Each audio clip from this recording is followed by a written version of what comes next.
Good evening. This is the Groton Board of Education special meeting being held on December 16th, 2024. And it's being held at the central office in room 11. I'd like to call the meeting to order. We have all board members except for Jay. Jay's not here. Hopefully he's on his way, and I don't think I missed anybody else. The first item is discussion with I'll let you introduce yourself, Chris, with our legislators to talk about items that are specific to Groton. Thank you, Chris, for coming out on this rainy day. This rainy night, you could be home in your warm pajamas, relaxing, but here you are with us tonight, so we really appreciate it. And as you know, funding is a big issue for school systems lately. And we had some pandemic relief money, but that's going to dry out or soon dry out. And that helped us get over, a lot of the bumps and helped us to fund tutors and, other things that the school system needed. But now we're back to reality. So we're here to talk about the things that Groton needs. So the first item is being held harmless for ECS. And I'll let Matthew's going to talk about that. I'm sorry. Okay, so you don't know, Chris, but I am a terrible public speaker, so I prepare in advance and I read it. And I promise you it won't be more than 20 minutes. Okay. Okay. So I want to voice concern about the long-term state funding. I don't mean the ECS formula or per pupil support levels. We can talk about them if you want, but that's not the focus. They go beyond our district. What worries me most, what worries us most, is the hold harmless status and the impact future termination will have on our students and our taxpayers. We've made great strides as an alliance district. We've eliminated demographic inequalities in our district with a single middle school and a 5-school intra-district magnet system. Different themes let parents choose what's best for their child or children. And we take a great pride in welcoming and integrating a large cohort of military students each year. We've strengthened minority and socioeconomic access to challenging upper-level classes. We've increased career options. We've added an Navy ROTC pathway program. We've instituted the state's premier transitional K program. We now offer elementary level French and Spanish instruction. We'll be hydroponically growing fresh greens year-round for school meals. And we launched a high-dose tutoring that helped our kids move up a grade level or more in its first semester. And I just truncated it to that. There's more that we could have gone on, but we have a long way to go. Our board, superintendent, and leadership teams are focusing on reducing chronic absenteeism and boosting children's academic achievement levels, both aimed at eliminating the academic achievement gap that's plagued us among many districts nationwide. The good news is that Groton is moving towards graduation. Pick another word if you don't like that, from the alliance status. The bad news is that graduation from Alliance could well be a poison pill.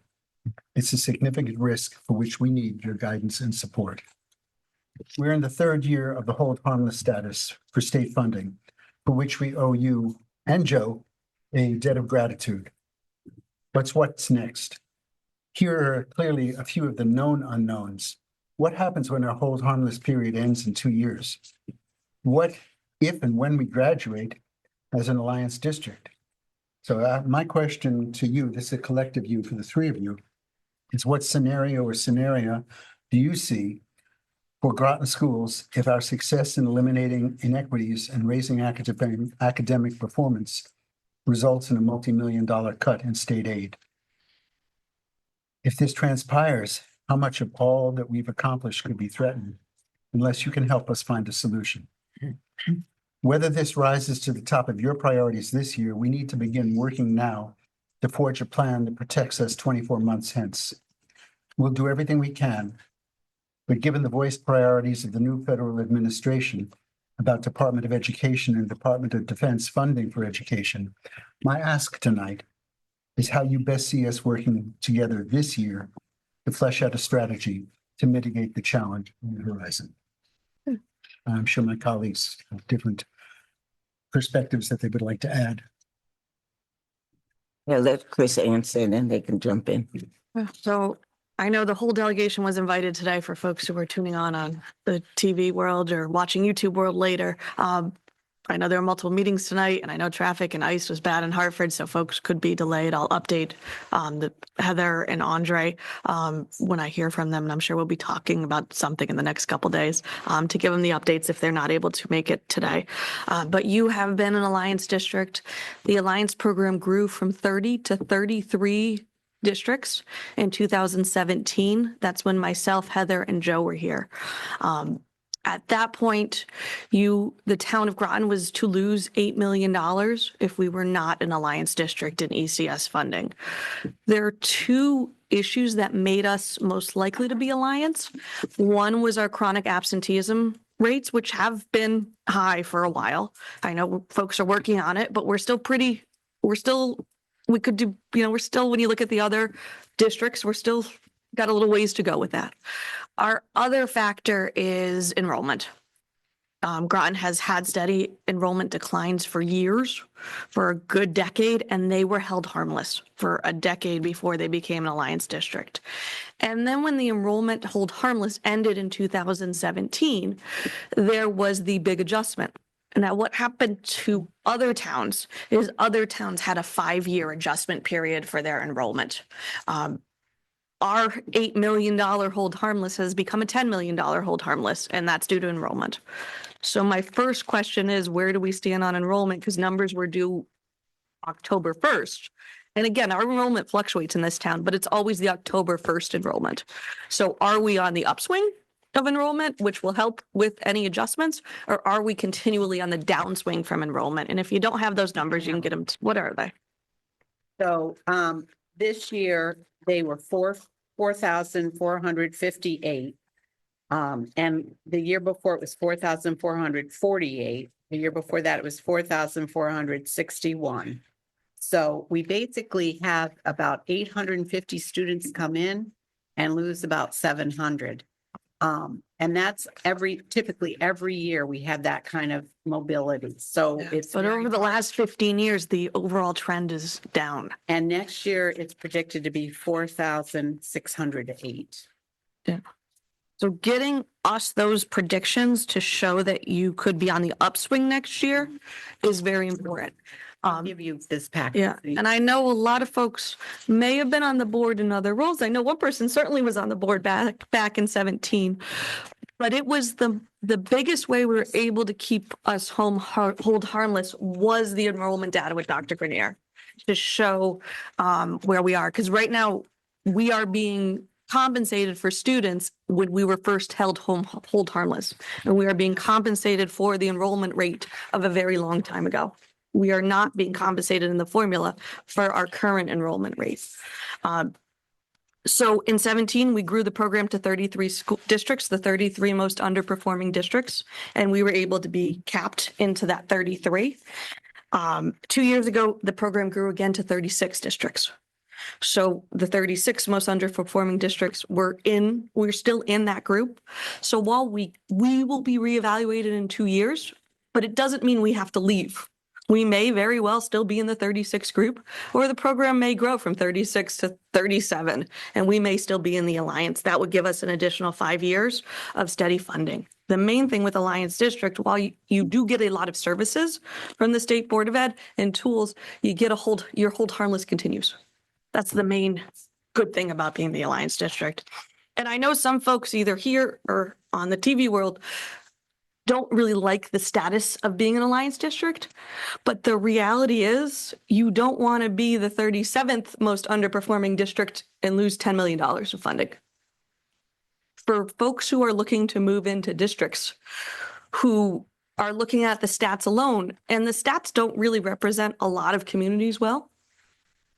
But if you're looking at, a couple numbers that folks might Google when they're looking to move into the community, and they look at some of the reasons why we're an Alliance district, if they look at our absenteeism, if they look at some of our scores compared to some of our neighboring districts, if we go from 33 to 37, people who are looking at those stats are not going to choose to live here. They're still going to say you're in the bottom group. And Groton has been in where it is, fluctuating a few points here and there. And our students are diverse, our students are wonderful.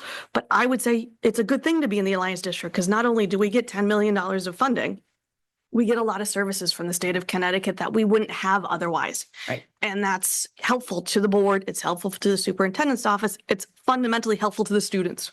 So there's a lot of benefits here. So I wouldn't want to graduate if I was on this Board of Ed. Our number one ask for the entire delegation every year, you might not know, the Groton's number one ask is to continue to be held harmless. That's what we asked for the budget, is to continue to be held harmless. By change, if the ECS formula is changed, and I'm not saying it will be changed, but if it is changed, they could change the hold harmless and how it works. And there's a lot of other districts who are held harmless. And we band together as state reps and say, we'd all like to be held harmless together. So you've got 20 or 30 people who'd like to be held harmless. Now, where that becomes difficult is while we are held harmless, or in some people's, according to the formula, we are overfunded by $10 million. Other districts are underfunded. And that's where a lot of our fight in Hartford have to be, is they'll look at these communities, and they're suburban communities like ours, Manchester, East Hartford, a lot of suburban communities are in this hold harmless where they're overfunded for enrollment. These communities will say, well, how about us? We're underfunded and these folks are overfunded. We want the adjustment to happen. And that's something that we talk about in caucus. That's something that the speaker talks to all of us about. And so far, we have been successful the last 8 years to keep the hold harmless, to keep the funding where it is.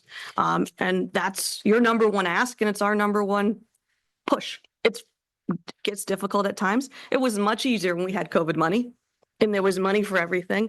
This is the first real budget for the state of Connecticut post-COVID money. And it just coincides with us to expect cuts from the federal budget. So if the federal government gives the state of Connecticut less money, the state of Connecticut has less money to give everyone, which includes municipalities. It does include higher ed. It includes everyone. We're preparing for cuts, kind of plan for the worst, hope for the best. And we're all kind of going to see what happens over the next couple months together. So when you're doing your budget proposals, my first thing is do not plan to get more money. Forget that's off the table. We're expecting federal cuts. So do not plan on getting more state or federal money than what you got last year. And let's try and hope that we can keep this hold harmless. Let's hope that we can get federal money to what we expected. Let's hope that plenty of grants, state and federal grants, become open and things become federally funded. We will know more mid-February. We will know more March. We won't know until we get a little bit into this federal and everyone gets sworn in. We see their first budget. So we will know more kind of in the spring, right when you're in the middle of your council budget time. Mhm. And then we will adjust. We do have a very large rainy day fund in the state of Connecticut. And that's why we didn't spend the rainy day fund on other things, because we didn't know what was going to happen with the presidential election. We didn't know what was going to happen with a lot of things. So we have kept that rainy day fund very flush. So we'll be able to react to a lot of things, but we're not quite sure what we're going to react to yet and how that pans down to each department. Again, if the Trump administration ends special education funding, that's a problem. Our rainy day fund is not that big. Just to be clear, we can't solve all problems, but we don't know what problems we will have until budgets start getting released. So we're going to have to just wait, react, adjust, kind of move through the punches. For folks who weren't here in 2017, I know we didn't call Dr. Ackerman at 2 or 3 in the morning, but we certainly called Dr. Grenier at 2 or 3 in the morning. Every time we got a budget update, we were sending it over. We were texting the new chart. We were updating, and we'll do the same with Dr. Austin. Sorry, it'll be early. That's all right. And she can update you guys when the business day starts, once everyone rises Get that again. call from Sam now when it's Yeah. icy roads. So we'll give you the call, like we have this budget update, we have this or that. Hopefully we do get a budget. Our budget will not come out fully. So folks aren't sure about our budget process. It's sort of similar to yours, except the months are different. The governor starts with his proposed budget, which will be end of January. Again, it will be based on the knowledge at that moment. It will not be based on the full knowledge of what federally happens. So there'll be estimates in there. Then the budget goes to committees. Appropriations Committee meets with each and every department, including the State Department of Education. There's public hearings where superintendents, Board of Ed members, parents, teachers can come, unions come and talk about funding and what they need more of or what they can do without. all of our state departments have been asked to present a 5% reduction so that folks can see what those services look like at a 5% reduction across the board, so we can make educated decisions. Appropriations Committee then comes out with the next budget drafts, like Budget 2. That comes out the end of April. Then the budget gets completely relooked at. Everything is an open book. There's no requirement. You don't need, I know like with RTM and town council, you need 2/3 for one thing and half for another. Nope, we just do more drafts.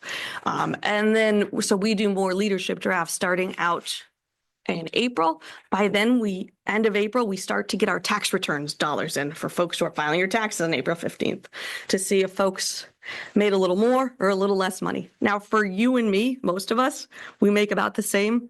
We have Fairfield County in our state. So those folks who do the hedge funds, their income goes very different, very high, very low. They can have swings of tens of millions of dollars each year. Lucky group, not me. For most folks, our swings who are W-2 workers, we have very small swings within a few $1,000s, or your businesses, your small businesses have swings within, you kind of know what a good year and a bad year is, and it's not that far off. But Fairfield County, those swings are really big. So when we start getting reports in as people are filing their taxes in Fairfield County, we either get really excited or we get a little concerned. And so we start adjusting how much money we have coming in April, early May. And then we can look at departments about putting more money back in. Oh, great, these monies are flowing. That's great. We can make sure we're appropriating money correctly across the state of Connecticut. If they end up slow, or if we have big federal cuts, then we make more adjustments. We will probably do a budget first week of June. That's when we'll know and get those updates. Now in 2017, we went all the way till November because we struggled with municipal funding. So we kept going in, we kept talking, we kept having meetings, and we went in throughout the entire summer. We spent a nice fall together at the LOB. We saw the leaves turn together at the LOB, and we figured out a fair budget, not until November. So hopefully we get you before school starts so you can have how much you're planning. But I would say plan for level funding. Do not expect any more money from the state or federal government. And let's plan, these enrollment numbers are important, but looking at your numbers, you really have not rebounded enrollment. So a full harmless change is devastating for this district, because it's a big change. Even if you're offsetting it by 10 years, $1 million each year is a lot. It's a lot of change in services for the students. So one of the things, when you talk about enrollment, people need places to live, and we have a lot of families besides the military coming in and out and basing, that projection on what might happen to the military. You just don't know. And then you also have the whole Norwich, New London, Ledyard, Groton connection, and we share kids a lot, and they move very often to find more affordable housing. And then you have the homeless section, and while it might be 40 families involved, it's still a lot. And then they're in hotels across the bridge or wherever they can find or, be taken care of. So, with transportation costs to that, but it's, there's not a lot of affordable housing in Groton Mystic at all that's available. So it's hard to say that we're going to grow enrollment and families, even though we have EB and we have the Navy, beyond what's in, Balfour Beatty for the military, and then other places that would be affordable. Now, I know it seems like there are some building projects going on. I don't, that's something that I'd have to find out from the town if they see anything coming up that would have, families talk to me about needing 3 bedrooms, not 2, and having a place. But in affordable living, a lot of more families are getting by with 2 bedrooms. There's nothing wrong with sharing a bedroom with your siblings. A lot of us did it growing up. But they need to find those too. And I don't know that there's a lot of those around. Mm. So if we do want to grow enrollment, then we do need affordable housing for families. So. And that's something I do sit on planning and development, which does our affordable housing laws. So hearing you tell that to your families is when we start talking about the changes that we make in statewide zoning to allow affordable housing. When we have folks who locally are against that, hearing you say you're in support of those things, and if you talk to your Board of Ed members, maybe they'll speak out and say they're in support of some of those things too. Yeah. That it's a benefit to the community. We hear a lot about negatives to the community with affordable housing. I'm a fan. I voted for all the bills for affordable housing and for use housing and to have apartments on one side and to have more areas for commercial on the first floor, something that would fit into Route 1, something that would fit into a reuse of Pleasant Valley School. It would be perfect for something like that spot. But when we look at our schools and what are we going to do, building a house that is $750,000 is not going to help the enrollment for the town of Groton. You might get 3 kids out of it. Maybe for a couple years, but not that long. When we look at lot sizes and where I live in the town of Groton is very small lot sizes, and I love my neighbors. We're a little closer than folks in Mystic are, but we get along just fine. But there are different kids, and there's renters and there's owners, and it's a nice mixed income community where it is lovely and people can walk. You don't need a car to get to a variety of jobs where I live in my side of town. So you have teenagers who can walk for high school jobs, and you can have adults that can walk over for electric boat jobs. These are lovely mixed-use communities, and we could expand that into other areas of Groton, and it would help with the ECS funding as well. I'm a fan of affordable housing too, so. Ian? Thank you. So just to recap, the main characteristic of our district that qualified us for the Alliance funding and put us in the Alliance district was the declining enrollment.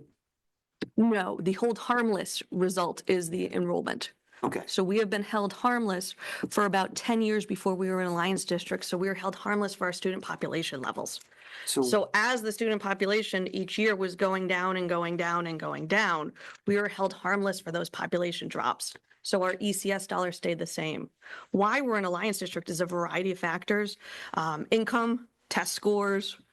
One of the issues that I think we can do better is attendance. You can't change folks. It's very difficult to change a community's income or to deal with test scores. You have better control over students attending. And why aren't students attending? That's something that the district was asked and is doing its best to try to fix up.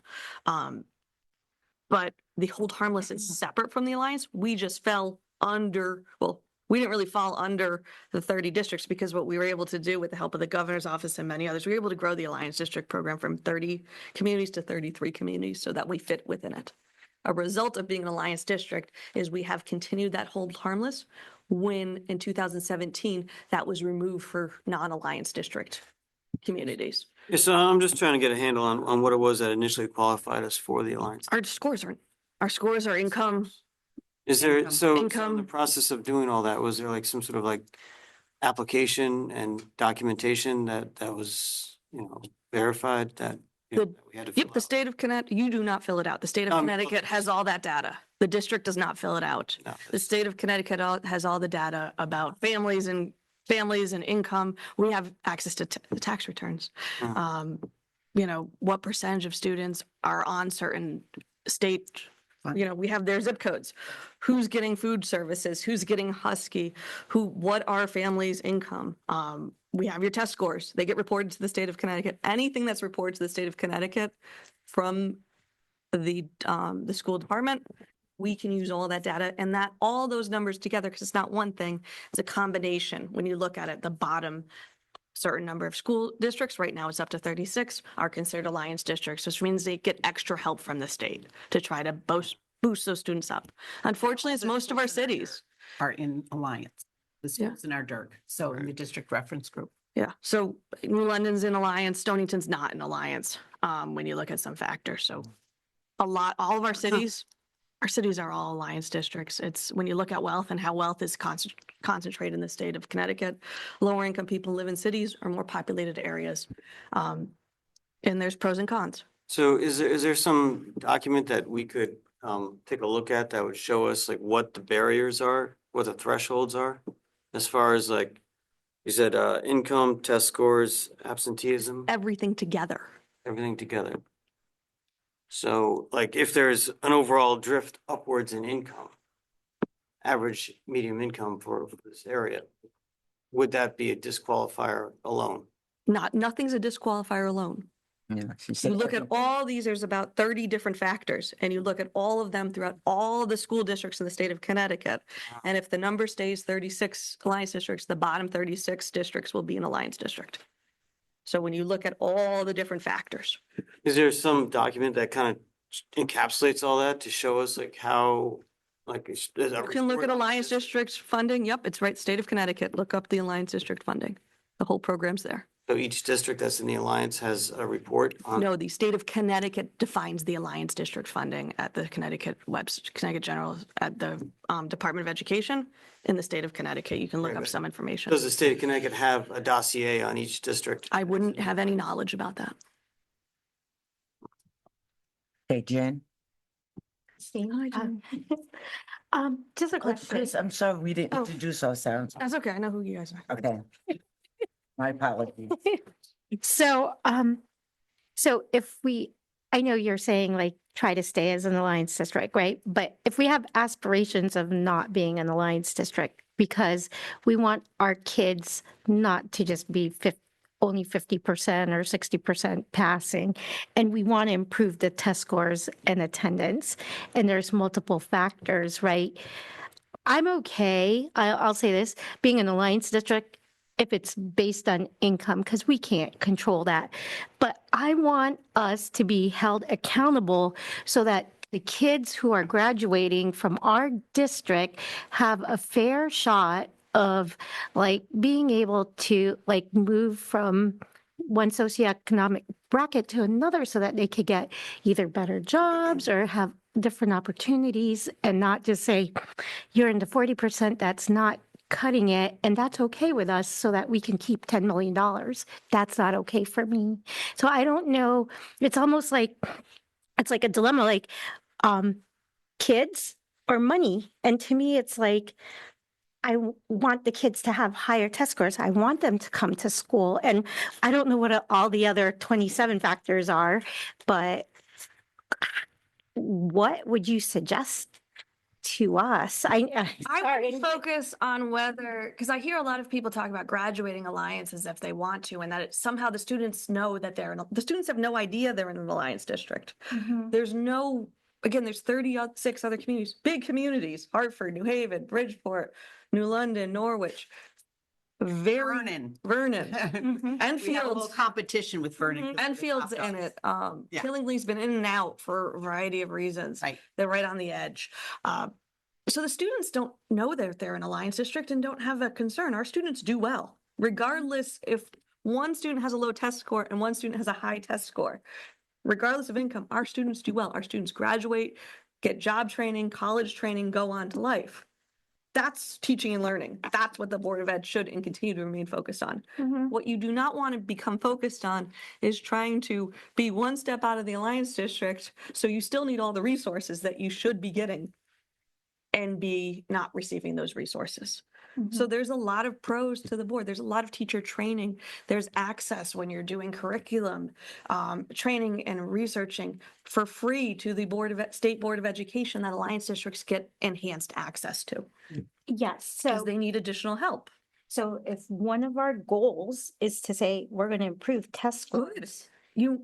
Improving test scores might not get you out of alliance Okay. to a certain And point. like I said, I'm okay with that. If Yeah. we're in there because of income, totally fine. You're still going to be in an income range that makes you more likely to become an alliance district because there's certain things that are going to stay the same. Yeah. as The they- State Department of Ed sets up a target for all districts, the New Canaans, to the Monroes, to the Grotons, to the New Londons. And that expectation for 2030 is something I've outlined in my goals, that's really something that, I want to accomplish. Mm. But that is for all, and that they've set up the metrics that is basically, for all students to be successful, to reach those goals. I understand that, but if we say like, we're like 20% attendance rate, and we improve it to 15, but that kicks us off, you know what I mean? Like, Then but- maybe we go from 36 to 37 alliance districts. It's not, like, this isn't as yes and no as some may think it is. yeah. It is a lot of negotiation in Hartford. Okay, so we will depend on you. So if we keep focusing on like, You work on Having- teaching and learning, yes. yes, helping the kids get their test scores up and their attendance up and all of that. And you guys will continue. We'll continue to know that's your number one request, but there's other things, you can't control. So as much as we can't control enrollment as much as we'd like, Mhm. that enrollment figure, if that continues to go down, at some point, the hold harmless is going to have to get adjusted, and not necessarily all in one, but in a small amount. Mhm. So when folks are talking about Groton, one thing you all can do is when folks are saying Groton, you can say that's false. That's not right. And be a good advocate for Groton, because a lot of people moving in here, it's easy to Google a test score. It's easy to Google an average income. It's hard to learn why this is such a good school district if you're on your computer. So when you see people on the community forums saying negative things, you guys can say, this is a great school district. I love our town. Our teachers can say this is great, and our students and parents and everyone can join together to say our town does great things, and, be it math, science, reading scores are improving, or sports, or things our students in music are doing, all these good things, everyone together to get the enrollment up is what will benefit this community. Enrollment isn't keeping us on Alliance. Enrollment is the budget problem that Alliance is band-aiding. But what is, okay, you probably have all the background, but what is the break even point? Because if we start increasing to the point where we now need to add teachers, we need to reopen schools, we need to get principals, and will the funding that we're trying to save, it's covering what we have now, are we going to get additional funding for those extra people? No, because you're already getting funding for them. Yes, so then You're by getting adding, funding for so it's a students that aren't- double-edged sword. So the more people we add, then we're spending 17,000 per student, and then now we're gonna spend 15,000 per student. But if all metrics become aside Yeah, and we just look at the enrollment, statewide, we have to start coming to terms with the fact that we are being compensated for students that don't live here. correct, So it is not at all statewide fair correct. for districts that are being compensated. So we need to I start have planning. another question that I think would be helpful. Okay. Microphone. Wait, Thank you. Well, Matthew, because does somebody else have a He question? had his, Dean, Dean had his, okay? No jumping in like that. No jumping in. Yes, ma'am. was Cindy done? Was Jen, were you Were you done? done, Jen? Yeah, we're good. I'm sure Okay. like all of, yeah. Yeah, because Matthew just cut her right off. Right in. He means well. He Right. does. Go ahead. Go ahead, Dean. So I think Jen's question, you can correct me, is premised on there being an upstream effect about being labeled an alliance district. In other words, kid works his tail off in Groton, may have less of a chance of getting into the same schools, the same kid working his tail off in Stonington, which is not labeled as an alliance district. I don't know whether that's true or not. There is that suspicion, because you have to know that institutions of higher learning will say, well, straight A's are not all straight A's, they're not all worth the same. Straight A from District A, not necessarily, a 4.0 average is not necessarily the same as a 4.0 average over here.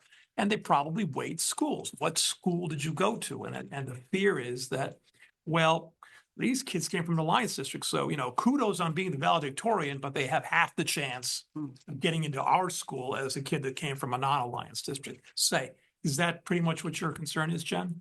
No, I'm just more Because if that's a valid concern. because if- That wasn't what I was trying Because to if it get. doesn't matter, then I'm not worried about it, because you're probably right. I think the kids have no idea what an alliance district is. They No they idea. should be focused, if they're not, but they Yeah. should be on their own progress. No, my concern is if we're gonna work to get test scores up and we're gonna work to get attendance up and Down. we get it. I mean, or yeah, down, sorry, down, Attendance down. down, Test up, attendance down. attendance down.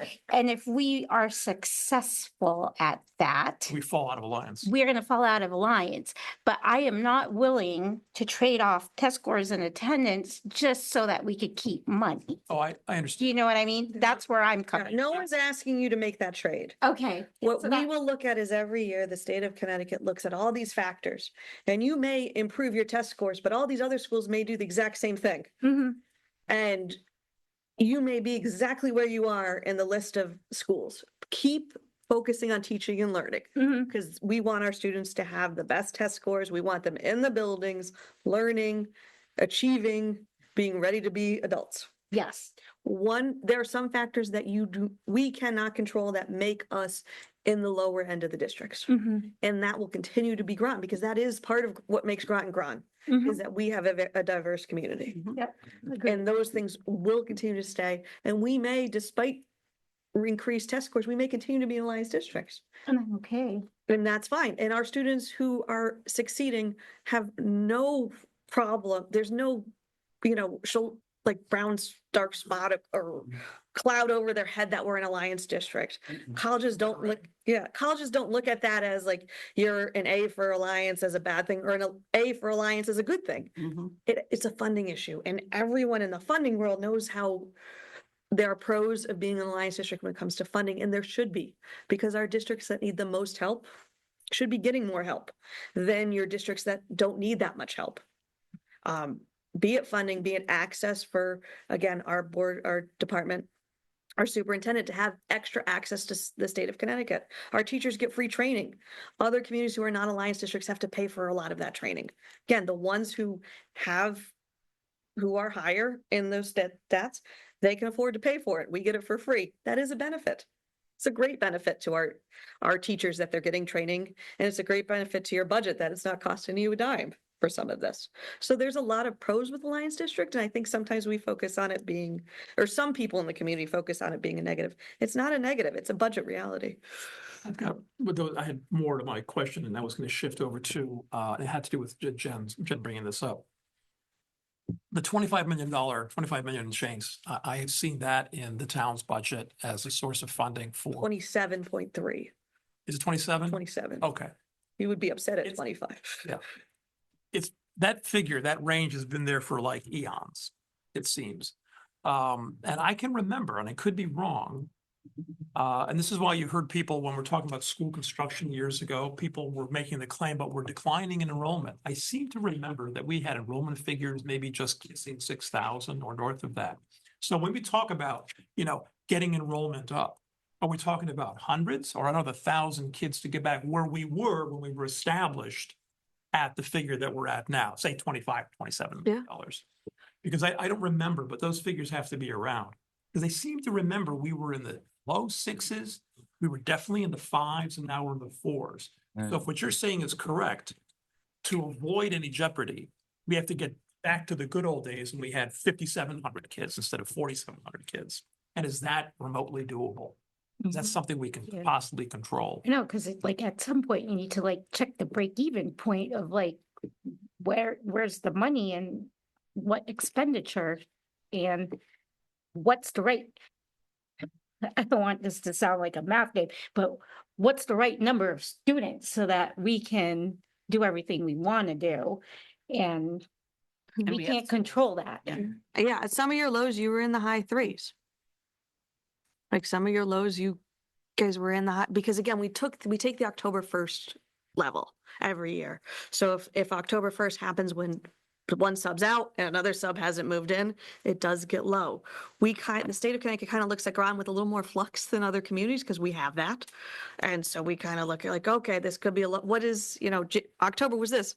And we've asked Dr. Grenier, what's December too? Has that gone up? And some years it is drastically different between October and December when we're looking at those numbers, because we are very unique with our enrollment. Yeah. But we are being compensated for a much higher level many years ago. Yeah, on this part, again, part of I had all this when I. Is this your last question? Because I want to get to my, Yeah, no, I understand. okay. And that had to do with we talk about the military population fluctuating. Have we had the same fluctuation all these years, or is there something different about the military fluctuation now? Because the military fluctuation as a factor has always been about the same. We get this many, we get this many, we get this many, we get this many, but that's always sort of the background noise. And really our decline in enrollment has to do with everything outside the military. I'm not really interested in talking about the military kids. That's going to be a fact of life. As I said, the background noise. We're going to be plus minus, a couple of hundred kids here and there. Oh, I would say we've seen more fluctuation Now, because of the- economics for families, trying to find affordable housing and they'll go over to New London and they'll be there for a year. They'll come back here. They'll go to Norwich. I mean, they're moving all the time to Talking find. about military. No, we're talking No, about military. regular. Just regular family. No, I know- Regular I mean, we're family. talking about what I was simply addressing the military fluctuation.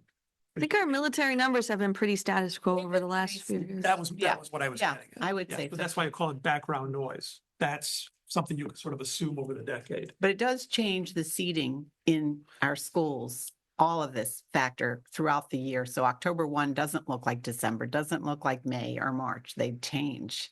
Yeah. but I Also, does would- it matter? One last thing, does it matter? And then I'll stop. Does it matter? I mean, so we're seeing a decline in enrollment. What about the state overall? Our overall student enrollment is not going down the same level, because again, you're being looked at in the piece of the pie. So if We're going down relative to the rest of the we're state. going down relative to the state. Not all kind of going down generally. Yeah. But if you look at what happened 15 years ago, if you look at how many kids did people have, like, we don't have to be statisticians. People used to have more kids. Yeah. You used to see families of 3 or 4 kids were quite common. Now families of 1 or 2 kids are more common. Enrollment is changing because of that. And there's a lot of factors as to why families, when they're deciding between that second kid to go to the third or fourth, most of it's economical. You know, the cost of daycare, the cost of raising a child, the cost of educating a child. Other times, people are just very fertile and have a lot of children. So it doesn't mean there are some families that are very large in our town, but when you look around, if we were to turn back 15 years ago as to, you know, how many siblings do people have versus today, it is less. And that's enrollment. We stopped at 3 because we were outnumbered. Okay, Mike. Thanks, and thanks for coming, and having this discussion with us. So before being on the Board of Ed just now, I've been on the RTM for quite some time, and what we see every year in the budget process is that the cost, as you just mentioned, to educate a student or students is rising and rising. And there are many reasons for that. The same things we feel, like transportation is increasing, partly because of the pay to the bus drivers and people, but also just fuel costs. And then that heating costs hits us too. These are things you need to educate students, but aren't directly related to education. It's just you need that support infrastructure. So I see our costs going up and up over the years. And we talked about the pie for ECS funding for state educational cost share, but that pie hasn't grown, right? Like, you know, we're talking about our different slices of it, but that's not grown over the years. And the same thing where relatively unique in the state of Connecticut because the level of federal impact aid because of the defense-related institutions, including the sub-base. But the federal impact aid, it hasn't gone up commensurate with the cost that it costs to educate students. So over what we end up seeing in the RTM is that the town share of the budget has grown to accommodate the needed costs to educate and support our schools, educate our students and support our schools. What we're looking for is, and I know what you said about budget pressures, we're looking for more help from the federal government and the state level to do that. Because basically costs are going up and it's only at the local level that the support has gone up in dollar amount. Yeah. So the state of Connecticut does not print money. So I cannot make more income come to the state of Connecticut. We can raise taxes, but oftentimes folks say, don't raise my state income taxes. That's the only source we have to raise money is your state income taxes. The governor was very strong last year that he was not we actually reduced state income taxes last year for our folks who are at the lower end of the economics. People got a reduction because of the cost of living. People were saying, rightfully so, I'm having difficulties affording rent and affording groceries. And if you can give me a little more wiggle room, that would help me stay in this state. So we did lower income taxes, which means our pie got a little smaller. Now, that's okay because we're still able to do everything. But if over a quarter of our state budget comes from the federal government. So if that number gets reduced, we cannot generate income. It will either be raise your state income taxes or reduce services. The concept of getting more state money, I just want to be crystal clear, I don't think that will happen. And it's unfortunate my colleagues aren't with me, that I'm the only one telling you this news. But I don't think that's a realistic budget expectation. I think the realistic budget expectation for this year is a lot of concern over what's going to happen federally. And then what is the state of Connecticut going to do with its rainy day fund? What are we going to support? If these cuts are too big for all the money, for the money in our rainy day fund over a 2-year period, what are we not going to be able to support the same? And I know Dr. Ackerman was here in 2015 when we had reduction in the overall ECS pot. And we received less money, the town of Groton received less money. And in 16, we received, I think, end up with a $2 million reduction in your ECS. That's the 25 million you're thinking of. And then it went back up to 27 million. Those were really hard choices for prior boards of ed. What do we do with this? I hope we are not making those decisions over the summer. I hope we're able to keep it status quo. But there is no additional money for ECS. For towns that are being held harmless. And the goal is that if we redo ECS and maybe the dollar value per student changes, and if your enrollment increases and all these other things, so if the dollar per value student is higher and your enrollment has gone up just a little bit, you've closed that gap a little bit, where eventually you'll start getting additional ECS dollars. But right now your gap's still a little bit far apart between your total student population and the amount per student. You're still not there. But again, the state has increased the amount of dollars per student. You were just held harmless more than that increase. So you didn't see an increase. You saw a status quo. I'm not saying at all that anyone's doing anything inappropriate with funding, because you're doing great things with the money you have. And if you had more money, you could do more things. But there is a reality of funding. And we don't print money like the federal government. Now, I'd like them to print money. I'd like them to fully fund ECS, special education services. I would love them to do that, just like everyone else would. I can't make them do that. I work in Hartford. I don't work in DC. So some of those things are conversations to our federal delegation. So if the federal government fully funds special education, you wouldn't have budget problems. You wouldn't care about a hold harmless or an alliance district. The reality is some of the funding problems that this district and every district has are because of not being adequately funded for some federal levels for our special education students. And then trying to look at other sources and saying, well, what about this? What about that? The reality is we're not properly funded in certain areas, and no one is across the country. Because they're funding special education. Was it 35% of special education is funded? Yeah, that's moving that number to 80% would be a total different budget Way total. for the kids across the country. Right. Yeah. If people got services they needed, that would be wonderful for education as a whole. I don't think that'll happen next year. And there is excess cost for those really high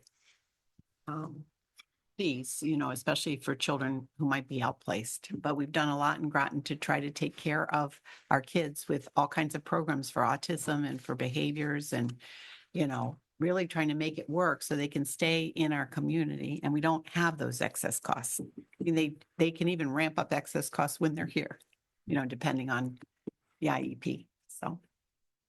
Adrian, do you have any questions? Yeah, actually, is the calculation changed at all because of the effects that Groton sees because of our military population? So we have a lot of housing that contributes children to the school system, and there aren't any taxes paid on all of that property. So there's no town side income from that. And I believe the federal government gives us back in grants, maybe 40% of the cost of the students or something like that? No, just $3,000. Do you remember, Shannon, the costs that we get back in impact aid for the military children, the active duties living on in Balfour Beatty? I thought it was like $3,000 per student. It's about a total of, Well, we estimated 4 million, but this year we got 6 million. Yeah. So we're going to look at that See, more carefully. You're not just funded for your folks who live in military housing, you're funded for every military connected student. So if you have a military family who's paying taxes in Mystic, paying their full taxes, you're still getting the military funded 3,000 or 4,000, whatever it is for that student. So you're getting their taxes plus the military money. And it's for military connected students and parents who work on base who are civilian parents as well. And those who are in federal areas that federally funded, like even the casinos, then they might, Yep. those Those get tribal impact students. tribal impact. Tribal impact And aid. then- It's the same dollar value per student, but tribal members, if they're living in Groton anywhere, Right. we get the impact aid for that student. And EB, if they're on the boat on October 1 for a certain amount of time, They count. that's the kind of information we have to get through the, impact aid. Yeah. Yeah. So if mom or dad is on, EB going down and doing work offshore down and, riding down over to Virginia on the barge and it falls on October 1st, that counts for the whole year. But that impact aid is a federal, it's a federal program, so I can't change it in any way. Yeah, I was just wondering if the state takes that into account, that we do have. The state does not take into account your impact aid dollars, no, that you're getting extra dollars for impact aid that supports the school system. The state looks at each one of those, the student demographics as the same as traditional student demographics. They do not look at that $6 million of extra income as extra income, nor would it be any different. So if those students were living in public housing that doesn't pay taxes versus military housing that we get 6 million in impact aid, they're looked at the same as those students' scores. That's fair. And then I just checked some numbers and I figured since we've been talking so much about declining enrollment, I just went back a little bit and I figure it's probably good for everybody to hear some real numbers. To go back to the 2009-2010 school year, we had 5,029 students. 14-15, we had 4,565. 17-18 was 4,381, and it seems like on the state site it's been about 4,100 since 2020.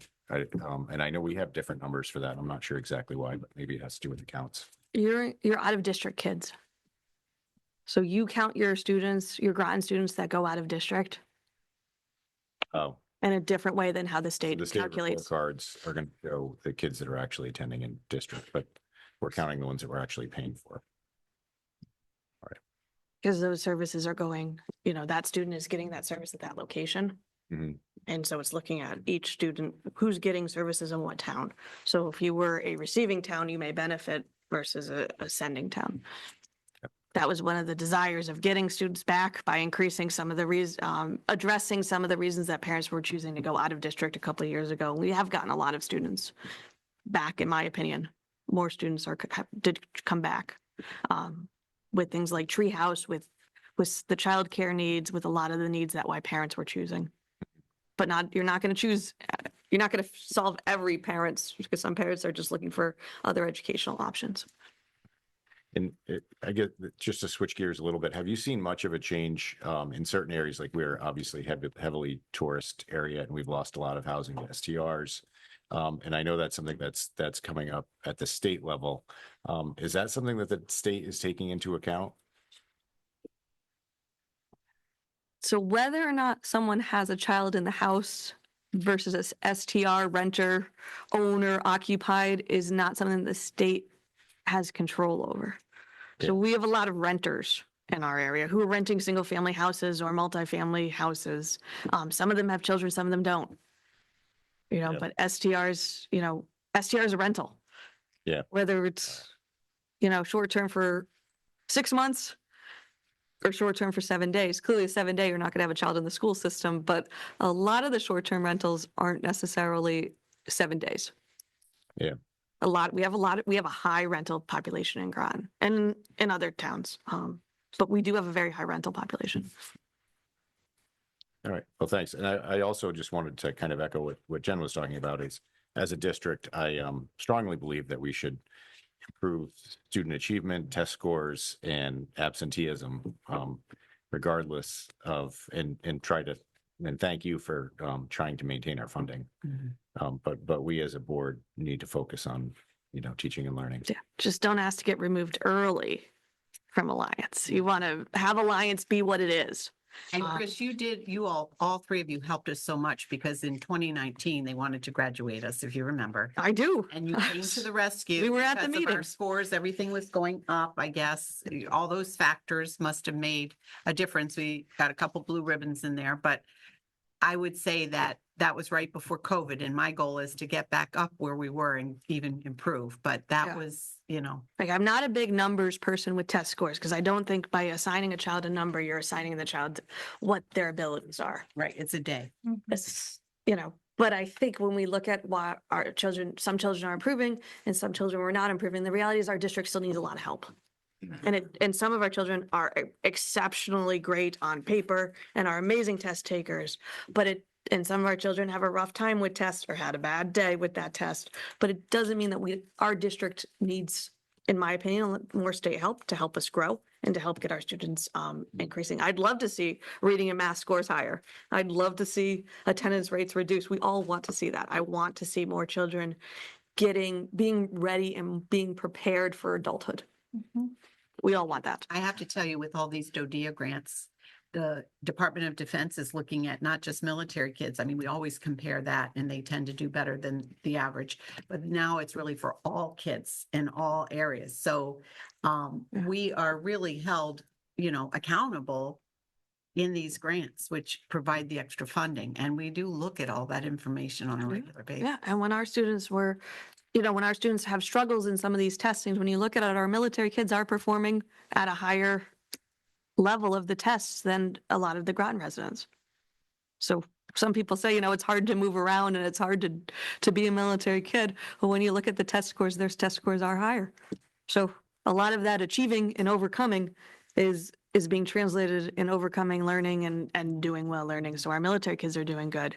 Our Groton town and city kids and Mystic kids, we'd like to see them do a little better. And our military kids who need a little extra help, we want to help them too. Right. Ian has a question. Yes.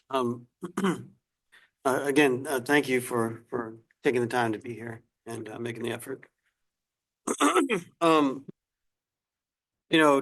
I definitely share the concerns and echo the positions of Jen and Adrian as far as and I take your point, let's focus on teaching and learning. That's what we can do, and we'll worry about the money, and fighting to be held harmless, for the time being. And I think honestly, this conversation just kind of reaffirms to me, a broader need to look at something on a more macro level as far as how education funding is determined across the board. But that's a conversation that's not for this room and not for tonight, and it would involve the federal delegation as well. And there's a lot that we don't know yet. We don't know what the next year is going to look like, after January. So we have to kind of wait and see to see how it really all plays out.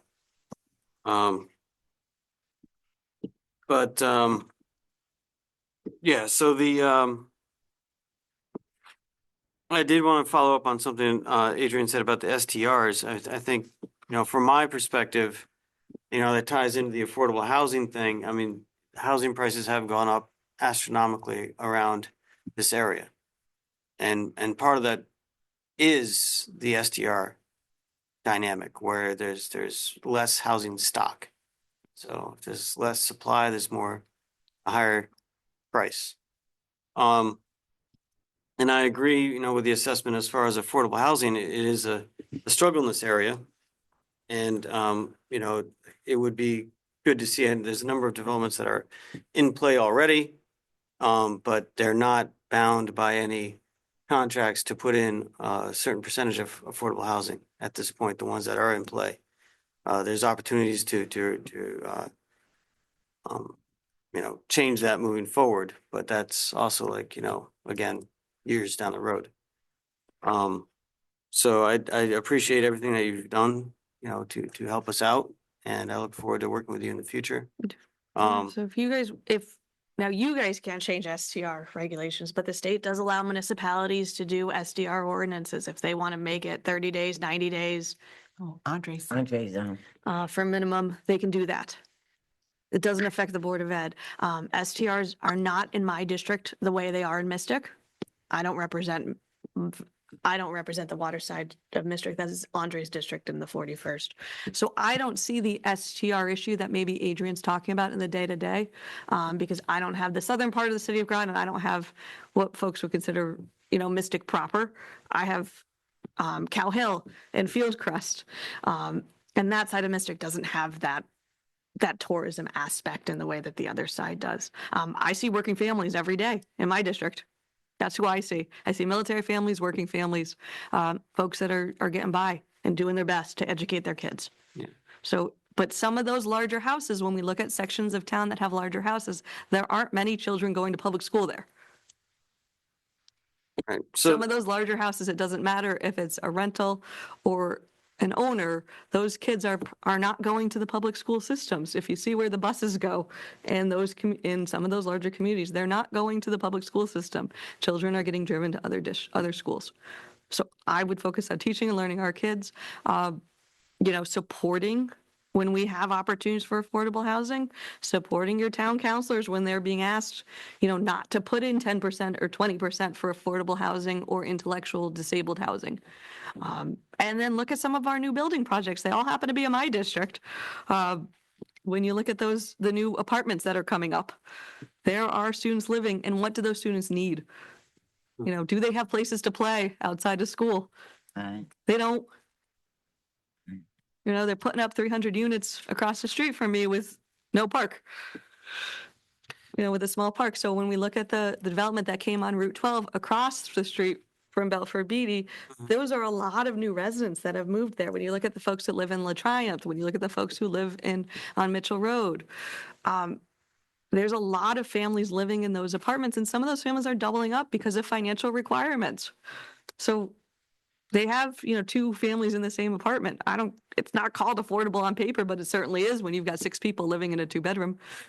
We see a lot of that too with family members, extended family members living together. So that's another way that families get by, is that they, open their home to other relatives and people. So we've seen that too. Yeah.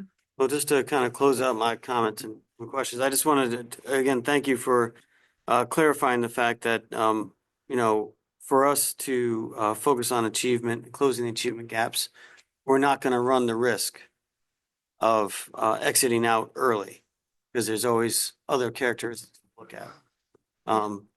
And I will do some more research. I am curious as to finding out all the characteristics and just kind of getting a better understanding of how that works. But I do look forward to future conversations at looking at, maybe more progressive ways to address education concerns in this state. As I do my research. Thank you. I just want to introduce Andre Baumgartner. He just came on board. Thank you, Andre. We're talking Yes, good evening, about, everyone. Thank you so much. I've experienced significant connectivity issues this evening. Thank you so much, Madam Chair. Congratulations on your new role. Congratulations to our new Vice Chair as well. And just an amazing team. As we all know, so much has gone on in the last couple of years, especially in the last year.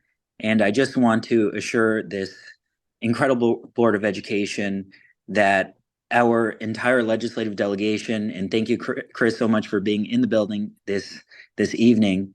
Our entire Board of Education has been hard at work day after day, dealing with so many issues confronting our school children, representing our community in all the best ways. And I just have to tell you, just as public servants, it isn't easy doing the work that you do, right? You have not only meetings after meetings each week, but subcommittee meetings dealing with a nuanced set of issues, right? You have curriculum committees, you have just so many issues. And so I just want to commend you for your volunteerism, because it really is a labor of love. And you're on the front line. So thank you for all that you do. Thank you for our incredible Board of Ed staff who work day in and day out taking care of our school children. But I will not truly under-articulate how much is going on right now. We are experiencing a lot of change at this time. So I just want to commit to the Board of Ed that no matter what is happening with respect to funding, with respect to just your dealing with your day-to-day issues, I appreciate truly all the volunteerism that you do. And again, to all of the incredible Board of Ed staff that we have, thank you for everything that you're doing to protect the welfare of our school kids. I have had the utmost privilege serving with my dear colleague Chris over the last 2 years, representing our young school children on a multitude of issues. We're going into a new legislative session this year, as Chris has articulated, and it is so incredibly important that we continue this incredible partnership. I've been listening in. I genuinely apologize about some of the connectivity issues, but I just want to make sure that, especially since we're going into a new legislative session, that is it's incredibly important that we understand what the financial asks are for the community, as Chris has articulated, especially with respect to the funding in place for HVAC, right? It is really important that our Board of Ed, our legislative delegation, and most importantly, our town council is on the same page with respect to funding for HVAC, funding for air quality for school children. It remains in flux. We're going to be entering potentially round 3, but it again is not guaranteed. It was announced that round 3 may or may not happen. So it is incredibly important that our school board prepares for another round for HVAC funding. If it doesn't happen, it may not happen, right? But in case we are entering a round 3, it is so incredibly important that Groton is prepared to make an application to the state of Connecticut. That does, again, require a match from the town, right? It will require a match in some places from the town council. But again, facilitating that conversation is critically important. And that's where, again, Chris, myself, Senator Summers stands ready to provide assistance. Again, there's no Republican, Democrat, anything in between way to ensure that our kids are breathing clean air. So I can't stress enough, again, let's just make sure that we're all rowing in the same direction on that front. I'm here to listen. I have listened in again, but that remains a huge focus of mine. Your incredible superintendent and I have had a lot of conversations about the nice to haves, and that includes some funding for example, really incredible programs that students want. That would include funding for a state-of-the-art culinary arts program, right? And that's something that has been talked about in terms of capital improvements, capital projects for our youngsters. That again requires some form of collaboration from the town council. As we know, with capital projects, it requires approval from the town manager and then approval from the town council as a whole. But again, given that culinary arts, right, the nice to haves versus must haves, right? Clean air, that's a must have.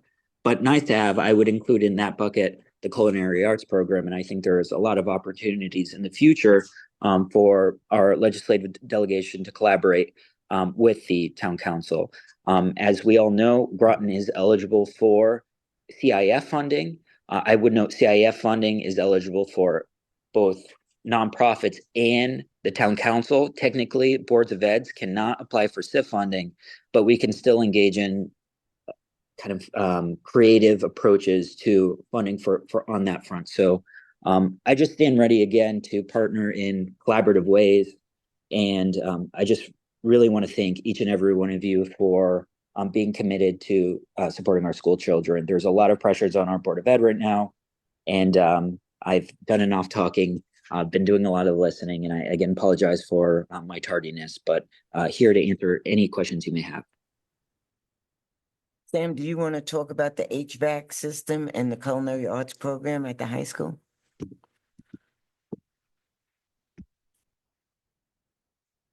I'm not really prepared to talk about culinary arts other than the fact that we did submit it in the CIP again this year.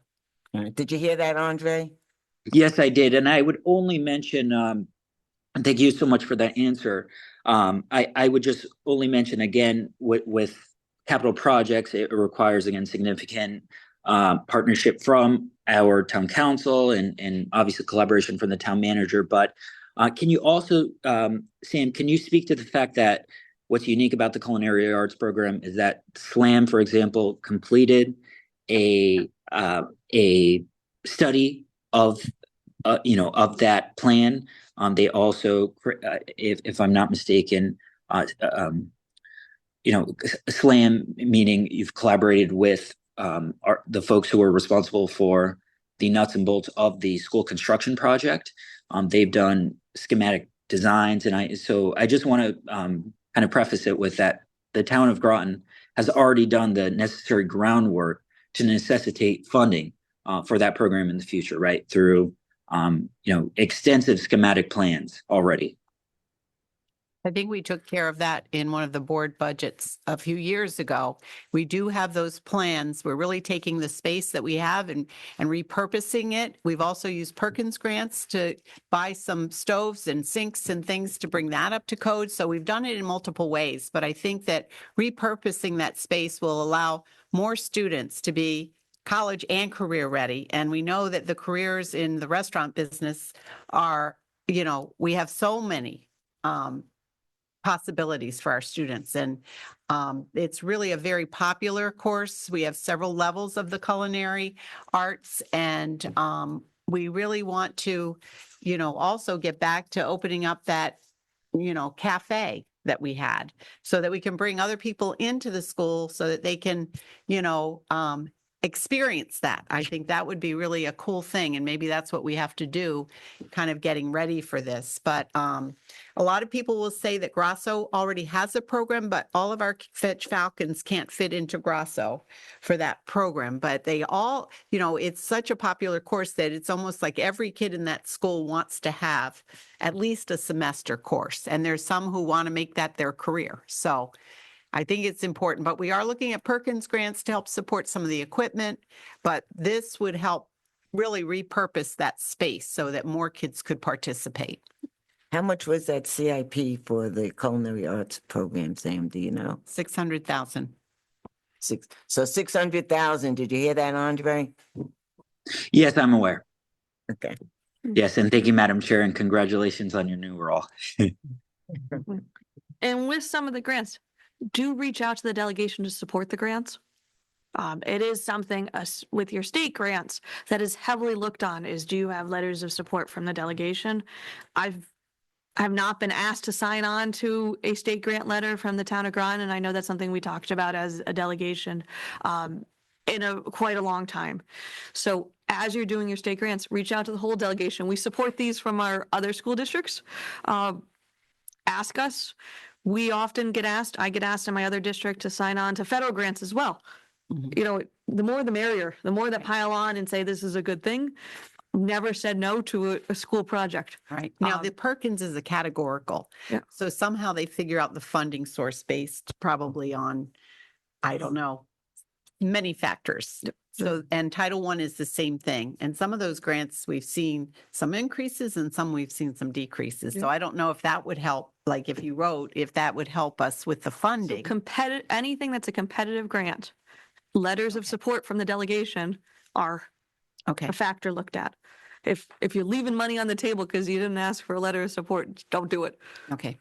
Got it. And We'll do- I we do absolutely, joint- and we do group letters. We do them as a group letter all the time. Yeah. no, and I would like to align myself with my good colleague on the other side of Groton, so to speak.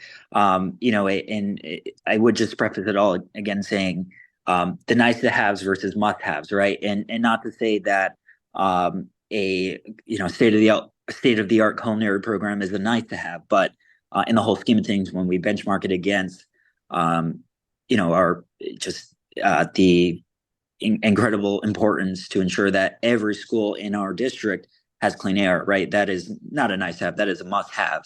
And so, it is, again, not an ask to the entire delegation, but it's still something to consider in the future in the totality of the Ask for Groton. And I will always say we must always punch above our weight class, right? Always, aim for the highest. There's always so many different grant opportunities on the table. And the one thing about Chris and I is that we will never hesitate to share that with the entire Board of Education consistently and our entire town as a whole to ensure that whether it's the nice to have or must haves, we're punching above our weight class to ensure that our school kiddos get the best services possible. And in doing so, we're just again continuing to make critical investments in our school district. And it's really important that our entire legislative delegation, Senator Summers, myself, and obviously in Representative Conley, who's been so consistent in supporting our school kiddos, making sure that we're just at the table in the room and to provide assistance to your, to you in the work you're doing. I had a question for both of you. We've noticed the electric bill going up and up with Eversource. And this year in particular, we've been charged for during pandemic when people couldn't pay their bills, they're now putting it on the taxpayers and the school districts. So even nonprofits are getting additional bills. And it looks like this year we're predicting that it could be as high as $493,000. Yeah, Not so- just the additional, but just the escalated cost of Eversource. And then with that on top of it, we are starting to see some of the solar panel, coming towards us, and it's supposed to help offset that bill a little bit, but it's like, what we've seen so far is like $15,000 from, the 3 schools that are, have the solar panels. It's wonderful to be in Groton municipal electricity, isn't it? So where folks, I think there's some misconceptions about that increased cost. The majority of that increased cost is not COVID. It is a 2017 bill that Millstone asked for additional funding to keep Millstone open and keep jobs in Eastern Connecticut. So in 2017, when I voted on it, and Joe voted on it, and Heather voted on it, we did not know COVID. There was no thoughts of COVID. If there was, we would have all stocked up on, Clorox and toilet paper, right? Right. So most of that money is for the Millstone expansion. And that was set out into everyone who has Eversource and UI, basically everyone who doesn't have municipal electricity, each paid a portion in so that Millstone had a set rate and they were able to get their funding from their hedge fund and how all that electricity works nationally. What did happen is Pura did add to that cost the COVID amounts, but that is not the majority of it. You would still have seen an increase and you would have still seen that increase, but that does keep parents employed in our district. So while that was a big discussion point in the news over the summer and over election time about COVID, there was some truth to that. And there was unfortunately some inflation, which happens sometimes in politics, acting as if all that money is COVID money. Now, could Pura and will we address electricity? I expect us to address electricity in this session. Pura did make it a 10-month period of time, and we could stretch that out to like a 24-month period of time, would bring those down for everyone. But your electricity is a lot more expensive in your Eversource area than it is in your Groton Utilities area. Mhm. In my district, most people have Groton Utilities. It's wonderful. Yeah. But those are some of the things that are increasing, or there are some set costs, like you gotta keep the lights on in the building for the students to learn. We do have less lights going on at Groton Middle School, though. I check them out every time and there's just fewer and fewer. So it's not like the beacon of light that it used to That be. used to be. It still has to keep on some lights, but it's definitely changed. I've noticed some improvement. Yeah. And obviously Representative Conley's preaching to the choir here. I would just note, as she mentioned, she was in the House when all that jazz was happening with respect to that very critically important bill to ensure that we protect jobs here in southeastern Connecticut with Millstone. Had I been in the legislature like Chris, I would have voted yes. But while I was on the council, I would note one of the things I learned from our former mayor, Patrice Granatowski, is that no matter the circumstances, whether you're in the green or in the red, you have to think critically about supporting our school kiddos, especially with respect to capital projects. So I'm very proud while I was on the council, along with Councilor Bordelon and former Mayor Juan Melendez, to, again, emphatically and consistently supporting CIP projects for the the town of Groton. And it's so critically important, again, to have that partnership with our town council to ensure that when it comes to CIP projects, capital projects, that they are partners in this, right? And they're willing to make those matches when it counts. So again, it takes partnerships. It's not just one group versus the other. It requires all of us to row in the same direction. And the beauty of living in a community that has a public utility is that we have the ability to create programs that are innovative in their own right, right? That is what makes Groton Utilities unique, is that they are their own municipal utility, their own local leadership that understands our unique areas of our community. Therefore, it enables unique collaboration and partnerships among our school district. And I think there's a lot of opportunities with respect to energy creation with our schools. Obviously, we've seen that with our middle school, utilizing partnerships or utilizing programs with Pura, right, that have enabled investment from the Green Bank that allowed us to have solar panels on our rooftops, right, at our middle school. And why not have that throughout all of the school districts that are cited in Groton Utilities as well? So I think there's a lot of opportunities for, again, future partnership, but again, that requires really critical, concerted partnerships and efforts to site solar panels on the Groton Utilities side. And I think that could also achieve significant savings in the long run, but it requires conversation. So I stand ready to have the conversation. Chris, ad nauseum, always stands ready to have those conversations. Any effort we can take to reduce energy prices for the town, whether it's on the Groton utility side or Eversource side, I stand ready to engage in those conversations. I would also note this legislative session, I will be serving as the vice chair of the Environment Committee, but I've also been appointed to the Energy and Technology Committee, which has oversight over energy policy for the state of Connecticut. So I look forward to engaging these conversations. And again, there's no stupid question to ask or have, especially when it pertains to energy policy. So again, I just commit to each of you that I'll be a partner on that front. Thank you, Andre. The other escalating cost is transportation. Oh, did you want to speak about And- that? Sorry. Yeah, I just wanted to follow up on the, thank you, Bev. Yeah. On the Eversource question. Our financial director did identify the pandemic recoupment fees as a driver Mhm. in our increased electrical costs. That's what they had reported to us, the Eversource in the Right. letter, that's So- what's driving the cost. And I thought we were gonna get some firm numbers on that. As far I as, just gave it to you. that was the 15,000 per Um, school was all pandemic recoupment fees? It's, Hold on. Or was that wrapped up in the other thing? Solar panels. No, yeah, what was, It's for.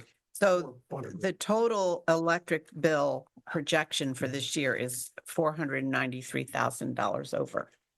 so we So have any idea what percentage is pandemic recoupment fees? we've only gotten about 15,000, but they're going to be, periodically, we're going to have to be paying towards that. Okay, so Yeah. I guess my question for the delegation would be, seeing as how a Board of Education, is a public service, is there any state level action that could be taken to relieve us of our burden to pay these pandemic recoupment fees? so you're not being charged pandemic recruitment fees separate. That's what I think that's where the misunderstanding and the false information are. As part of the increase in bills, there is a line item that has Millstone and the pandemic in there. Most of that money is Millstone. It's not separated out. Can we So get that separated out? I don't have and- that and authority. No. Eliminated? No, I don't have that authority because the Millstone passed. So Pura is, Well, not just as far as like numerically speaking, can we get I the don't- numbers separated? I don't have that authority, Ann. I don't know how to say that a different way. Well, I don't understand. Yeah, I don't know. It's a matter of authority. It's a matter of math. No, I don't have access to it. You see one charge. The district sees one charge. Mhm. The bills which are not set by the state of Connecticut in any way do not have those charges separate. So everyone who has an So it's Eversource bill, Eversource that combines the numbers and they won't relinquish the information? I don't Or have is the it access, how they- I don't have any access to that information from a private company in the state of Connecticut.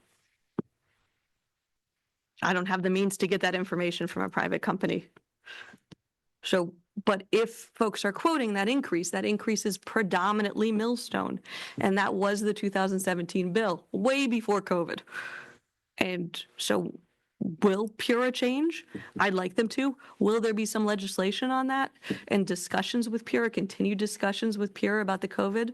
Because again, I live in Groton Utilities. Folks in Groton Utilities are not getting that charge, but also we're not getting folks who are having struggles with COVID did not get any part of their bills forgiven.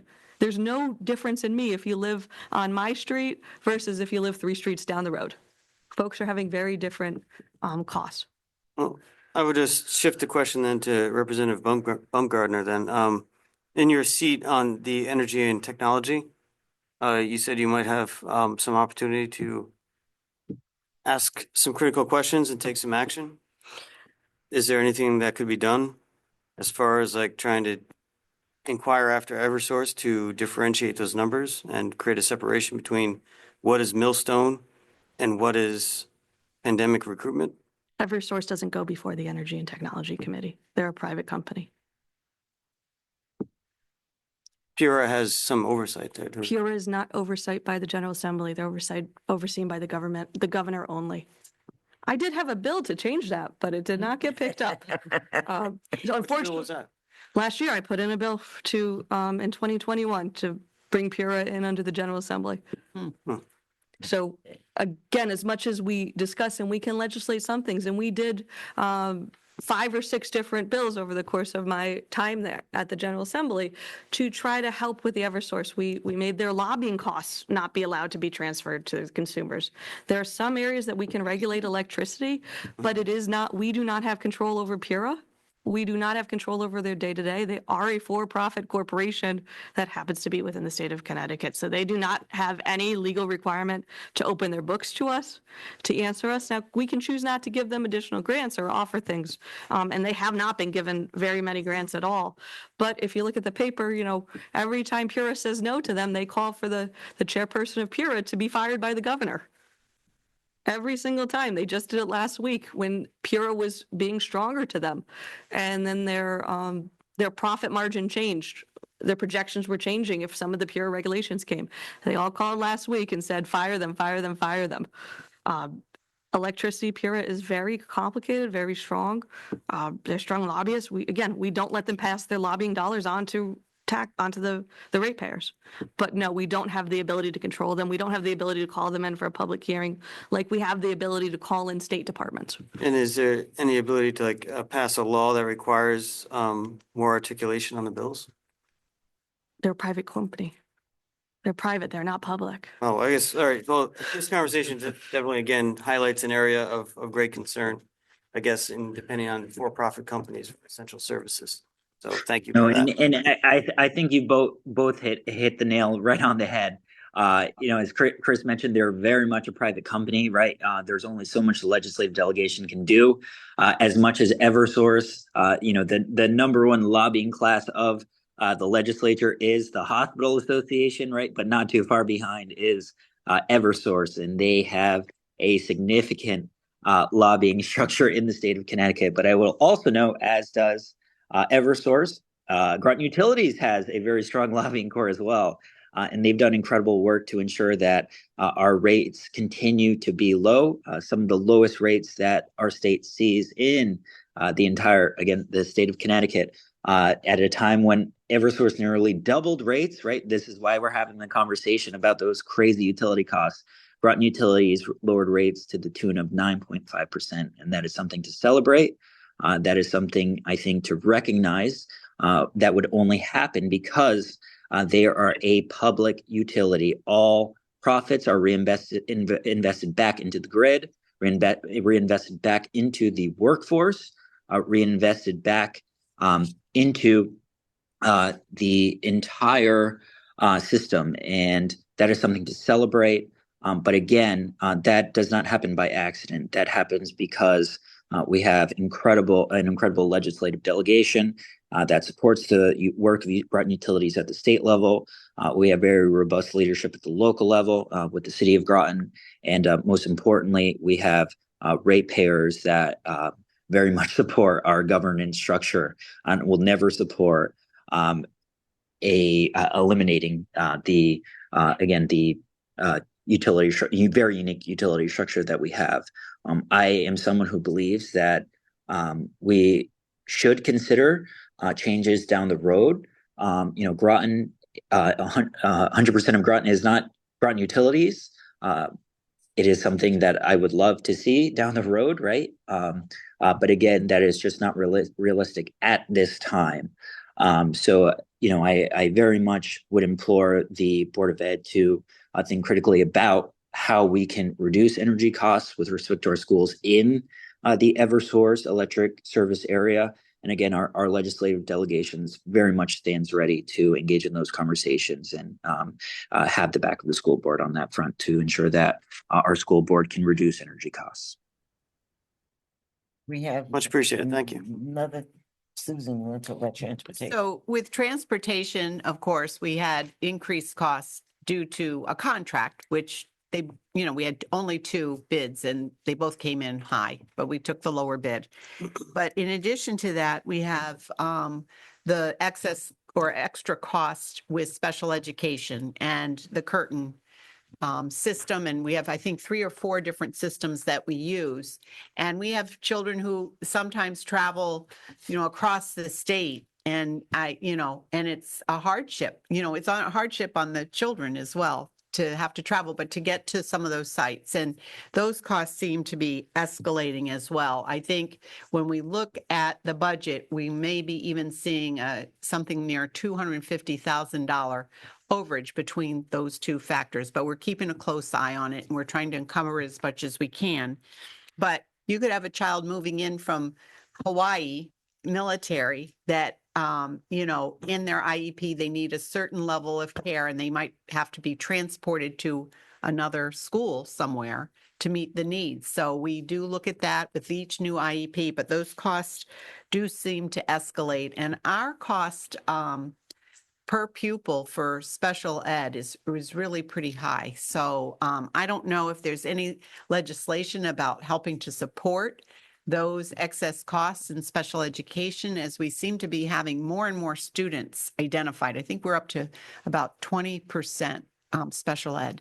And so, a part of that I think has to do with military population. This is a very good place to be. We have really wonderful resources in special ed.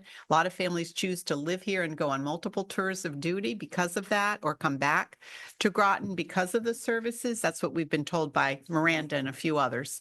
But, it just seems like a lot of that movement in and out, that 800 that, come to us and the 700 that leave, going back and forth. We do seem to keep a lot of the special needs students with us. And, there is that significant cost that goes with it.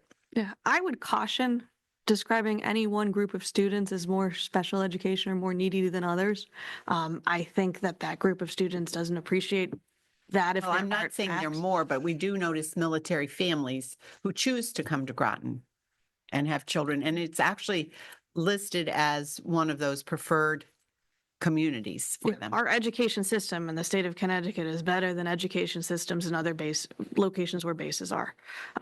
As a whole, I think the desire for Connecticut education amongst military students is the desire to be I'd rather be in Connecticut than a lot of the states that other military bases are. And I'm saying that knowing what's happening in other districts nearby, that those statements have been used in a very negative way towards folks who have disabilities. Again, our military students' test scores are higher than the student test scores for the town of Groton. So to be accurate about, who needs most, I think our town of Groton kids and our military kids both need access to services. But if we're going to talk about who has more special needs, let's try to use percentages and data so that we're not having falsehoods said about different groups of folks that could be seen as unfair. So in the military, though, And quick, just quick. their kids with special needs so that they do give them priority in placement. So just to know that is something that the military does. Yeah, but I think, I would love to see more federal money go into special education, like we went over that before. The fact that the federal government funds each and every state at 35%, I think is disgusting. I do not work for the federal government or represent there. No.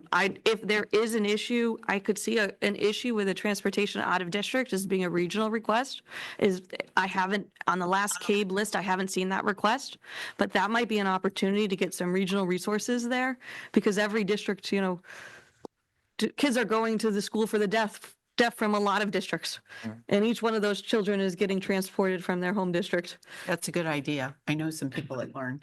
Yeah. No, that's a good idea. That could be a good opportunity for some sort of a grant process or something where folks could get their per rata share that's fairly distributed amongst a multitude of districts and assist in that way.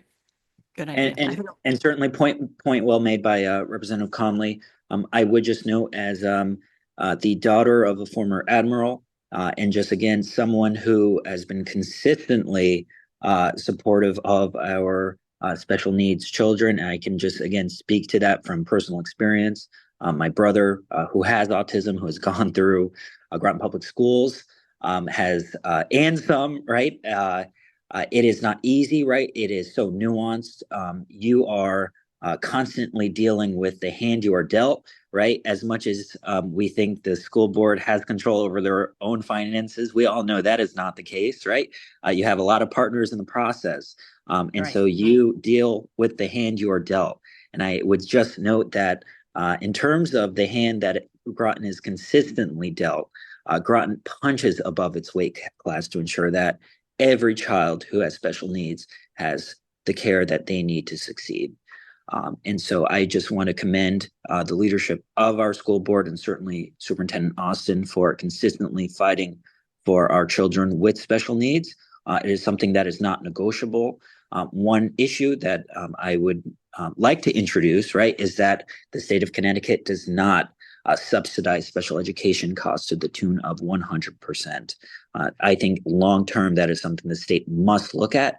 That is obviously a huge fiscal note for the state of Connecticut that we would have to wrap our minds around. It is well above my pay grade to address, but I fundamentally believe in order to address some of the issues that Representative Conley just outlined, right, and that we all know in our hearts in terms of ensuring that every school child has the services that they need to succeed, irrespective of what school district they live in.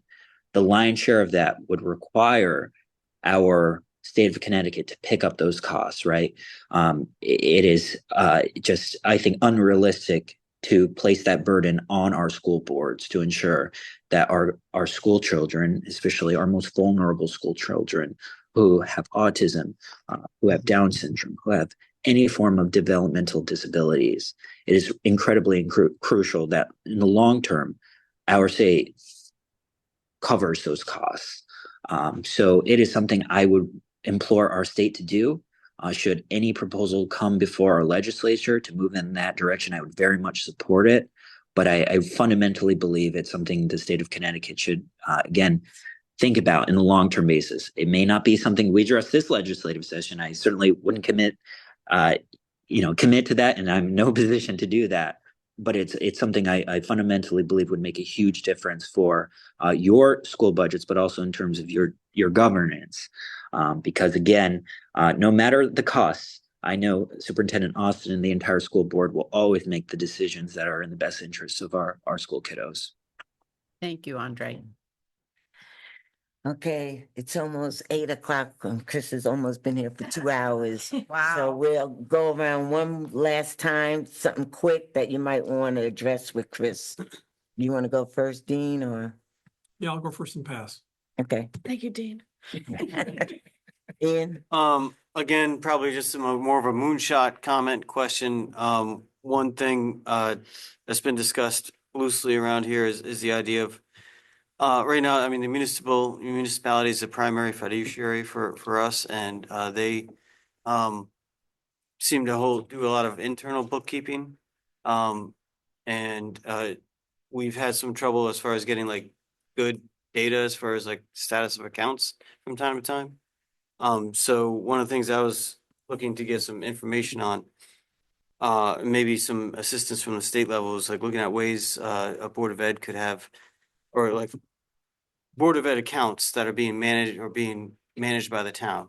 They manage the financials, but can they be separated from the general funds so that it's easier to get just a clear debit credit statement of like what's gone in the account, what's gone out the account on a monthly basis or a quarterly basis? So I don't see the state of Connecticut doing that. And the reason is boards of educations are so diverse amongst our state of Connecticut. So we have to make rules that are laws and funding laws that are applied equally to every district. So you have towns in the state of Connecticut that don't have a school system. And those students are funded and then the money would go to a school. You have towns that have a K-8 system and then they pay into a regional high school program. Each student lives in a town, but not each student goes to that Board of Education. So if you have kids here that, go to Ledyard for VOAG, Ledyard, so the Groton resident gets money in the town that they live. That's where their money goes. And then that money has to go to the appropriate school district. Again, we have a variety of school districts. And while you may be looking at the needs that you see in struggles between this Board of Ed and this town council, the state cannot solve all those struggles because of the variety of school districts we have. The state has to do what's most fair for everyone, and that is every student is a resident of a town, and that's how the money gets divided up to the town. Now, if you are having struggles, I would encourage more discussions between the Board of Ed and the town council, more discussions between Susan Austin and John Burt to try to get over those struggles. If you feel you need legislative help, I'm sure we'd be willing to help you with that. But the bookkeeping nightmare of how all the school districts and how every town proportionally pays you would see negative effects to that. If you only got your Groton kids money from your Groton Board of Ed, you would see a negative to that. And The other I can add municipalities. that one of the things that we feel the board has suggested and we feel, and I've talked to John Bird about, is moving to a software like a Munis, which they used to, and now having a business director who's very familiar with that, a couple of them, and has really, and Clint Kennedy, who has looked into that too and has had work, that when those two vehicles are the same and they can talk to one another, I think that's going to help us immensely in communicating. The e-finance system that we have is a little cumbersome and it doesn't always talk nicely to Munis. So we have to go through a lot of hoops to make that work. And I think looking at the end game of really changing a software that might communicate better is really the ideal, I think, in this situation in collaboration. So, Yeah, and if I mean, you, that's something we're yeah, contemplating. and if you're looking for grants, again, ask us to Yeah. support those grants so you can get your software upgrade. If I know you've had a variety of business managers here and how everyone budgets, even though you're budgeting, you can budget differently and how you encumber funds is different from person to person and how that looks when you're pulling reports from multiple people into multiple computer system. I think all of those things together have equated to some of your budget struggles and your communication struggles about funding and what lines over and under different periods of time as your staff has been transitioning. Hopefully some steady staff will solve some of those problems. And maybe a computer upgrade's needed too. I think that's true. Well, appreciate that and definitely duly noted that it's primarily a municipal and Board of Ed situation to negotiate a resolution to. Thank you. Adrian, you have anything? Yeah, I was very happy to hear you talk about special ed, Andre. I think that the state funding special ed, more fairly, I guess, would be huge for boards of ed. Because as we know, when we get a new special ed student, if we have to pay out of district tuition, that's $100 or $100,000 or whatever it is. That pulls away from everything else because we are on a fixed budget. We started the year with a budget and we need to finish the year on that budget.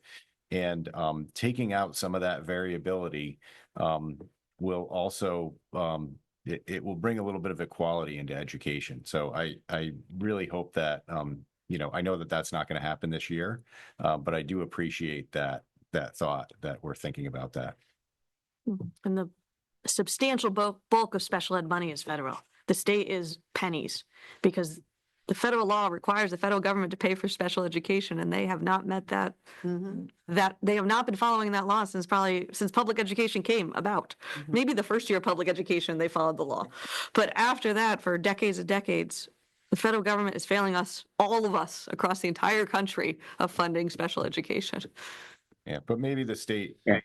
I would just note, just, due to federal funding, I mean, if we're going to assess things on that basis, then, quite frankly, it would, let's be honest, when it comes to any form of federal funding, especially with respect to the multitude of school children who are not originally from Groton or were born in Lawrence Memorial Hospital, but came here by way of the Navy, by way of their orders, right? Still, it's not negotiable to ensure that those school children their education needs are met, right?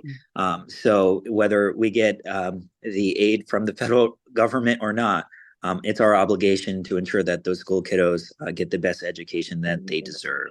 And so, it really is important, I think, to elevate that conversation. Certainly appreciate it. And just to harp back on the comments from Representative Representative Thomas, I'm dating myself here, Board of Education member Thomas.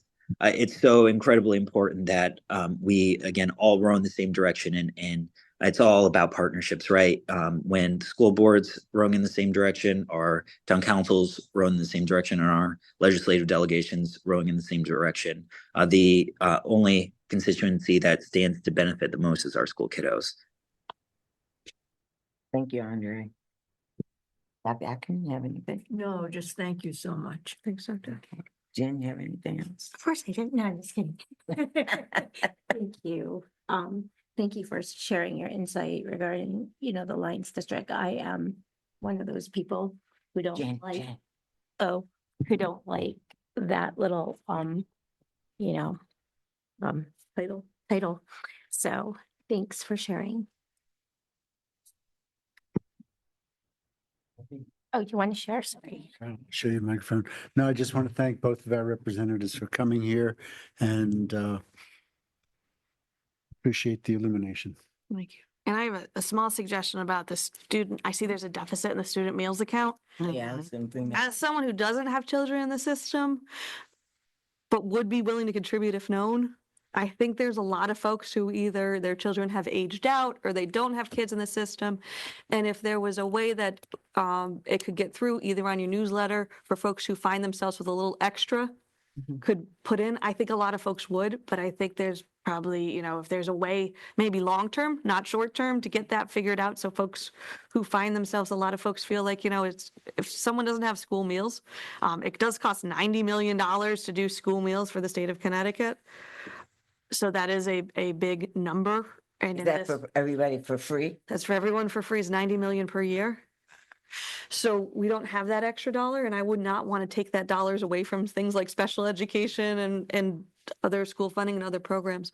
But we do have folks here in districts that could help contribute if there's a way long-term to find a way that it could be posted. I know other states have figured that out, or other districts have figured that out. So folks who may either in the district or out of the district could donate if they would. We were almost at $60,000 last year, but through the generosity of so many people who came forward and some of the fundraising that Ernie Koshmeter did, we really were just 10 million after all of that. So that is a good 10,000. idea. 10,000. 10,000, sorry, 10,000. But you're right. And we have now 5 of our 7 schools community eligible. Thank you also to Ernie Koshmeter and his hard work with the team to ensure that we, Fitch does not have to pay Groton Middle, CK, Thames River, and Mystic River, but NEA and Charles Barnum still does. And there's still that issue with military kids not getting SNAP benefits because they have TRICARE and not Husky. And having parents deployed up to 7 months in a year makes it harder to fill in those forms. And sometimes the pride too, not wanting to fill out the forms. So, It would be great if we, could do more. Because the military families are all eligible for SNAP programs, but kids who have Husky are automatically enrolled in That's SNAP. it. That's right. Because the family financials are in the Husky program, That's so right. they're just automatically enrolled. Our TRICARE kids, they're not automatically enrolled because the state doesn't have. And that's the issue, that it's not automatic. So folks do have to fill out the form, and it's hard if your parents away. Yeah. So we may not have, and some folks who are eligible choose not to fill out the form, and That's some right. folks are just too busy and can't get to it. But in the end, the kid needs lunch. So I'm glad that none of our kids are being deprived lunch. None of them. And super well articulated by Representative Connolly. Really nothing to add there, and very much preaching to the choir here to Superintendent Austin. But I just want to truly commend Ernie Koshmeter for again punching above his weight class, right, in terms of fighting for ensuring that we reduce the costs for providing meals to our school kiddos, and that really, again, innovative idea to ensure that the bulk of our school kiddos have free school meals was just such an innovative approach to policymaking. Ernie is on the front lines when it comes to state policy on ensuring that every school child has access to school meals, whether it's breakfast, lunch, etc., snacks, and not just snacks, but healthy snacks. Locally made snacks. And one thing, as a member of the Environment Committee and now Vice Chair, I'm very interested in the farm to school movement. So to the extent that Love really it. Groton can continue to be leaders on that front, stand ready to provide assistance and again push forward some innovative ideas on that front. And here to again be a partner to the Groton Board of Ed on that front. Well, I will definitely reach out because there's some state competitive grants and I will ask for your support. And Shannon Weigel's right here with me. So she's hearing this too. So we will absolutely, I would love to see a universal pre-K and see some of those Smart Start dollars for early childhood. So we've got lots of wishes. So we will Well, definitely they be in said touch. I will be in touch. They'll write the letters. We write the letters. We do them as joint letters. We do it all. We're happy to do it. You're never bothering us when you ask us to sign a letter. And we're Much appreciated. happy to help to get some more grants. Mhm. The more money you have, the more you can do. I know. Chris, can I ask you about the state partnership plan? I think that was a concern of Ian at one point. We had a presentation from my health insurance consultant and, excuse me? Nothing. And I think Ian had a concern about the state partnership plan. So can you tell us more about that plan? I mean, well, the concern was just tangential related to the MPG, the consultants, the town hires. They made some mention about some concerns about some reporting transparencies, but I honestly, I reviewed their comments and I did some research. I can't find I have found no news stories about any transparency concerns. So like, I don't know what they were talking about in regards to that, but I'm wondering if there was something I missed or. No, the comptroller's office does our state of Connecticut healthcare program for state workers, and the partnership program. There's luckily no concerns about transparency statewide. Sean's office is being run very well. But I do know sometimes when you have private consultants that are trying to sell you multiple products, regardless of what it is, sometimes they say things that one product is better than another, or one concern is different. I would take that as a salesperson response. The Board of Ed, by the last time, I know last year when it was priced out, the Board of Ed would save money by getting on the partnership plan. The town of Groton that plan would be more expensive for the town of Groton and employees than what you currently have. Now, what the Board of Ed and the town of Groton should do together, I will leave that in your trusted hands. We are here to make sure that you know you have access to the partnership plan. It is a good plan. I recommend, and I've recommended since I was on RTM a very long time ago, I won't say how many years ago, that we Over should, 10 years. over 10 years ago, that we should be pricing out the programs often. I remember we did that one year and got a better price in the partnership plan. And then the folks who did the health insurance for the town, the Board of Ed, went back to the Blue Cross Blue Shield vendor, and the Blue Cross Blue Shield vendor beat that price. Oh, there you go. So you got the best of both worlds. You found out that it could have been cheaper. And then in the end, it was even cheaper for everyone. So it was better. So I think I look at purchasing health insurance just like purchasing car insurance or purchasing anything else. Shop around, get your quotes. Yep, you're right. See what suits you best. Again, we did it last year where we priced out the partnership plan and the Board of Ed would have saved money. The town it would have been more expensive. And again, I will let you guys deal with those things. I believe you do have to be on the same page with that. And we want to reach out to our unions too and our union leadership. So at least they'll have the information and they can have a conversation with us. And I believe there's also a concern for the retirees. Yeah. Right, for right. retirees. Yeah, we don't want to Have a leave lot them to out, do on that. right? Yeah, yeah. Yes, and nothing to add here, but again, in complete alignment with my good colleague in the 40th. Price out your health insurance, Appreciate folks. you for clarifying that concern. Yeah, Thank no, you. Sean's office is great. And if folks have additional questions, reach out to Sean Scanlon directly, or if you'd like our help, we can help too if you find yourself having troubles with that. But it's a very good office and he's been huge on transparency in that department. Most prices and most things are available online. I know the quotes you got within 24 hours. Mhm. So if you need a fast quote, we can help you. Thank you. And one last question from Matthew. Yes, you mentioned, Chris, that there are some school districts that have figured out how to recruit donations to offset meals. If you have any particular ideas of which districts we could reach out for so we can get further information, we'd be grateful Yeah. to see. I'll look online, but I know some districts are accepting online donations for folks. So I know there is a way to do it. I don't know if you're a municipal code or if it's a technology issue, or even if folks have to come down here with a check. That's what they've done. If you Very generous. If you get it out, the word that you have $10,000 short and we can spread it through where to make your check payable, to mail it, to drop it off. I know there are people in the community that would donate, but again, if your kids aren't in the school system, you wouldn't know what to do. So Sounds like a referral for the And- communication. Yeah, Yes, and really great point made by Chris, but once a month we hear on the, if folks who have no other time other than watch every single town meeting in Groton. We all know every month in the town council, during our town council meetings, they read a plethora of names that have contributed to various town funds to ensure that we have robust funding for energy assistance, for human services, and so that's just something to consider. I know in my heart there are no shortage of community members that would be willing to also provide their own personal funding on that front too. So it's just something to consider as well. As we're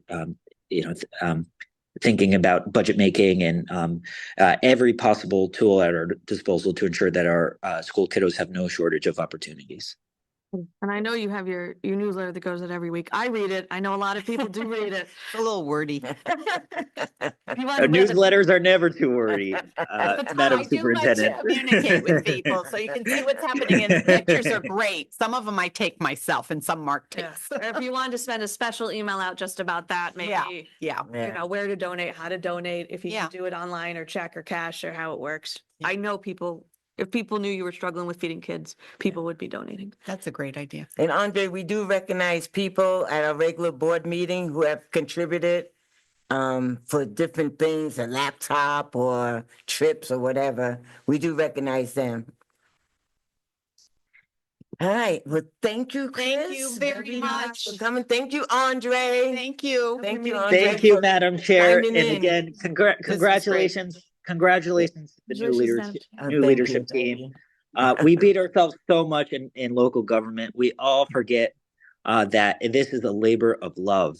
At the end of the day, this is, again, I've said it ad nauseum, it is for our school kiddos. And I know no matter the struggles, each and every one of you have not lost sight of that. And so I just want to thank you for your continued volunteerism. I want to thank every single employee of our school board, teachers, our central office staff, and everyone in between. It is so important we all row in the same direction in the benefit of every single child in our school system. So I just want to thank you all from the bottom of my heart and pledge to all of you that I'll continue working with our incredible local delegation to fight on your behalf. Now, my question is, should this only be an annual meeting or should we meet more than once a year? I'm just trying to get a feel on it. You can call us anytime you wish. note that once we get into session, we all do sit on different committees. Mhm. And that does require us to be in Hartford on different days. So it does get difficult for us to get back here by 6. Okay. But it doesn't mean that you email, call if you want to do a Zoom with us. Again, I know when we've had budget troubles before, we were calling the superintendent all hours of the day and night. We won't bother you guys in the day and night. But any questions you have, reach out to us. We're around, we're available. Getting us physically here at 6 o'clock between January and June is difficult. Yeah. But we do the best we can, and sometimes we send one to represent all 3 in person, and we can offset that. But we will get very quickly into committee meetings that do go a little bit late, of the committees we are in. So Andre, you're in 3 committees, right? 4 this year. For this year. I don't have my assignments yet because I'm on committees that meet different days. So the committees that meet the days Andre's there, they announced today. I think I'll be known to this week. I'll find out. And I know the senators are on at least 6 or 7 committees. Wow. So because there's less of them and more committees. It's just how the math works. And, So and it's- Chris get sells folks herself a little short here because she leads the committee of all committees, right? That reviews the bills for all of the committees. So, in the whole scheme of things, whether she serves on 1, 2, 3, 5, it really doesn't matter because we all know there's a considerable amount of time spent working on screening. And so, again, when it pertains to just again this meeting tonight, I think at a bare minimum, once a year certainly suffices, and it's incredibly important that each of us have the face time with the Board of Ed leading up to the legislative session. So Chris is in the room. Chris, again, very much appreciate you for taking one for the team this evening. But again, it's so important that all of us participate at least once a year in a public fashion like this. So thank you for your opportunity to allow us or for including us in your meeting this evening. Well, I want to thank you because anytime I call, you pick up the phone and I really appreciate it. And you kind of give me some good insight to things. So. And I know our other districts, sometimes they'll call it, they'll say, is there some that can go on in the morning? I know you guys, a lot of you work too. So it doesn't mean that everyone can come when we say we need to have a question, but we know there's enough voices who can be morning, lunchtime, afternoon to talk about things. So reach out when it works for you and we'll help and come, but you definitely have to come at least once a year. Yeah. But if you're waiting on the day that we can all come during the middle of budget time, don't wait on it. Just I know New London does it all the time. What time can we do tomorrow? And we'll find a 15-minute period that we pop on Okay. with mostly the staff, but they get the questions of the elected officials to us as well. Okay. Well, thank you very much. Thanks, Chris. guys. Appreciate See it. you soon. Thank See you around. All right, thank you. Have a good so much. session. Thanks, guys. Thank you, Andre. Have a good trip there. A lot to update you on. All right. Talk to you when you get home. Will do. Okay, next on the agenda is, If we could do Shannon with. okay, Shannon, you want to do electric bus? Do you mind, Sam, if we let Shannon go? Ladies first, Aw, Sam. All right, Sam. if that's still appropriate. Sam's just used to staying with us. What? Sure. Yeah. So good evening, everyone. Hopefully this will be pretty quick. So we are considering applying to a program through the Environmental Protection Agency. It would be, it's a rebate program, so kind of similar to a grant, except the application process is much easier. And it is their Clean School Bus program. So they are providing funds for school districts to purchase electric buses. Basically they cover the entire cost of the bus. And we would have to turn in 3 of our retired buses. It's a lottery. So like I said, it's a very simple application. And then we will get priority. We are considered a priority district based on our demographics and our geographic location. And they will cover up to $325,000 per bus. We talked about what we would be interested in purchasing if we were awarded the rebate and determined that, rather than, we could purchase up to 50 buses, but we decided we would start low, since this is new territory for us. And perhaps get 3 of the mini buses, which we could use for after-school activities and for field trips during the day. We already have the infrastructure to plug them in. There's a couple buses that other school districts are using right now. Ford has a model. Another popular one is, I included it in your packet. I only included a copy of the Ford, but there's another one called Bluebird, I think, that's very popular. But we would look into that more. So in order to proceed with the application, we would need a commitment letter from the board. If we were to be awarded the rebate, we still have the opportunity to back out of it if we change our mind. So there's really no risk for us at this point. I included a copy of the commitment letter that a representative of the board would need to sign. The application is due June 9th. So we have a little bit of time to think about it, but would certainly want to get it in as soon as we get back from break. Would we need to talk to S? Oh, did I say June 9th? January 9th. January 9th, Sorry. yeah. Yeah. Sam, would we need to talk to STA in any way, or would this be just owned by Groton Public Schools or? I believe that we could own the buses. They have already said that they could provide drivers for us. But as Shannon and I talked about briefly, I would still like to talk to the STA management and see whether if we had drivers of our own, for instance, coaches. Mhm. The could band. possibly drive them. I think about the band and a lot of other places that could really use something like this. So you need a special license for it, but it's very Robotics. easy to get. So if we could do that, that would be helpful too. I think it would relieve some of the pressure on STA too for getting some of these smaller teams to events, a swim team perhaps, some of the smaller teams to events. But Shannon, did you say that we would have to turn in three of our buses? Yes. Did you- Yeah. Now, that's STA though, right? We don't have buses, do we? We don't own any buses right now, so I guess we'd have to verify that it would be okay to turn in 3 of the.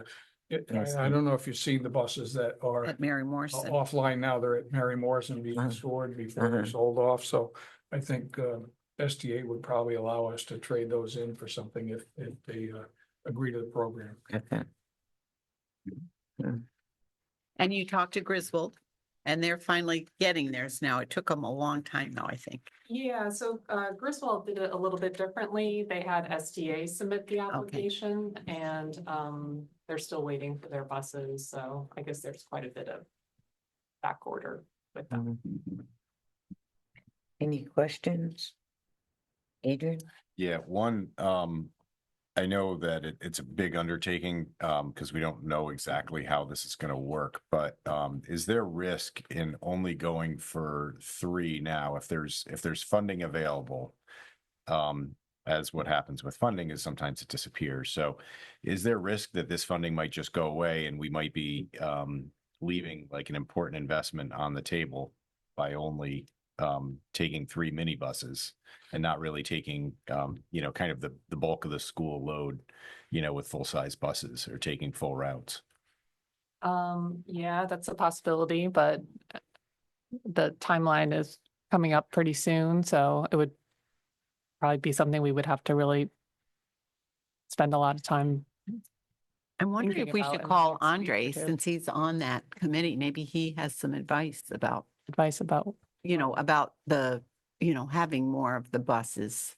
And if it's is it a grant or is it just this is a EPA federal okay, grant. federal? Okay. So, I mean, it has been going on for several years now. I think, I can't remember what the commitment is for the next couple years, if it's been obligated already. I believe so, but All right. Well, I would be, I mean, clearly there's probably some discussion on how we ended up at 3 buses and there's probably good reasons for that, but I would be interested to know what that is. And, so the positives and negatives of going, for a few more buses, like, what are we worried about with going for, more, whatever that number would be? You can answer that, I think, Sam. So one of the reasons we're looking at smaller buses, and we have to clarify this, but we already have the infrastructure at our schools that would probably charge these the smaller buses, the mini buses, rather than residents plugging in 24 hours a day. We could actually plug these buses in, from what I understand. But again, we have to verify that. But so we could have a couple of buses over at Thames River, a couple at the high school, or at the middle school, and a couple over at Mary Morrison, and use our electricity to charge these buses without spending the additional money on infrastructure, charging stations somewhere else, like at the STA garage or somewhere else in town. Right. Although we could do that, and we did talk about the potential of, if we needed to put in additional charging stations, if this grant allowed it, we would probably do that again at Mary Morrison, where we have essentially mostly an empty parking lot where we could set that up. So is there grant funding for the charging infrastructure? So we potentially could, is that part of this same rebate? You can ask for up to 50 buses, but In 50 buses plus the charging infrastructure? But we do have a contract for the next couple of years of buses, although the way they're turning them around, it might take that many. yeah, I mean, my understanding with how the lease works with SDA, I think we kind of determined that we didn't want to tinker with the contract too much, but so we tried to figure out how many we could host, have on our own property. And Mary Morrison is Yeah. Groton Utilities, right? Yeah. So we can actually charge them. That's, Another plus. Yeah. Good Put 'em thing. up down there. Yeah. Jennifer, you have a question? Several. Okay. So it was mentioned that Griswold, submitted the grant application. I'm going to just rattle out my questions, right? Why don't we do the same? What's the benefit of us as a district doing so? Has anyone researched or talked to our attorney to ensure that we are not violating the current contract by owning our own vehicles, because that's a revenue loss opportunity for our current vendor? And the reliability of the buses, like technology wise, if it's cold, lose power, and then the buses don't get charged up. I mean, if we go the 50 route, right? This is just for the 3 route. And then now we're gonna potentially have additional property tax and the impact on our insurance. I can't just make a decision, oh, it's a grant. Here are some of the other things that I just thought about sitting here while you guys were presenting. And I'm sure there's a lot of other items too. I think that was part of the idea, was starting small, is not getting. Or not far start ahead. at all. Yeah, yeah.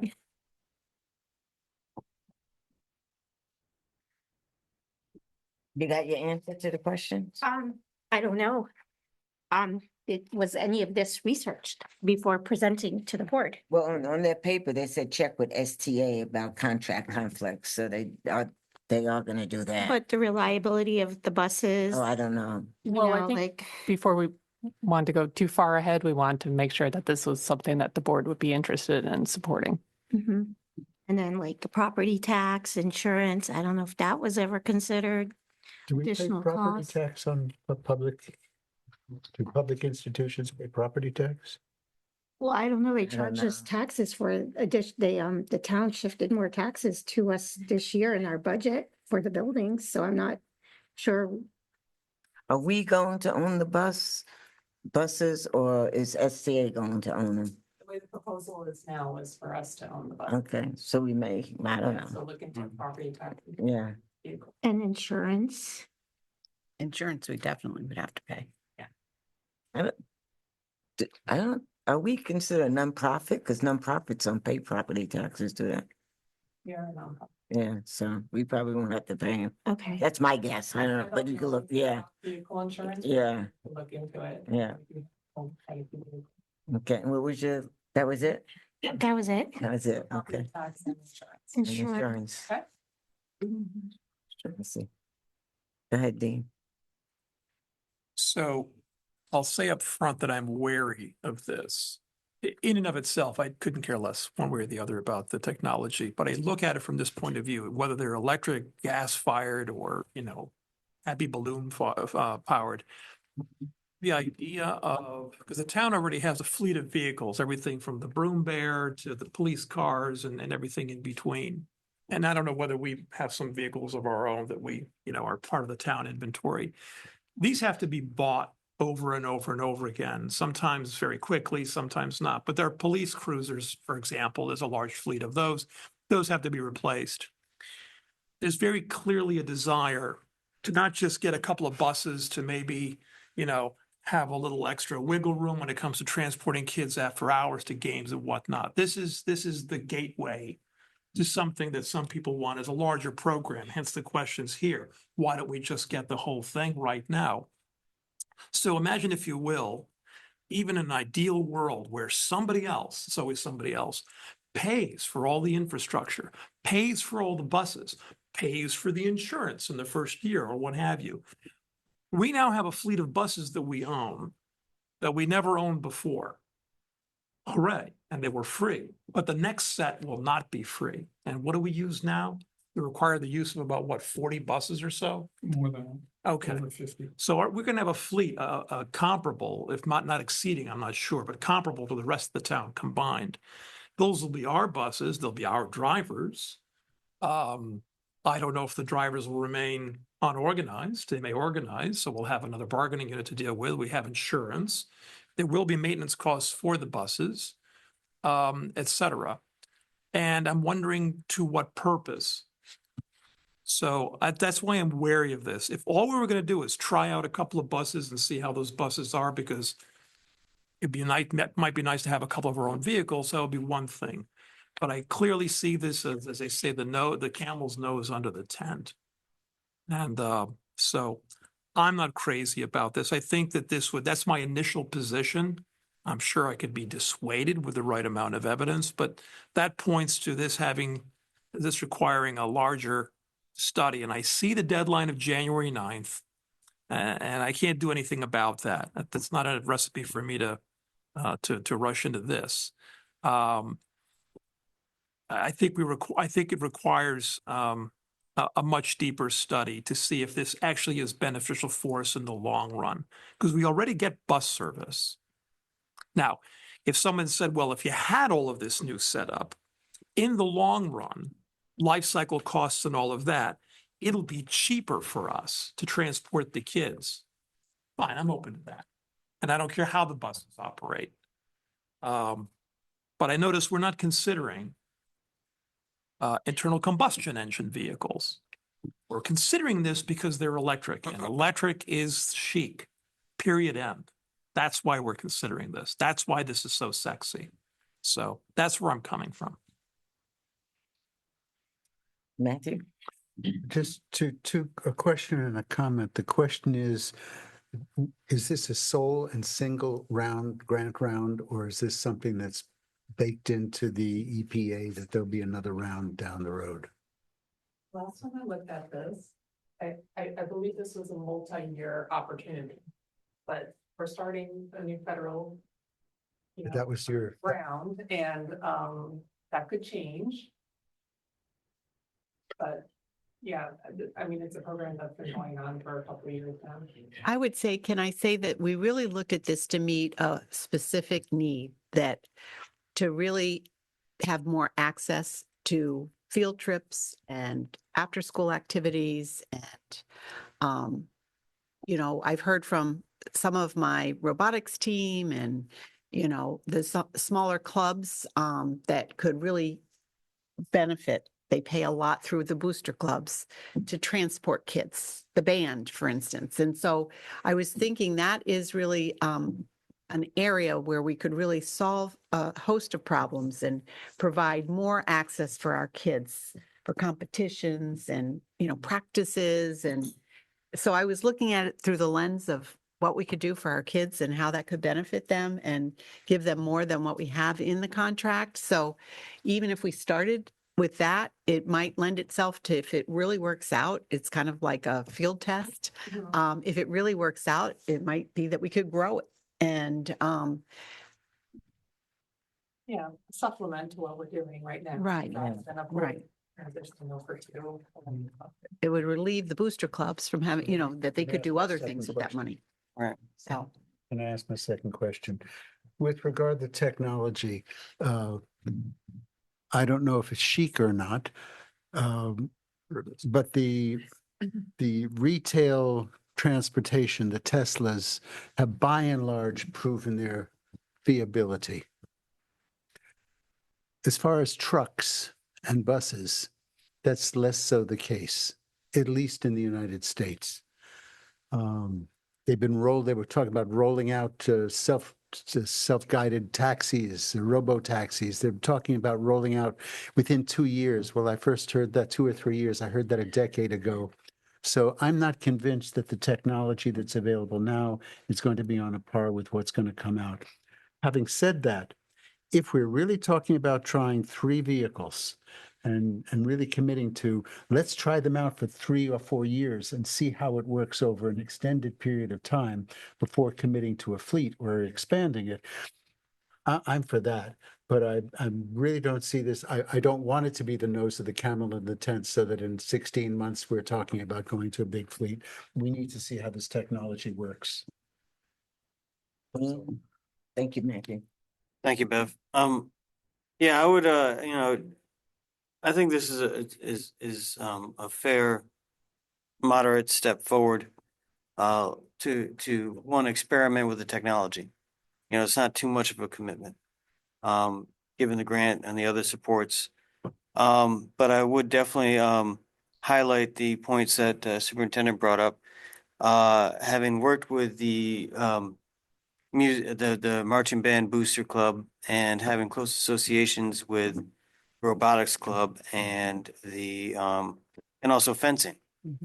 There are a number of smaller clubs that do need transportation, and there have been a number of times where that transportation has had to come out of the pockets of the booster club, which is always a cost benefit analysis to be had of like, if we spend on this, then what is, what is that money, what else could that money go for? Which usually goes for scholarships, to help support, band students that are moving forward. So I'm in favor of this looking as a small supplement to the existing fleet we have, 2, a pilot to, experiment with the technology and determine its viability over time. But I do share Jen and Dean's concerns, of not wanting to move too fast too soon. While I can appreciate Adrian's inclination to look at a whole fleet option, I do think it is prudent to move with caution. And technology does evolve at exponential rates. So we need to kind of be mindful of that. And a side note, I was listening to and looking at the notes as far as listening to Sam talk about plugging in. This would solve a certain problem of having other cars plugged into our pedestals if we had our own buses plugged into our pedestals. Oh, there's that. So, thank you. I don't want to say everything again, but I agree with just what Ian just said. I hope nobody in this room is plugging their car in there overnight. If you are, I apologize. Can I just think clarify Adrian for the wants to record, say because it's something. been said twice now that I proposed a fleet of buses.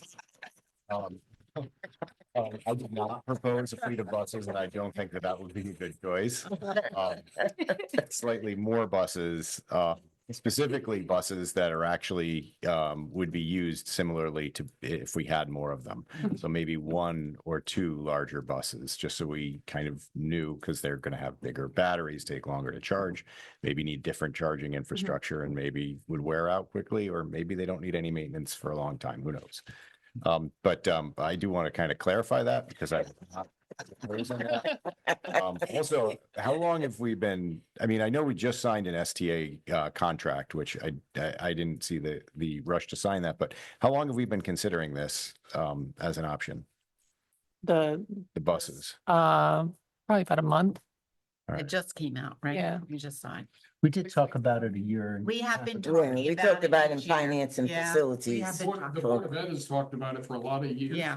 For many years, about Right. having, like smaller vehicles that Yeah. move smaller teams around. So Right. We actually had STA come in and talk to us about this. They as did. well. Yeah. I have one more question, Bev. Okay. Had you given thought to having one full-size bus? I mean, we have an arrangement with STA that we can have 3, if my memory is correct, 3 field trips a semester or a year For every school. For every school. for every school. If we had a bus, we might be able to do some more field trips and I eliminate think that these, cost. a class size, right? 24 kids? Was that 18, the number? 18. That was ideally what you wanted. Yeah, I think there might be a limited type available from the manufacturers right now, but remember, that's what you wanted, yeah. And then the larger bus, I think, requires a different kind of hookup, right? These would fit for what we have. The smaller buses would fit on any of the areas. So a Yeah, 20 that's passenger it. van requires a special non-bus license. If you go Oh, to a that's what it bus, was. then the bus, Oh. then you need the bus license. Again, STA said they could provide the drivers for it. Is this something we have to vote on? Well, I think we apply for it and then once we get it, if we do get it, then we have to really make the decision. Right. Is So- this something, are you asking the board if this is What your something? thoughts are. Yeah. Okay, Yeah. What do you so think? just going around real quick, this is an official vote, just to give me an idea. through it. Should we Discussion. push through on getting these 3 mini buses for 20 students or fewer to be used for field trips and after-school activities? Ian, you're first. Yeah, I'm in favor of moving forward, get Okay. more information. and Adrian? vote. I'm in favor of moving forward, but also adding 1 or 2 larger buses. If that, if people are interested in that. Yes. Yes. Yes for, Yes. okay. I'm yes, because we're not committed. Mhm. So like, even if we get the grant, we could still back out. Mhm. That's right. Matthew? Yes, but I would request, if it's okay with the chair, that we price out the cost of the larger bus. Okay. Dean, Dean? You want to know what I want? I want to hear you. No, I'm a no, but I did have that question as well, and I didn't have a chance to ask it, which is, okay, we get the grant covers up to 325 K per bus, but that includes infrastructure, which in this case, with a very small acquisition, we wouldn't have to worry about that. So that would be per bus. My concern was, well, if the buses are each, say, 400K, I'm just making a number up, or 400K, that's 75 each, we'd have to pony up. And do we know that going in? Yeah, So, we need to price it out. but I'm still, a no. We've also talked to the property owner where the bus garage, where STA stores their buses. And he would be amenable to having the infrastructure if needed. Because the larger buses, you'd probably want to put somewhere down there with the other buses. That he would accept having the infrastructure put on his property as long as he didn't have to pay for it, and this grant would, so. But would he own it? Would he end Yeah. up owning Yeah, owning it? Or and it would be his. Yeah. He would own it if we put it on his It's on property. his land. Yeah. But again, we could look at doing it at Mary Morrison too, depending upon the cost of the infrastructure at that site. Okay, so I think it's the consensus that you can move forward on this. But we do want some answers, the price for the larger bus and check with STA about conflicts. And did I miss anything? The insurance. Excuse me? piece, Insurance. The insurance. Insurance, Piece. the insurance piece and property tax. And tech. Well, Yeah. If we, Also estimated maintenance over time. So did you write that all down? Estimated maintenance over time, insurance, property tax, which I don't think we pay, price for a larger bus, and STA contract conflicts. One more thing, maintenance cost is one thing, but for model XYZ, what's the average repair rate? You know, what are the average cost of repairing it over a 3 or 4 year period? Whatever period you think is appropriate. Yeah. The life of the vehicle. If you can find out that information, but otherwise I think it's the consensus that you move forward with this. And I would also throw in that I'm also in favor of hearing quotes about the larger buses. Yeah, we wrote that. They're gonna get back to us on that. How would you like me to share that with? Semaphore. Can you come back and talk to us about it? This way, if we have any further questions, we can ask you. Okay. Okay? So this has to be approved by, we have to vote on it by the 9th though, or? no, No. No, we just give a consensus to move ahead with it. because then if we do receive it, then we have to come back to you. Yeah, okay. We actually can't take any action as a board because we're not meeting as a board tonight, are we? No, And we're meeting as the, Oh, oh, no, wait a minute. Special. yeah, special meeting. Oh, we are a board. You are a board. Okay. For some reason, I thought this was a cow. I'm sorry. If we were a cow, we wouldn't be able to really vote on anything officially. But we didn't really vote. We just gave like Yeah. a consensus to move ahead. But we can reach out to Andre and Chris and Heather to get a letter if we need one. I don't know if we need one. The letter. No, okay. So Separately. you're gonna, Shannon, you're gonna come back on January, our next meeting is January 6th, but it's a budget meeting, but we're gonna hold a special board meeting before that to vote on some second readings of policy. We Oh, wanna get okay. going. Okay, So maybe at that time we she can can, come. she can, All right. okay, and remember, board, after that, when she comes and we do the policy, we got the budget after that. So let's not try to drag these meetings out that we're here at 11 o'clock. still We looking at have a that hard end budget. at 11, so. Okay. No. One thing I'm gonna request on this, just going to the agenda, there was no notes of attachments, and I did not get the bus packet in mine.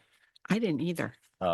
So you're gonna have it would be mine. nice if agendas in the future, if there's, well, I can get it later now, I'll but I tell would have Joyce. read You it can have it. before. You can have it. I already looked at it. Yeah, I didn't get it. But I'm either, just so saying, I'll for ask for future agendas. attachment. Have I'll tell it listed that there should be an attachment, so I know to ask for it if it's not there. She may not have had the attachments, although I don't know. She did somehow get your tools for schools. So I don't know. I found that on my desk. thank you, Shannon. So where did that come from? That I What? just gave Adrian. Thank you. No, I didn't see. That was on my desk. Yeah. Thank you, Shannon. Thank you, Shannon. Okay, Sam, the man. Thank you, Madam Keep Chair, for saying that even. recognizing. Sam. No, just Sam the man. Go ahead, Sam. Water? Should be noted that a chair a couple of persons ago held me here very late at night and then forgot to call on me at the end of the night. So I really appreciate you calling on me at least. I'm not going to mention any names. So I'm going to give you an introduction to, so tonight, I just want to give you the introduction to Tools for Schools and what that's about. It's part of a program that the EPA put together to ensure that we have healthy buildings, that we have a good indoor air quality. And so this is a part A of that initiative. And part B is, I spoke to you about previously, which is the HVAC testing that we are required to do in our schools. And I told you, I think at the last meeting, that we are starting with Colonaski and Northeast Academy over the winter break. So on the HVAC testing. But the tools for schools part of it, I included in your packet samples of those, not filled out.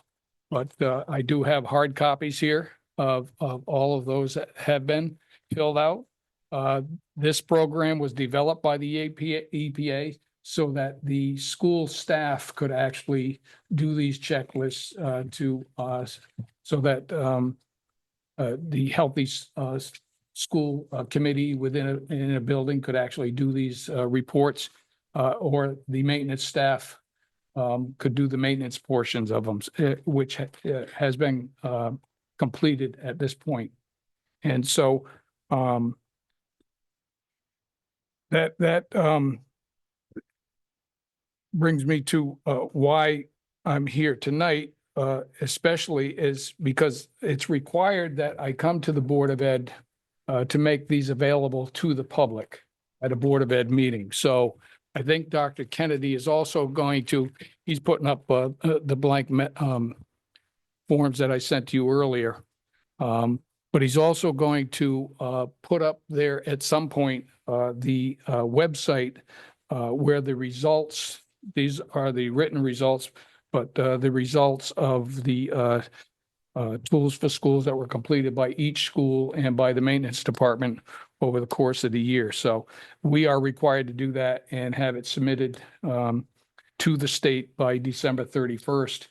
And it has been posted on our website.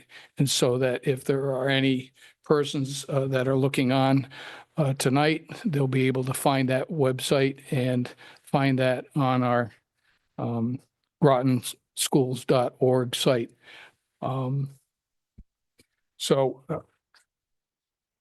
Once the second part of the indoor air quality program is the HVAC testing. And so once we get those completed, those two schools over the break, when I get the reports from them, I will come back to you and give you the results of those as well. So I think that the other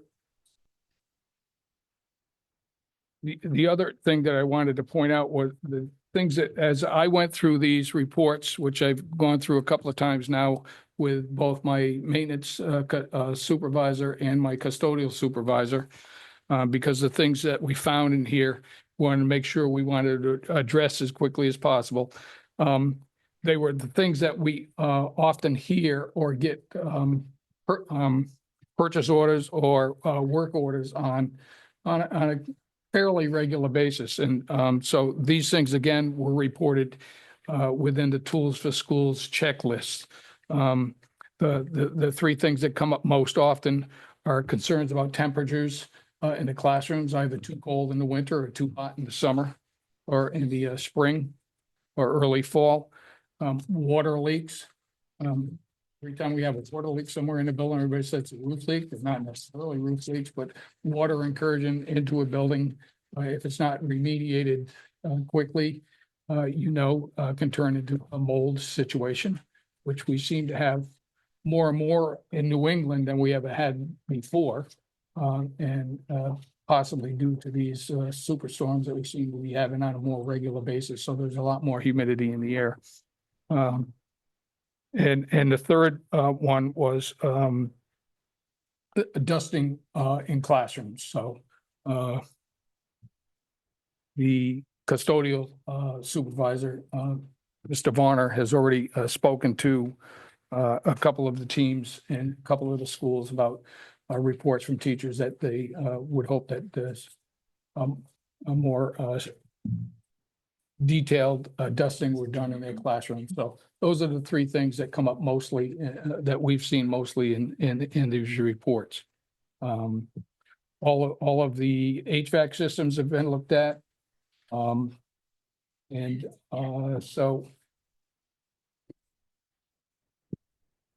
I think the other one was I wanted to mention was the walkthrough inspection checklist, which is part of your packet. That is generally done by that one particular one. The others might begin, the maintenance checklist is done by the maintenance department. Mhm. Ventilation is done by maintenance. You saw that there's a food service, one in there. So Ernie, his staff has done that portion of the checklist. Integrated pest management was done through our custodial group. And the walkthrough inspection checklist, that's the one item that is generally done by the School Healthy and Safe School Committee. And so, the smaller schools, it might be just that committee, in a school like Fitch High School, which has, many different areas.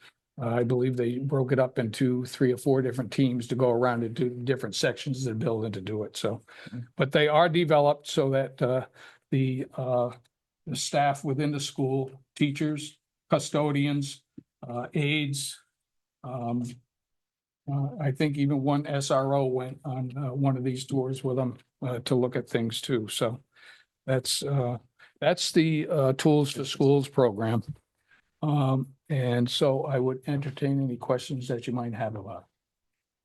Dean? Yeah, just looking through some of the reports, it looks like flying colors. You can see it on your phone? Yeah.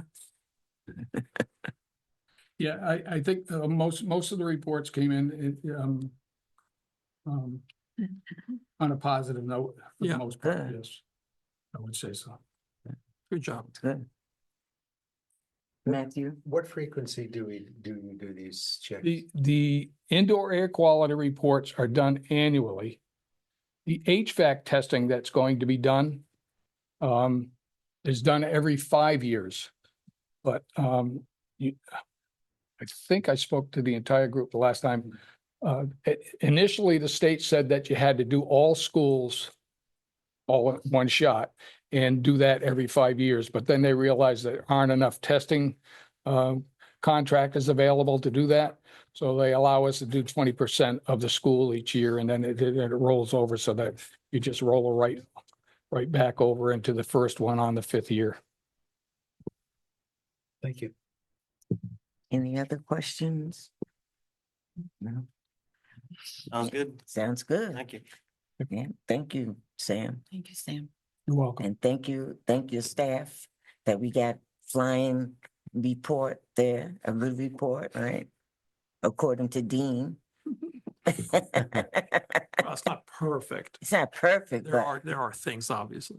but. Now I get to do the 6-page report for each of these schools to the state. Ah, Submitted to the state by the 31st. so you got your work cut out for you. Always. He wears lots of hats. Have you noticed? Well, thank you. Up at 4 a.m. making sure those roads. And he said, they're icy out here, Susan. Mm, And I think we gotta do a, I always Roads listen. weren't so hot this morning. No, he said, The higher elevations, yeah, it's not everybody thinks about it, but you take Charles Barnum School, for instance, a much higher elevation than when you get down here, down into Thames River, for instance, or even Mystic River, much lower elevation. So the temperature's totally different. The conditions are different. okay. Yeah, we don't think of that. We just think of all of Groton, that's it. Yeah. Yeah, and then we worry about flooding on top of it too. We have different areas and then the buses can't get through. So we have to think about all those Down in things. the City. I think this is great too for parents. If they have concerns about a building, they can just go and look at the form on what we've been doing. It's good. It's good for community, to have knowledge about what's going on as well. Absolutely. So and it's all online, right? It's all on the website. These are on the website now. Okay. Yes, they were put on today.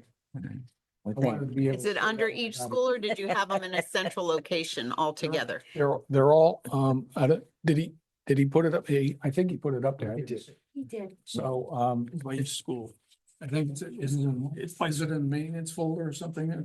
Wait, he's doing something right now for us. Yeah. Building and grounds, you got it right there Okay. too, in a centralized location. All right, well, thank Good you, work, Sam. Sam. yep, thanks. All right, next is the superintendent's goal. I think that was in your original packet that was added to you guys all have it? Everybody has it?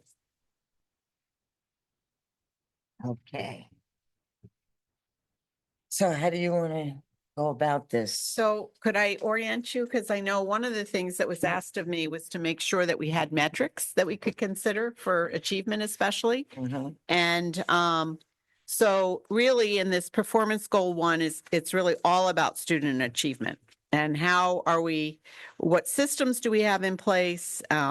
And so if I could go through that, but the first one really talks about having a system that we collect data and we're constantly monitoring it and looking at student achievement. And based on Every Child Succeeds Act, which is ESSA federally, and also the accountability system through the Connecticut State Department of Ed, we have this next generation accountability system that has a goal for all districts of 85. That's that target number for the entire accountability index. And that's by 2030. So if you look at GPS and our accountability, which is close to 70, we're 15 points away from that target. And I'm thinking this is a 6-year goal, but I think that we can reach it in 5 years if we did 3 points per year. But we might even get more aggressive. It's hard to predict, but if that's kind of a set goal and, we communicate that that's what we're looking for, that could be really very doable. And we might even reach the target before the deadline.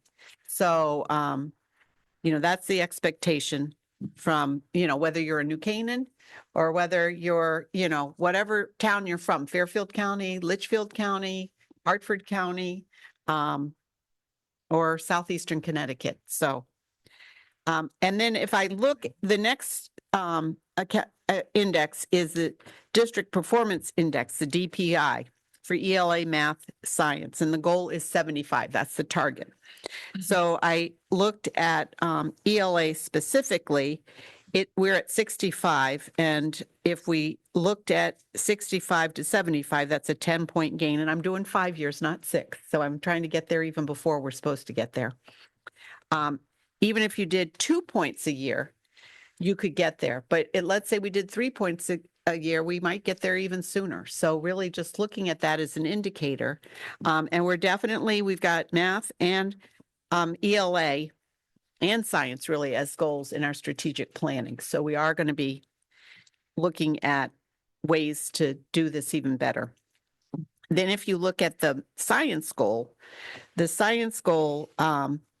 for this past year was 61.9, but I'm going to call it like 62 to 75. That's 13 points away. So, that in 5 years might be doable at 2.6, but if you look at 3%, you could get there even sooner, and sooner than the 6-year spread. I want to also say that there's other data that you can collect. Remember that SBAC is one day in a kid's life, and it could be a good day or it could be a bad day. It's actually over several days because it takes a couple days to do the math piece. It takes a couple days. So it almost takes, really, we spread it out. So it's a few days every week that they're taking this test. But for each of the indicators, it's a day in their life. So one of the things that I'm really pleased with is our DIBELS Universal Screener, and doing that 3 times a year. And now it's really K-5 universally, and it can be used all the way through 8th grade, and it is being used at the middle school for tier 2 and 3 students. We're also looking at another assessment that could be possible for the upper grades, looking at Lexiles.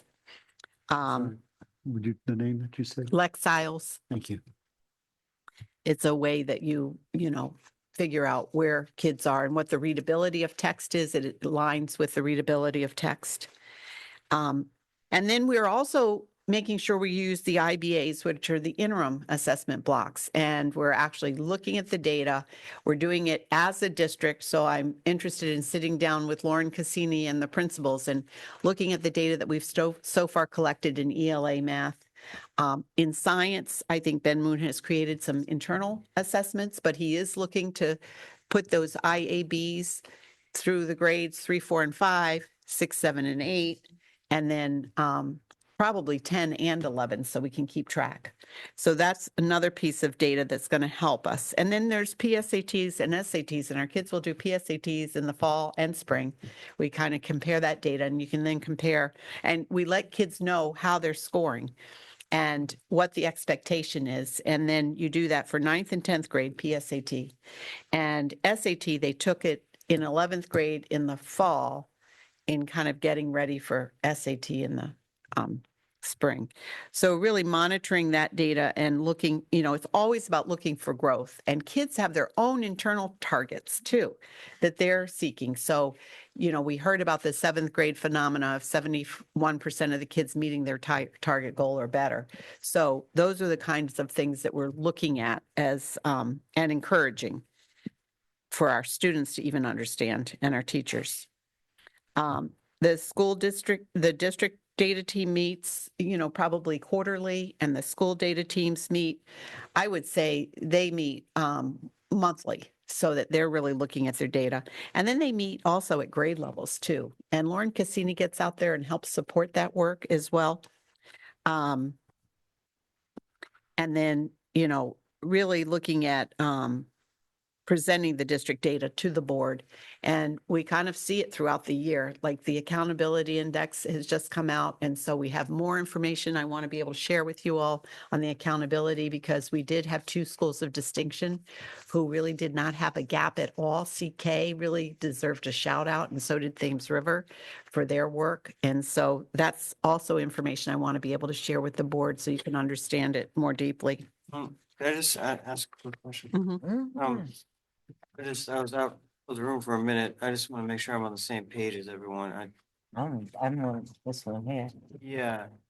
You have Okay, that? so I'm looking at that, but you mentioned a lot of numbers. Yeah, so the numbers are all in here, but I did some You're math in a- for you. You're in a different. Right, no, I had the bullet point document, this Yeah, one, not that and then I also had this. But this one only has the check marks. I see bullet points on your page. Yeah, what I did was I had taken action plan and I had it on a separate document, Yeah, but these are the actual steps of action, the bullets yes. to support what the goal is, to show you how we're Right, going to I do that. understand that. I just I don't have that I copy. have an extra copy. I think there was I've had several versions. exactly, that was Yeah. the one from, I want to say. Okay, yeah, this one has the specific numbers you just mentioned. Yeah, All right, so I wasn't seeing that in this document. That's. I'm sorry. Thank you. Well, it was actually Matthew's idea to make sure I put metrics in, and he had a really great No, I idea. don't have that copy. And if we can do better, I applaud it. I will encourage it. I mean, I think it's really important. But even if we look at, a 2 to 3% increase, we can get there before even the 6th year, which I think is So pretty my important. question, I'm sorry. Ian, it came with the board packet. I didn't get a chance to grab the. packet. yeah. All I had was the emails to go off of. Oh, yeah, it came with Yeah, the board. I just downloaded the emails. Go ahead. I'm sorry. Matthew, I'm sorry. Okay, but I did have a question, Susan. Mhm. For example, you said that we wanted to go from 65 to 75 on one metric, and we would do it in 5 years at 2% a year. And I'm kind of uneasy with that because we're just dividing a number by 5. There's no real rational reason that I understand why we think we can do 2 a year. So- Well, one more second, please. Okay. And my limited experience, and I emphasize the word limited, is that if one wants to make a goal, whatever it is, you tend to do relatively quickly at first, and it's the last mile. It's the last mile that takes more time. So I would love to see the type of metric you're talking about, but understand why you're picking 2% a year or whatever the percentage you pick, that's your role, but that there's a rationale for that rather than simply dividing it into equal parts, because I don't grasp the logic behind that. So it typically is that districts are making about 2 to 3 percentage points per year. So that's what kind of is the goal. And I'm thinking about also the 2019 where we had done really well and how that's going to bring us back up to those kind of figures with those accountability indexes. You can also look at it in terms of the amount of students who are meeting the target, who are meeting the proficiency range. So you can look at it that way as well. But I know that with the accountability index, it really showcases, kind of like the yardstick did years past, all the different metrics. So in the accountability index, we're looking at not only scores, of ELA, math, science, SAT, but we're also looking at college career readiness. We're looking at, graduation from high school. We're looking at physical fitness. We're looking at arts access. So all those different factors in the accountability index, which, we're really held responsible to. So you ultimately want to get to that target of 85, which is what the state is asking all of us to do by 2030. May I continue? Yeah. I see us having three audiences. We have the board, how we're measuring our progress and how we can be supportive of you. We have the students. How do we construct this in a way that becomes motivational for the students? For example, for SATs, we say, well, what is the average SAT score for UConn? What is it for WestConn? What is it for Eastern Connecticut or different schools? So that the kids can see at the outset, if I want to go to school, this is the kind of bracket of the average score that they're going to have. It gives them a goal and a motivation. So the student is the second one. And the third, if I can put my memory, is the faculty, motivating the faculty. Because by setting goals, we're encouraging faculty to go for specific things. We can do a lot of stuff, but some of this can be rolled into the, what's the word we used before? The dashboards that we were talked about with our CABE training. So I see this link to the dashboards and that the dashboards not only be information, but motivational. So every data team, even the district data team, we're looking at all those various dashboards all the time. And we're looking at specific students. So we're not only looking at it by school, by district, but by student. And so that's really important too, for the teachers to be able to recognize, or the counselors, the school counselors, when they're talking to kids about their that's an SAT. internal process. I remember it being said, and correct me guys if I'm wrong, and gals, they were talking about actually having physical dashboards at a district level and at a school level. So when a parent walks in, he or she or they can see how the school is tracking. So the students can see how they're tracking. Maybe that's not going to work with first grade students, but it's certainly going to work with middle school and upper students. Anyway, just some ideas. Some ideas. Because I think it's a great start, and I really applaud you for having done this. But I think we can make it more robust. Okay, Thank you. thank you. Any other comments on performance goal number one? We're doing each at a time. Okay, Jen and then Adrian. Okay, so I'm taking it from a different perspective. You rattled off a lot of stuff, I know, I'm sorry. right? Yeah. When we have a goal, 3 or 4, so that we, maybe 3 to 5, so that we can manage it, right? Yeah. And more is not necessarily better all the time. So if we say teaching is learning, if the teachers aren't there, their kids can't learn. If the kids aren't there, they can't learn. Or the teachers, if they're not there, they can't teach, and if the kids aren't there, right? So maybe you focus in on absenteeism for the kids and absenteeism for the faculty.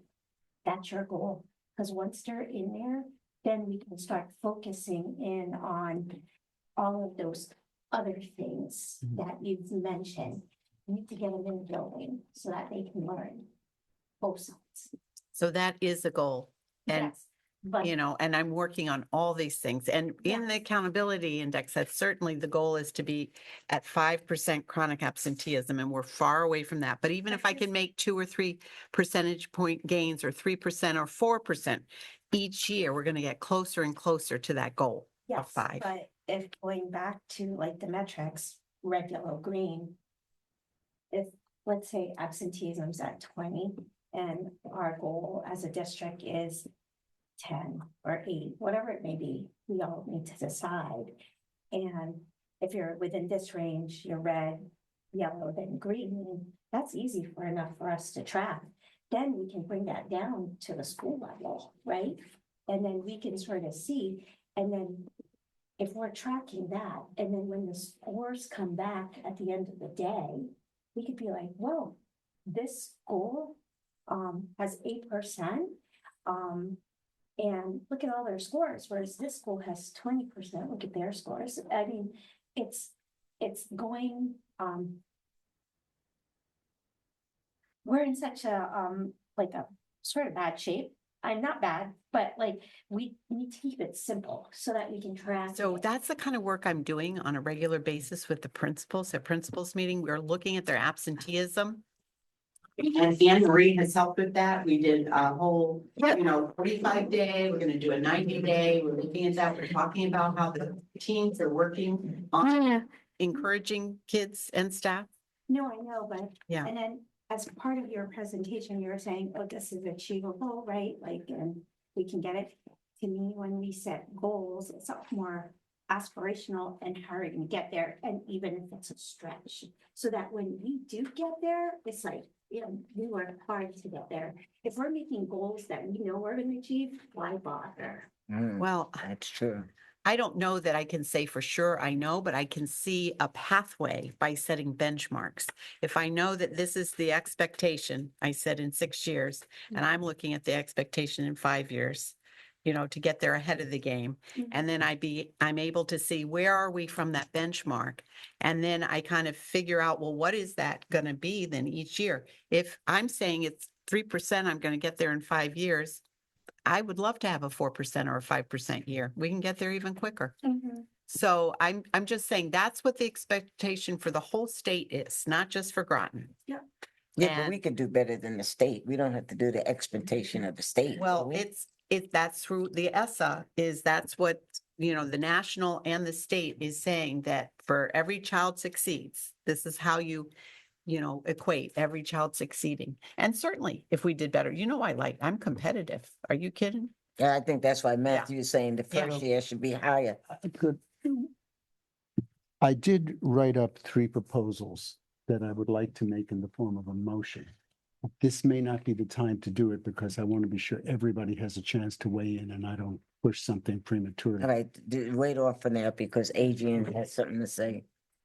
And then Ian. Okay. Yeah, so just going back, I'm trying to remember, the state had a target goal. Did they push that back to 2030? Did it used to be sooner for that It standard? might have been sooner, but it is at 2030 now. At this Yeah, point, yeah, yeah. so this is, I And thought I this might remember have it been being like, COVID related too, but it was Adrian. like Yeah. 26 or 27 that we were supposed to reach that goal. So this is already, Yeah. this is already goalpost that's been pushed out. The 2030 goal, which is why I somewhat agree that we should have been working for this for a long time. And there's some questions that some people, I'm going to leave that there. I would just like to say that I agree that this is great that we're actually putting numbers to like where we need to go.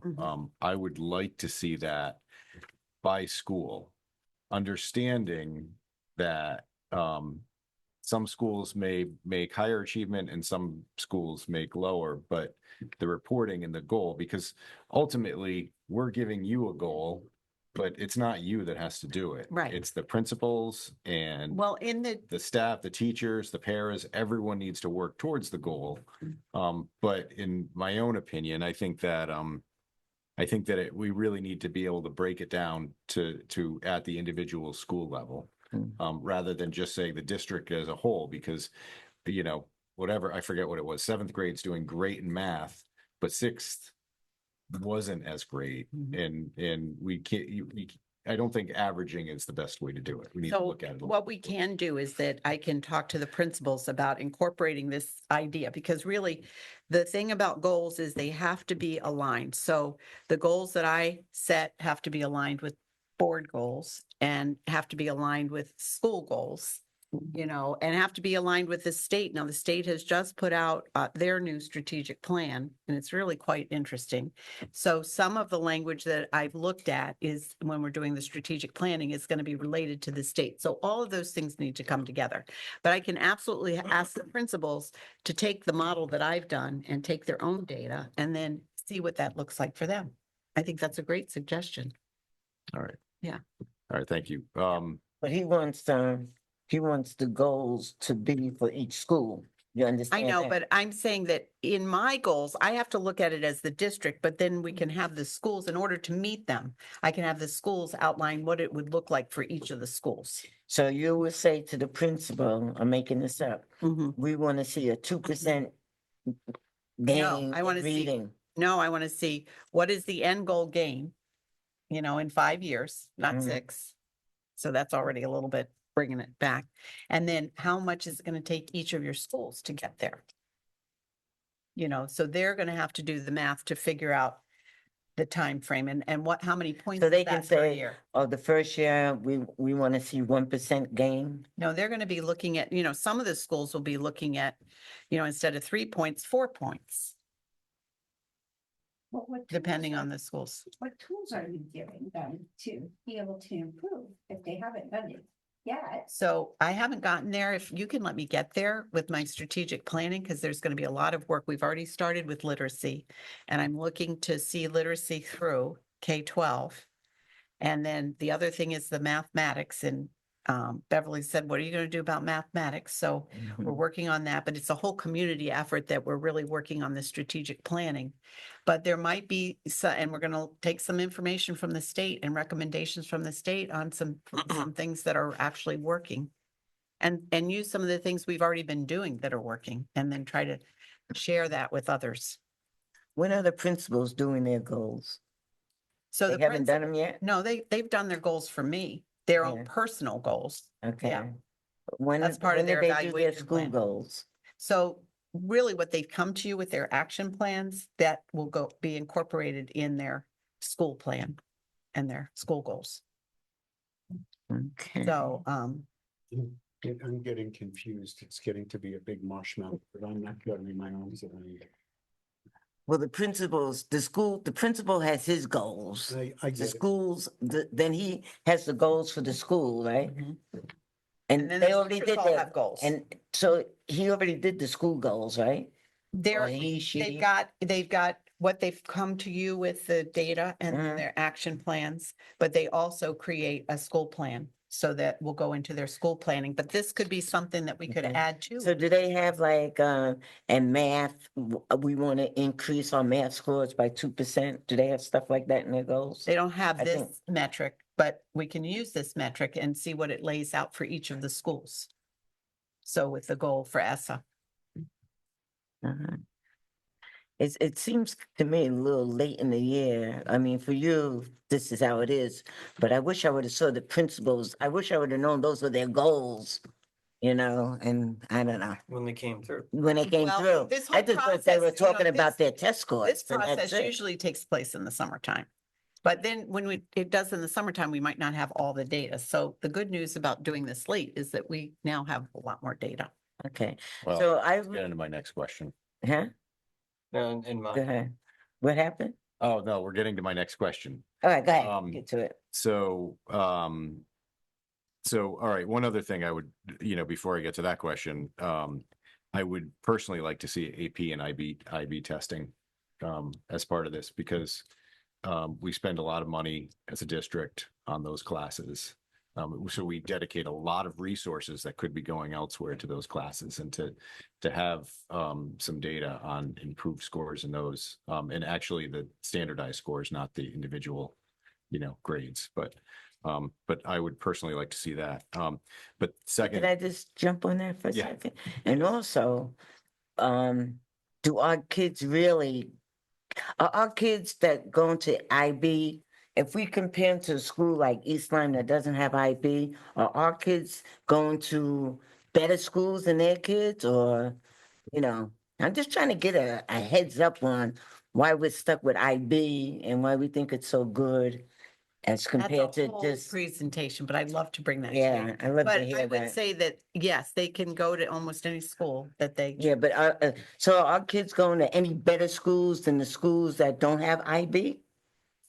I would say that they absolutely get into the top schools, and that is really looked at the university level as a big. All right, can you give me information, how many kids are going to these top schools? And what are you calling the top schools? Are you calling them the Harvards, the Browns? Sometimes. Okay, Yeah. I just want to, I don't Of want to course, I be, think I don't UConn is want, the top school too. I don't want, I want to make sure we're talking about top schools, the Yales and the Princetons. Yeah, yeah, yeah. As a separate. I'm thing, sorry. As a separate thing, maybe we should have somebody that has worked in an admissions office, like come in and speak to us about what we need to be doing for college readiness. You know, somebody that's kind of outside of the wheelhouse that we have, that has a different perspective. Right, right. But the last thing is down at the bottom here. It said November is when we're gonna get the data, by November board meeting. And I think that's unrealistic. And it would be like, typically, what do we have, 90 days after the superintendent's review to come up with goals? Is that what the contract stipulates? Yeah, that's what Susan's contract. So. But we typically, all superintendents that I know of get their review like in the summertime. Yeah.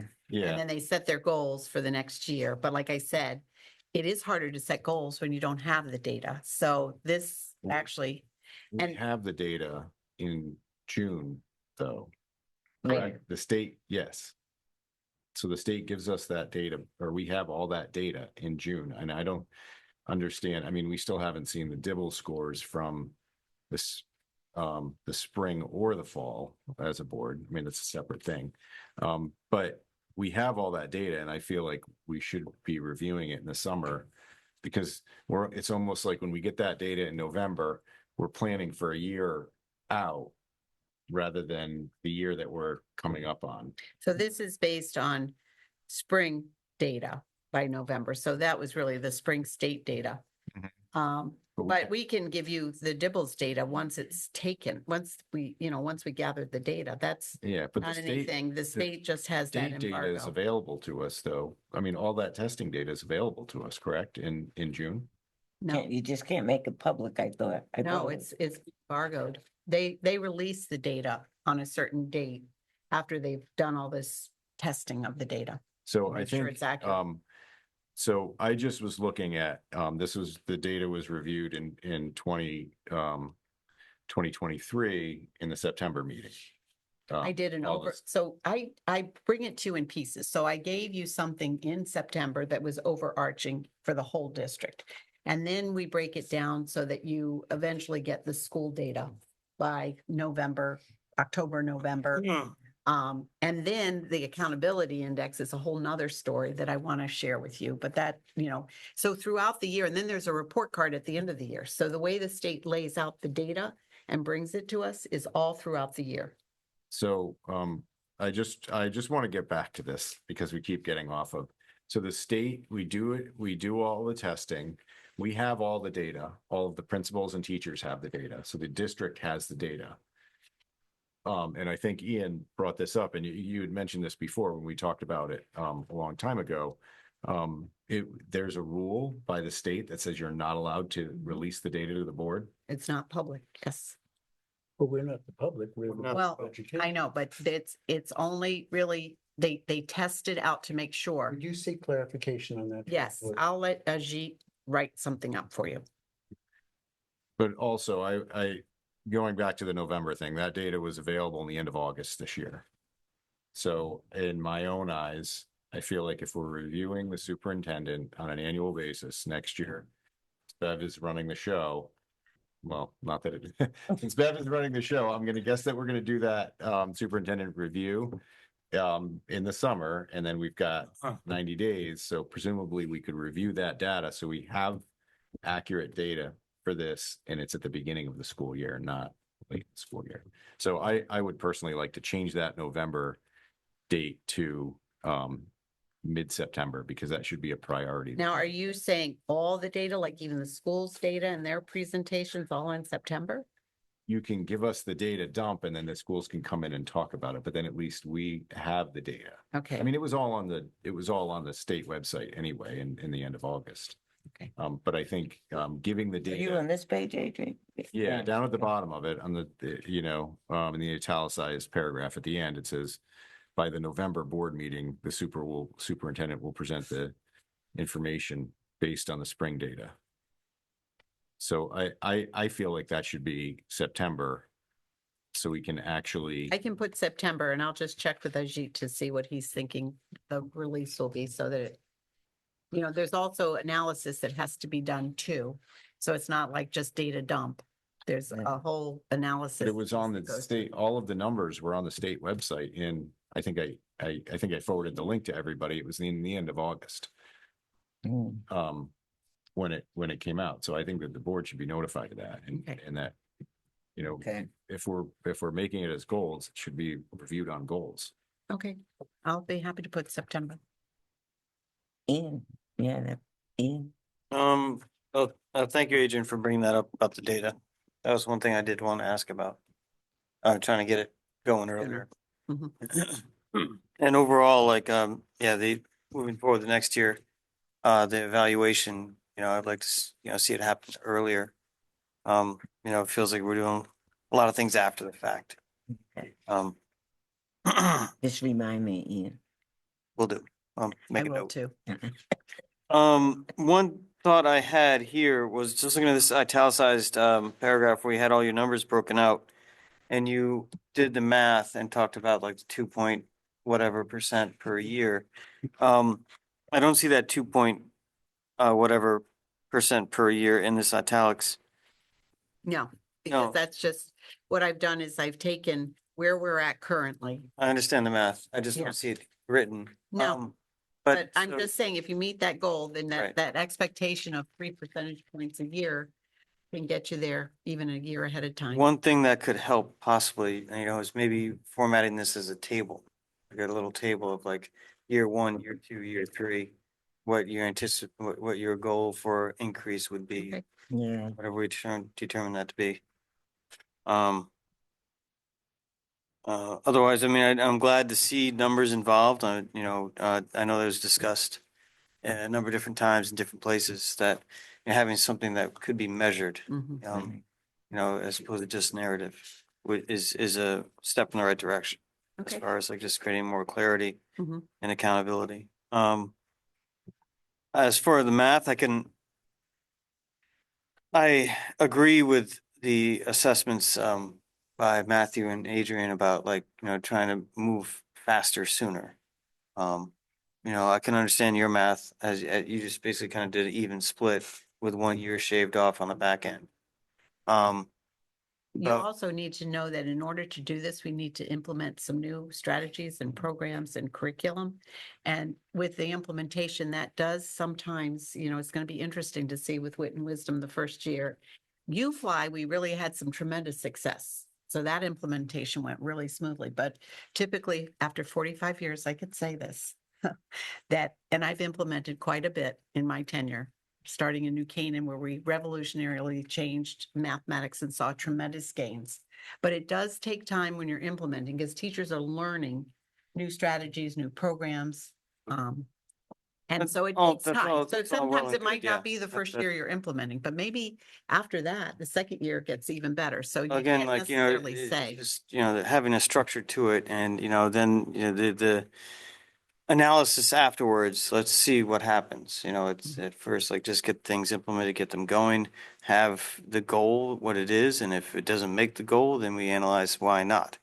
That's monitor and adjust. Right, exactly. And also, yeah, there's lots of tools out there. So, but I would just, first and foremost, I think when it comes to like creating metrics, let's, think about a chart, a very, clear way of organizing the numbers as far as like how we want to progress from 1 year to the next. Okay. Thank you.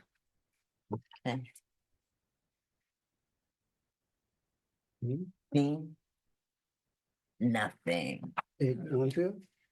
No. Thank you. Okay. Points have been raised already. I've been hearing that things take time since before I was on the board, and things do take time. But there are so many moving pieces, and there are so many unintended delays that we just move at a glacial pace. The situation with our absenteeism, the situation with our scores. I understand the arguments about the imperfections of standardized testing, but every school district faces the same thing. So we are being compared one to another. I don't think we can wait another year or two. So I'm going to make three motions. I'll make one. And if anybody wants to second it, we can discuss that. If it's turned down, that's okay with me. But Can you make them suggestions? Because I will these gonna are make a, mutually agreed upon goals.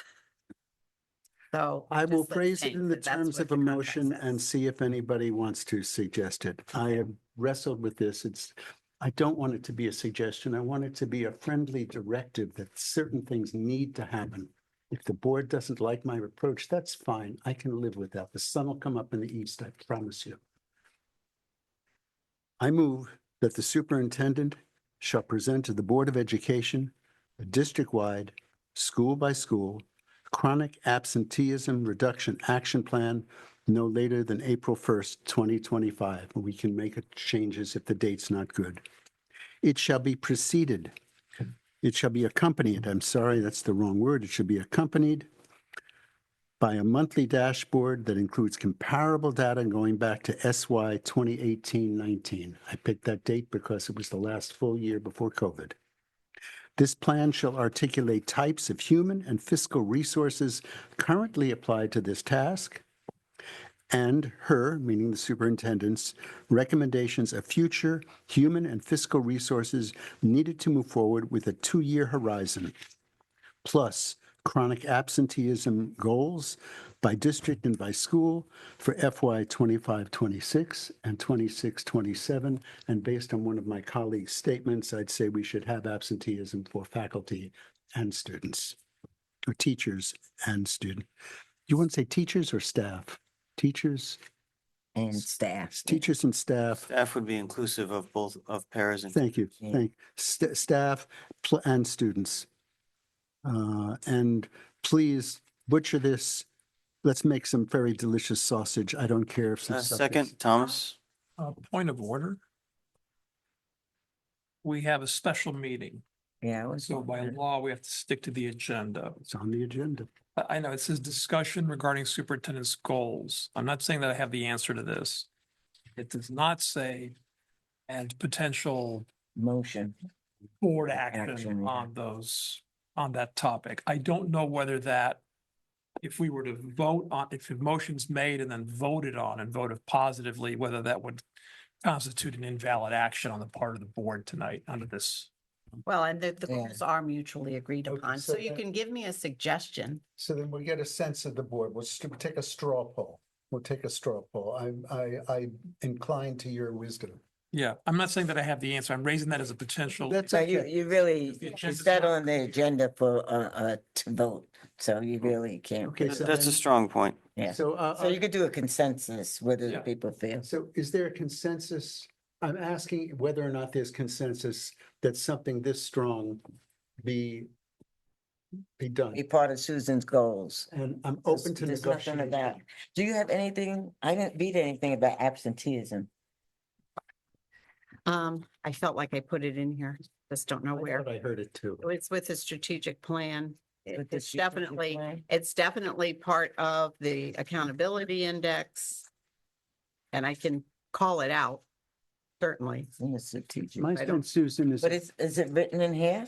Yeah, I thought I had it in here. if you and your team develop a plan, it will be less ephemeral than just discussion. It'll be a plan that you guys have agreed on. And it needs to be your plan, not our plan, because that's operations. But the policy, the philosophy, what we're saying is, we need to attend to this now, not in a year and a half from now. So we do have a plan and a policy and tiered interventions of support for kids who are absent. I just don't know that. I mean, I can certainly send it out to you so you can see what we have. Well, I found Carmita's presentation. It made me joyful. Remember, I used the word joyful? Yes. Never heard me say that. Yes.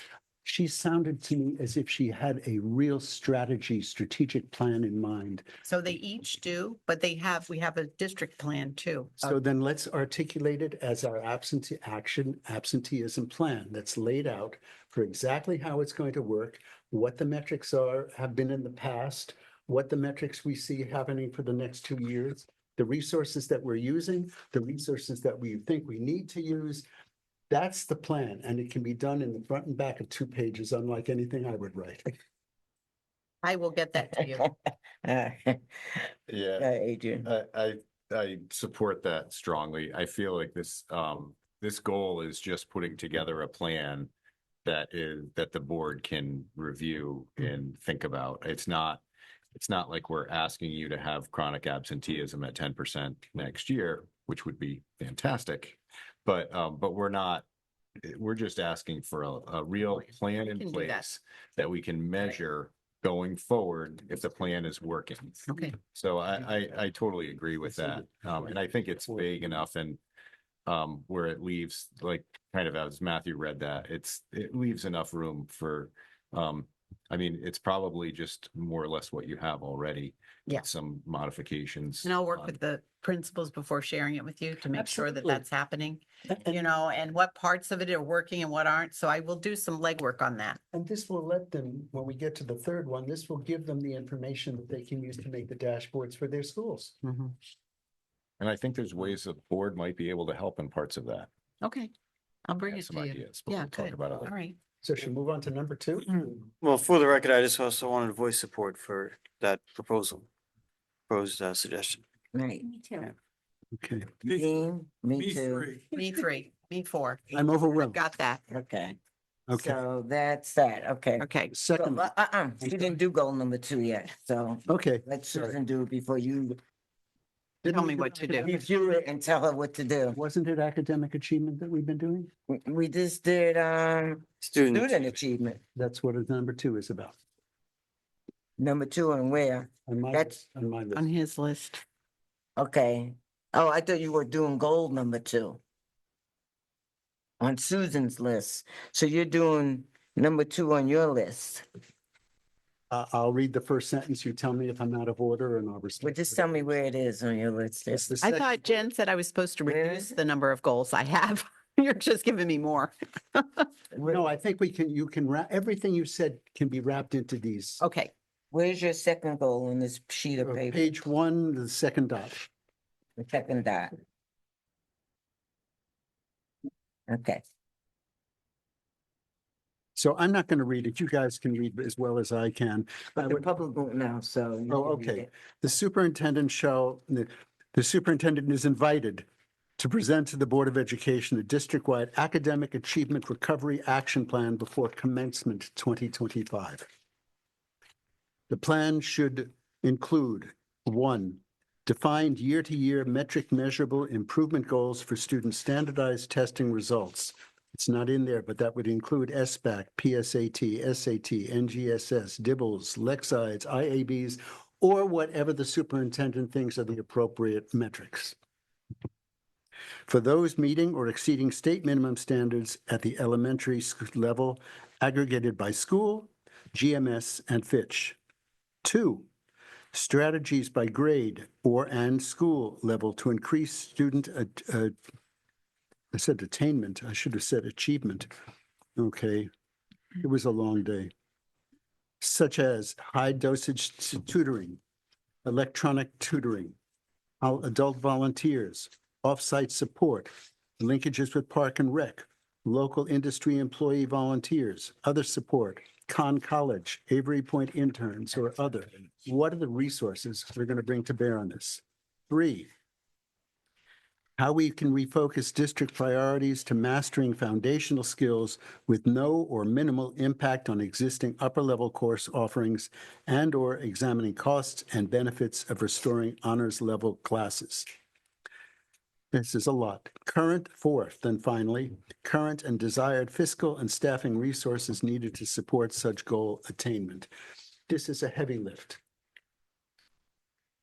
But I know you can do this, Susan. The team. can Well, do I this. also have to do a budget and I have to That's get, why- that's why I have a said- lot of jobs to do. That's why I set the date as commencement 2025. If you want to push it off to August, I will, fine.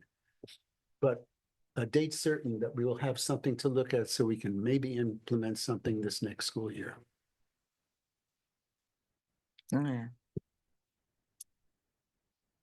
You didn't give a month for 2025. Can I take some time to consider this and what that would Sure, look like? sure. And the first one, we've already kind of agreed to, Right, right? right. Yeah. Measurable, and that, those we're gonna come up with right now. Okay. The first Matthew, the only thing, you say in your little circle, number one, improving goals for students, standardized testing results for those meeting or exceeding. Now, nowhere do I see, and I could be missing it, those that are not meeting or exceeding. What about the kids that are approaching? That's the ones I'm thinking about too. Two, All of them, everybody needs to grow. Yeah. two answers. The if we have 20% meeting or exceeding, that means we have 80% who are not. So whatever the number for one is, we automatically know the number for the other. But if you want both, that's fine. I would have to have that. I have no objection to that.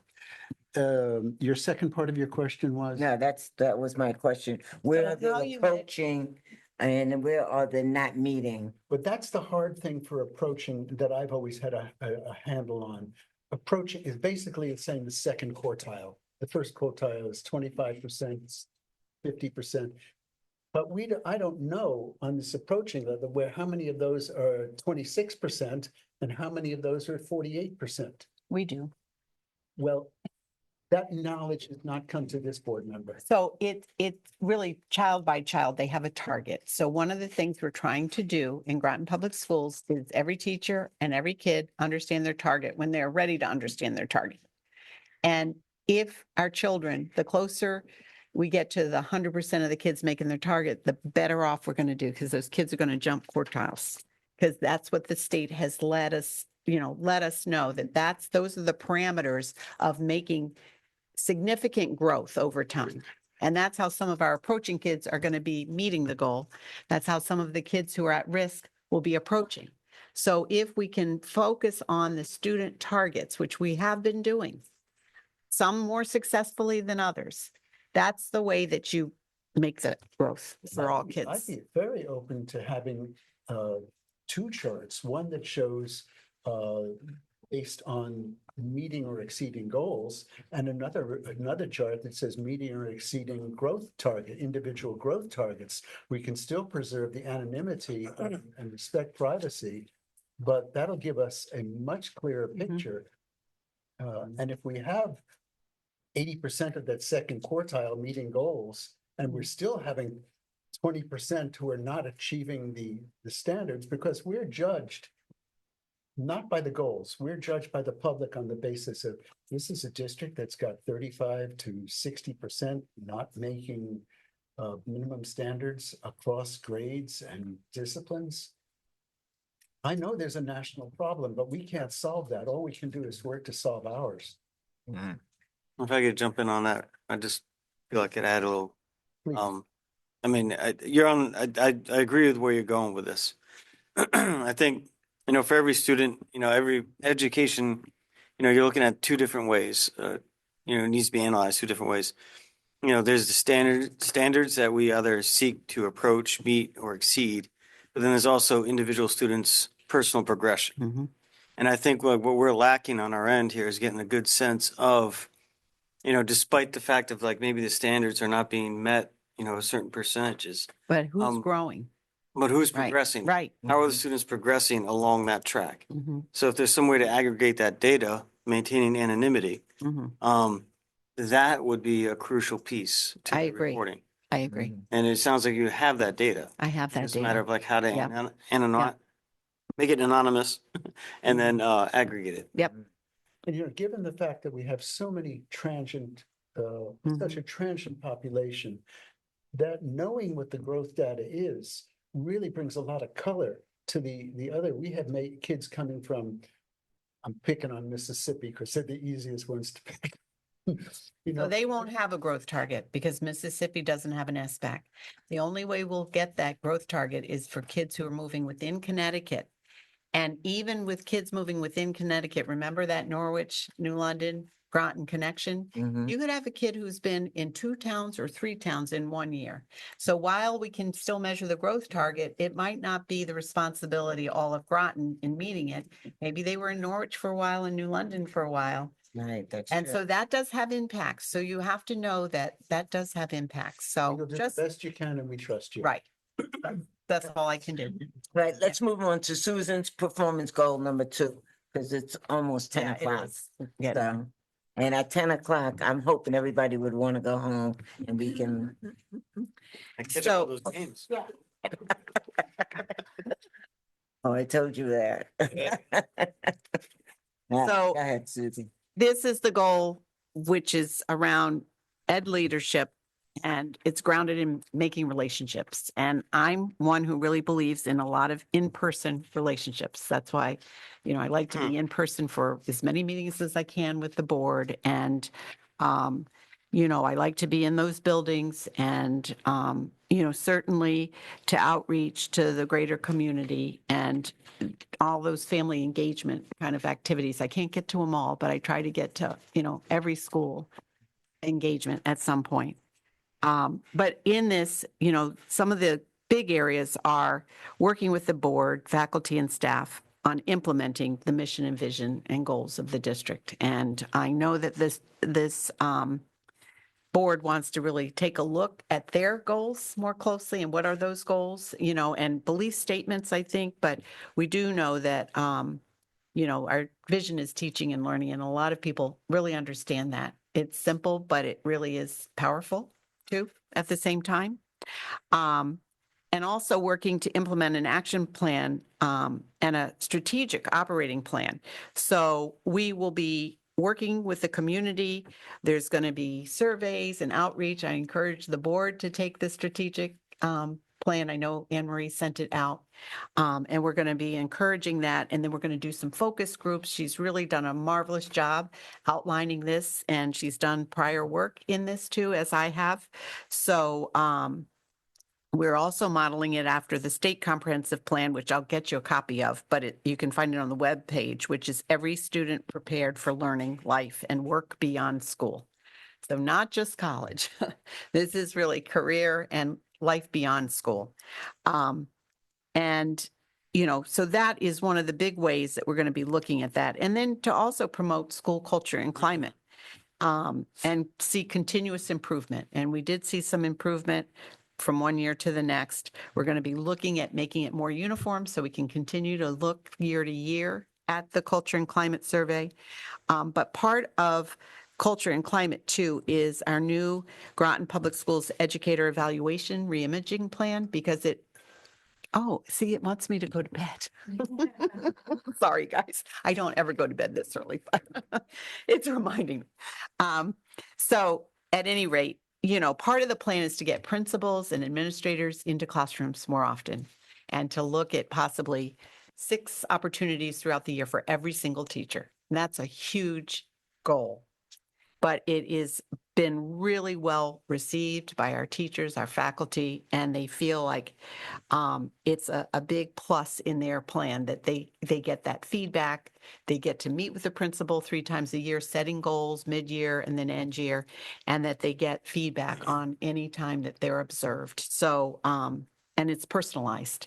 So I think that personalized approach is what's so important in this goal. You should check So- and learn about that new app that they have where the teacher gets immediate feedback. Yeah, I It's not a will. week later. Yeah, I'll ask Right Kate. after the evaluator leaves the room and sends it.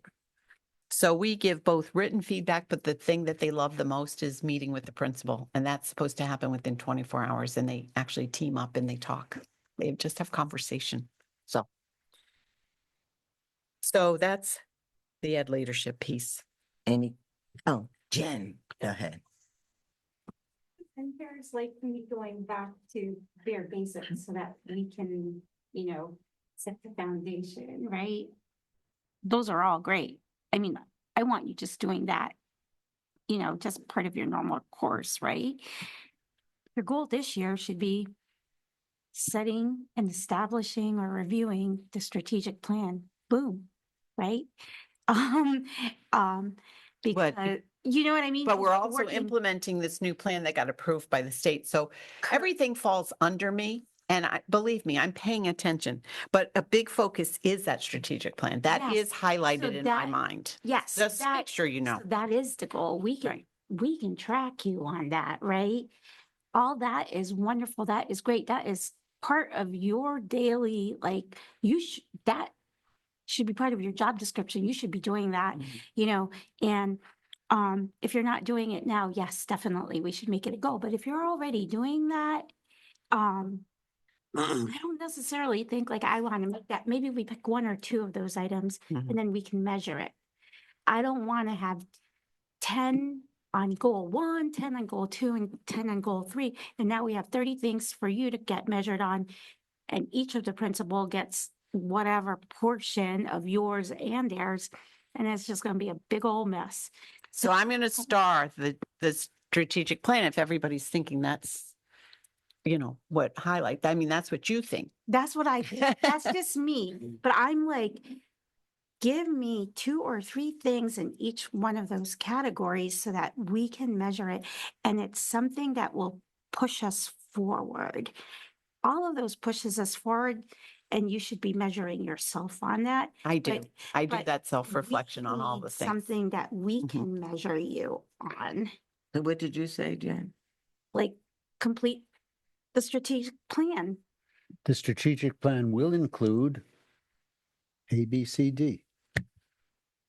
So That's- in mind, It's not been That's- created yet. That's it? So I Yeah, but you That's- have in your, Right. in your Yes. mind, I'm Yeah. saying, the Yeah. elements that you want your plan to have, But we are looking to the community to give us input. at least Yeah. A, B, C, D. correct. I mean, that's just me. So, cause I'm like more like less is better. So then I can Yeah, I am see too. if Less is better. you're actually performing. Cause if you give us 10 things and you did well on 7 of them and completely But failed I on- need to do all of these things, Jen. This is what you need to understand. No, that I all know. these things are things that I do. It's part of Yes, what I it's do. part of your job. You Right. have Have to to do do it, it. but you don't need to tell us we don't need to evaluate on every single move. Like you blow your nose, we're gonna, you know what I mean? Like, No, I'm not going to tell you. no, what no, no, no. That's why I'm being facetious Yeah, at this yeah, point. yeah. But if you give us 10, I'm expecting you to do that. And I don't expect to evaluate on every single one of those items because I know that's your job. And I'm not going to monitor and measure you on every component of your job. I need to know what is one thing that shows that Susan is the leader of this organization.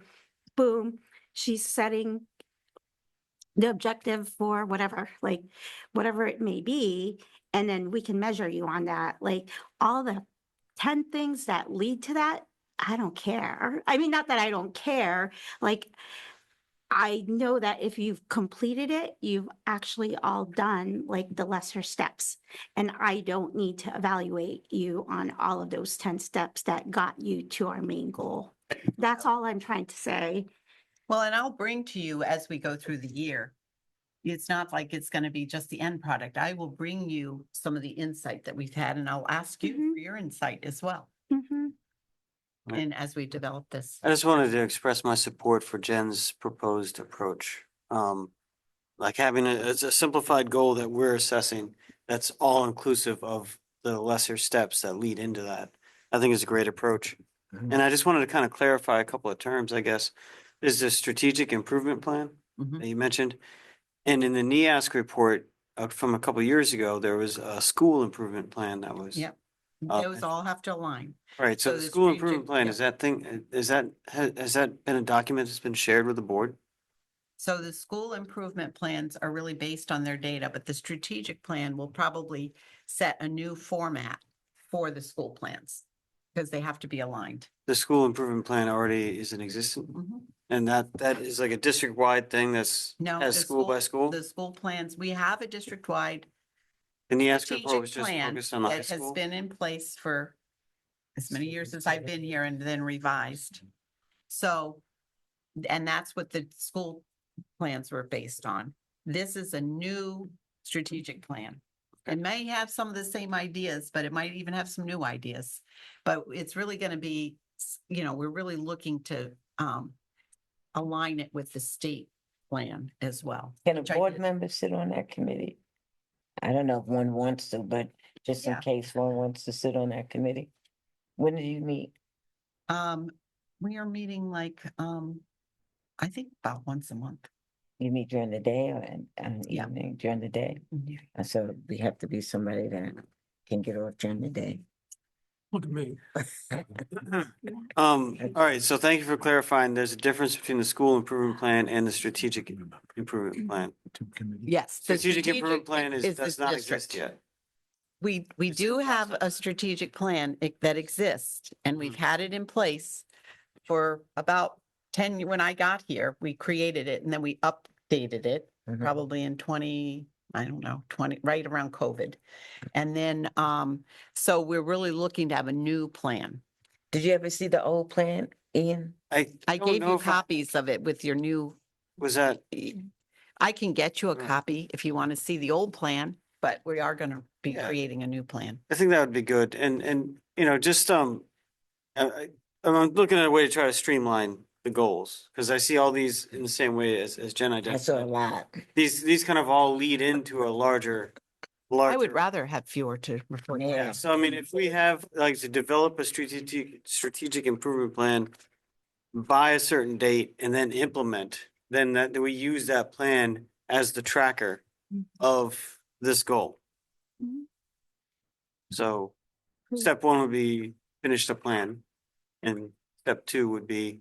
So we've just started the Piece by piece. process. So it's just beginning. But the process. there's a previous draft that existed, Yeah. so there's gonna be some recycling, no doubt.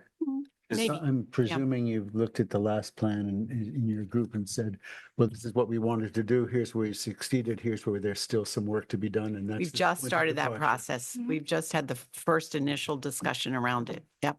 So I'd say, Perfect. See, like, because then this shows your leadership of getting like all of whatever, like the community, the teachers, everyone involved. This is you, this is your goal to get that all organized and implemented and whatever it may, Mhm. and then whatever date you choose, right? So maybe it's next, like by the end of the school year. That's kind of where I'm thinking. I would So say, we yeah, could roll it out for the following year. Exactly. maybe this goal could be simplified into just that. Mhm. Complete the strategic improvement plan by the end of this Mhm. school year, Okay. by the Yep. 24-25 school year. Okay. I like Is your that doable? Is that suggestions. doable, Susan? I love your suggestion.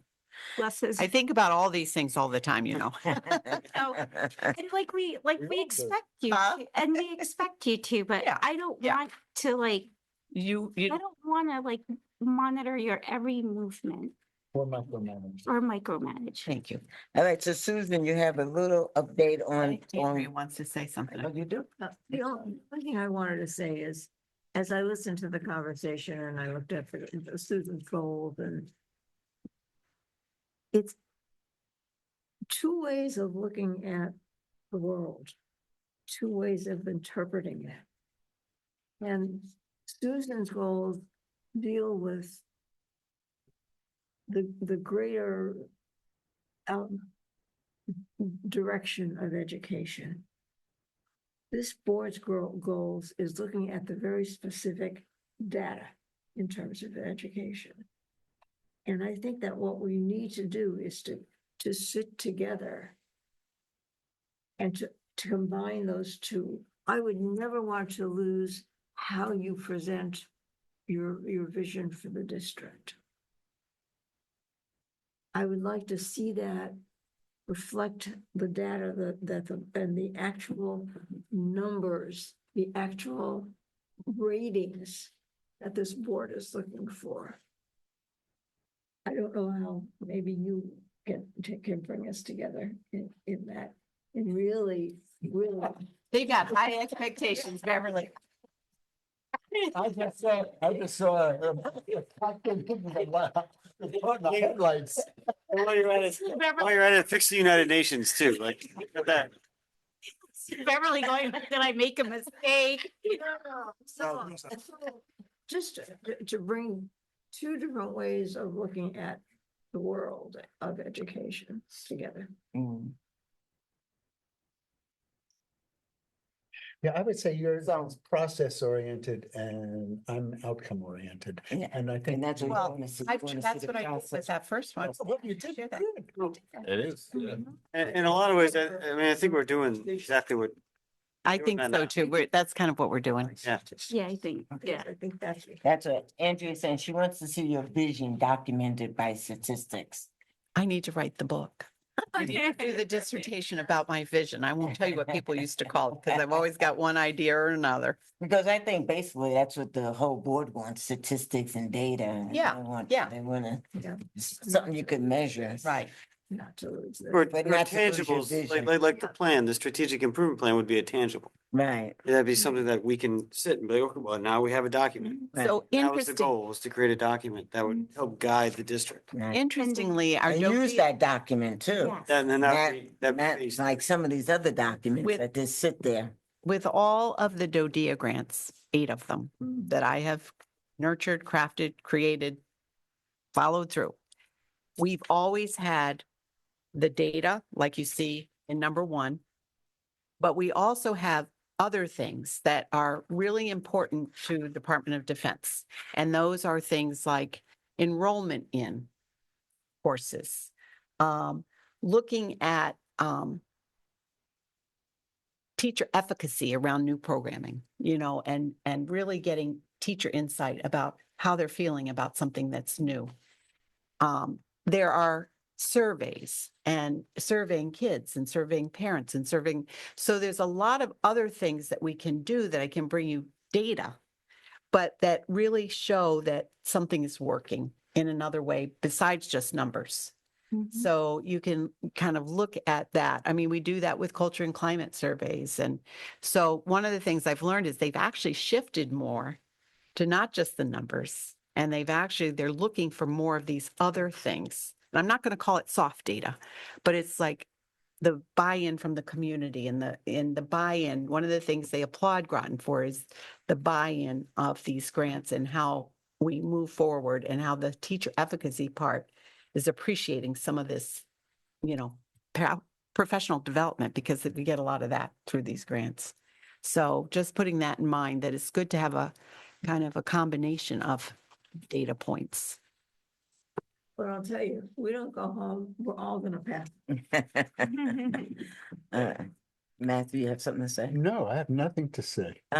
Really? Really? I Mm. think she has something to So say. I would just say with organizational management, I would like to highlight our collaboration and working with budgets together. And I'm really hoping for more success. How we're going to measure that, I don't know. But in rolling this out, and we have yet another new business manager, but if you could see the level of detail that she's putting in, looking at overtime and trends, I feel so confident in what we will eventually get to you. So I'm really feeling like, I'm looking forward to this year working side by side. And so if we could even check that off at, we did get some good information about the audit, Beverly. You want to tell them that, because that's in there, that it's looking at the audits and looking at the budgets. John said he received a draft review of the audit, and so far it looks good and clean and Timely. timely. So, Yeah. I mean, I think there's Yeah. still some things that we have to That's do. good, right? I shared that with Irene. She says, well, there's still a couple things that we're working on, but it's not done yet, but it's definitely a work in progress. So if I were going to star something, that would be it to focus on, if that's okay with you. Yeah. What, the audit? No, the organizational management, our collaboration and our work together on the budget and the And budget the process. metric would be the reduction in the number of times you tear your hair out in the course of a Or year. maybe No. the number of hours we're deliberating. Number of hours. But the- No, I'm just kidding. But that's part of the collaboration, actually.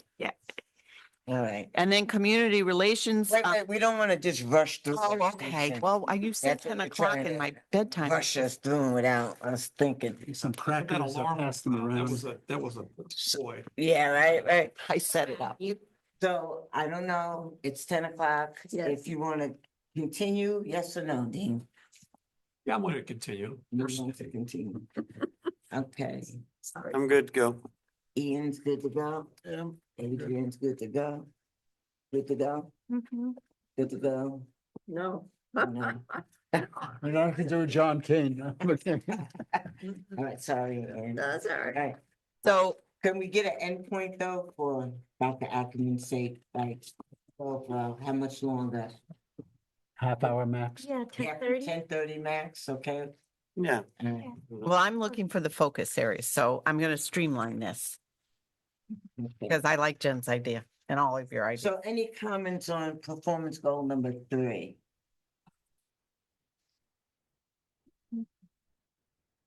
None? Okay, moving right on to performance goal number 4. Community So relations. this and yes, Oh, community. sorry.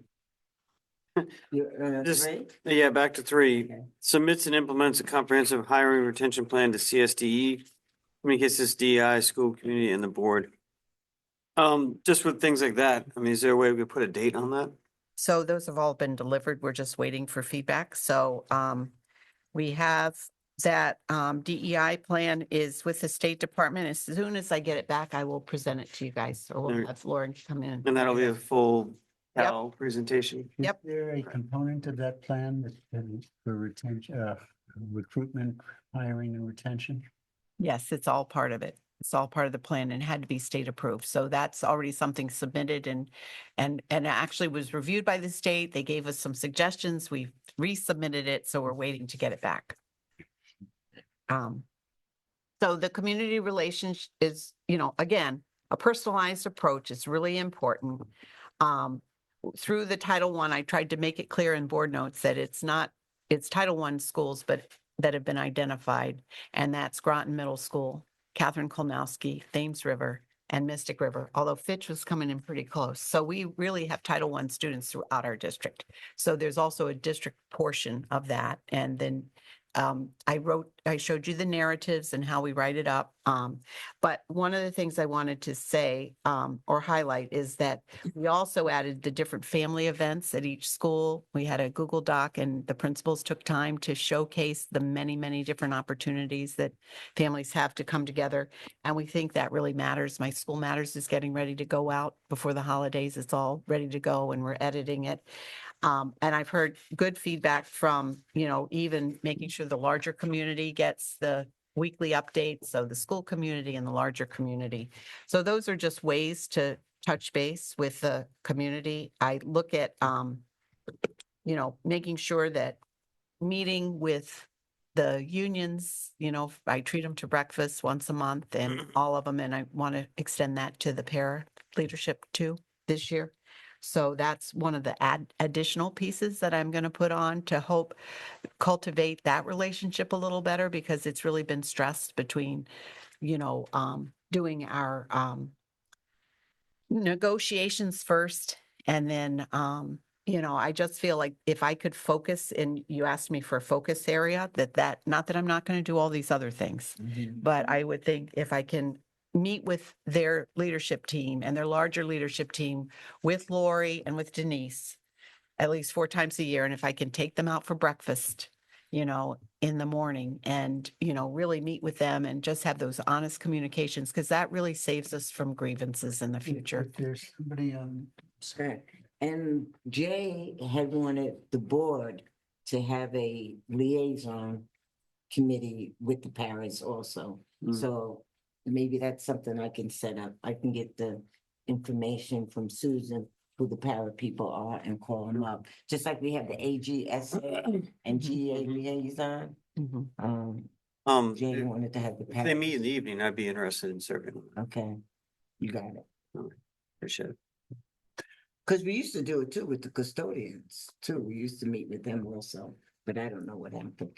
I think that'd be good are your to. breakfast meetings with individual groups, or do you just have a friendly breakfast with all the? So what happens is it's their leadership, it's their president, their vice president. So Separately or with several groups at once? no, I just do the AGSA once a month. I then do the GEA. And now I would like to do the para. And then, so I'll focus on that to build stronger relationships in that area. I really feel it should be our target, and I like the fact Would that it be helpful to have a board member attend a breakfast too? not the breakfast. The breakfast is just We'll have where our they, own liaison. you'll have your own meeting, Okay. yeah. For free. The breakfasts are where they really will share heart to heart what they need. And I am able to Man, we're. put out fires before they start. The only thing you could, Can you send me, don't forget to send me I will send you that. the numbers. Sure. can you possibly put like a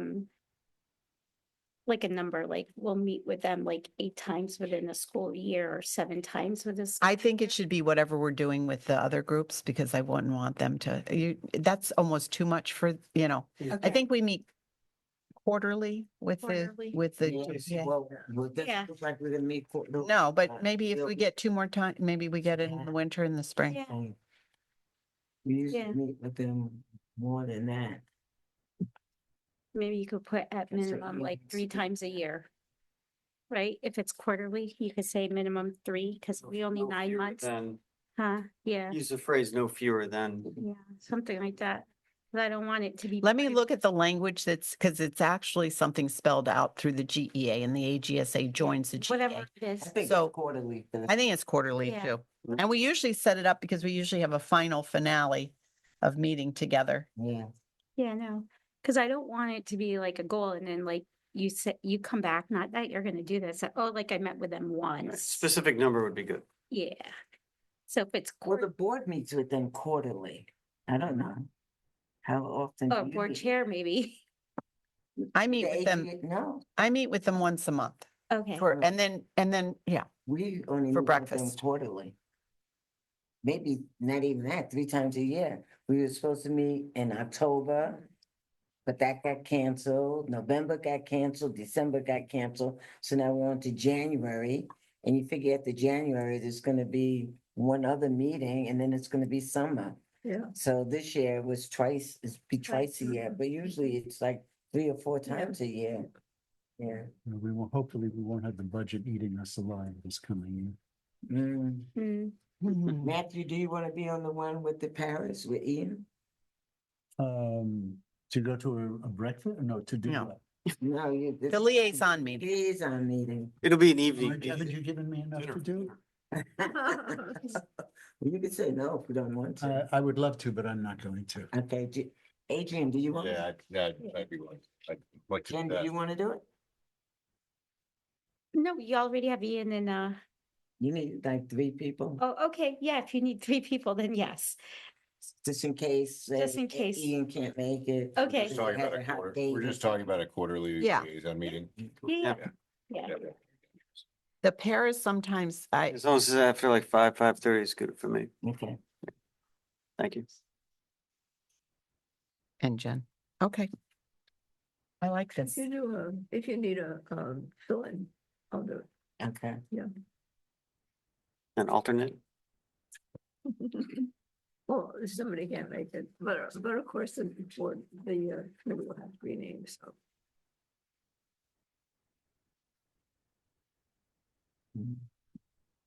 You definitely want to be on it, right?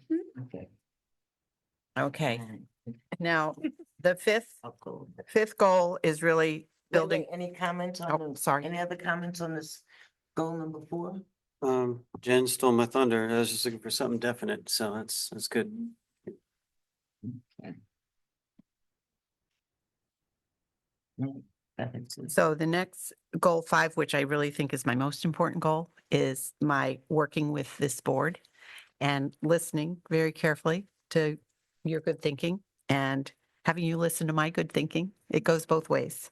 But also I really applaud and appreciate the civility and the respect between us too. I think that's really important. I think it models to the rest of the community too, the way it that and the larger, community. So I would say that when I think about one of these goals, and you can give me a suggestion too. One of the things that I'm very aware of is when there are emergency concerns to make sure you get immediate feedback. Sometimes during an emergency, I don't even have all the information right away. But as soon as, and the principals have done a fantastic job about their communications to their families when something has happened. And then I always ask them to send that to ahead of time and we talk about it. And then once they've decided the communications, I make sure you get it. And sometimes they even give you a heads up on it.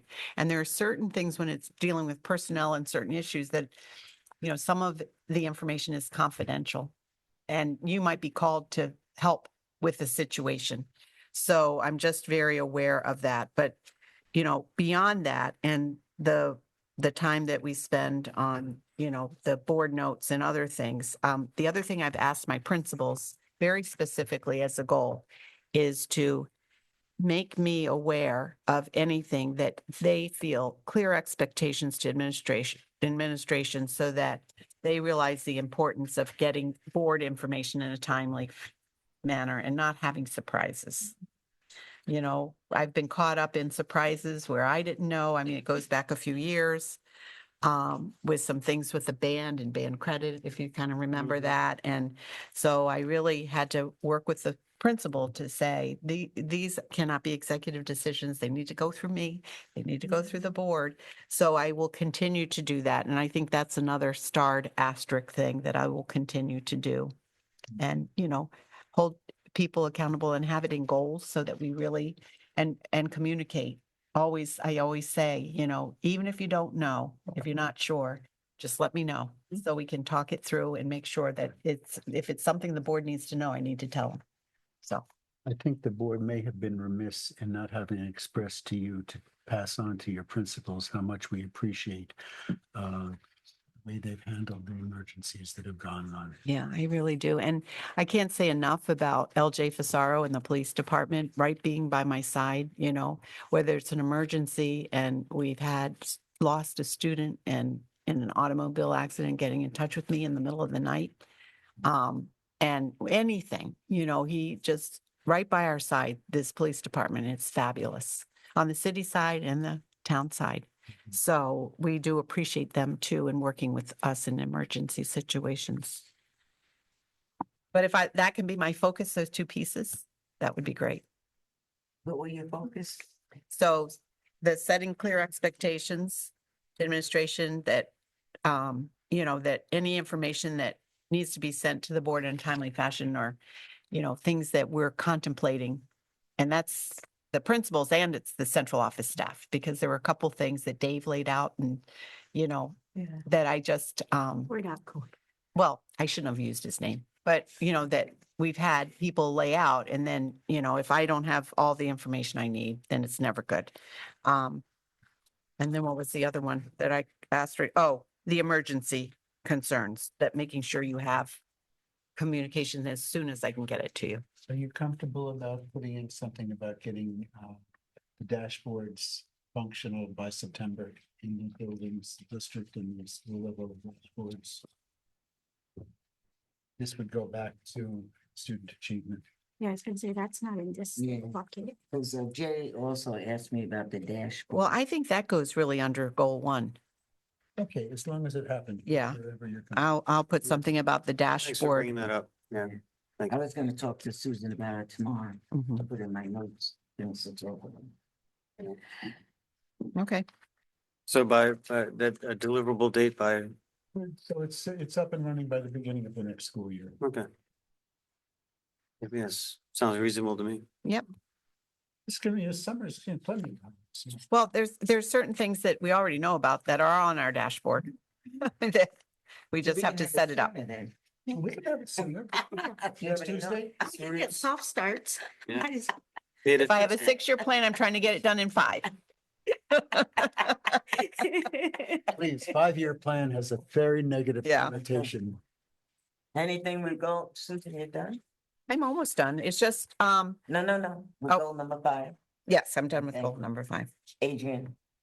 Yeah, in this part, I would personally like to see some way to track when there are questions. And we'll get back to you, or I'll get that for you. Some way to actually track that, because a lot of it, we do get the information, but sometimes we don't. And from tonight's meeting, Mhm. I think Ian had asked for something about the testing data, how it, like there was some state regulation where you couldn't release it. That came up whenever that meeting was. And I think you said you'd get back to us on it, and we didn't hear, but that's just a small thing, but I think from my end, it would be nice to have a record of things like, like meeting requests and a way to follow that and then follow up on, so it's not. That's just gonna like- be our job, to Well- write down the questions and make sure. I have- that Make sure I have.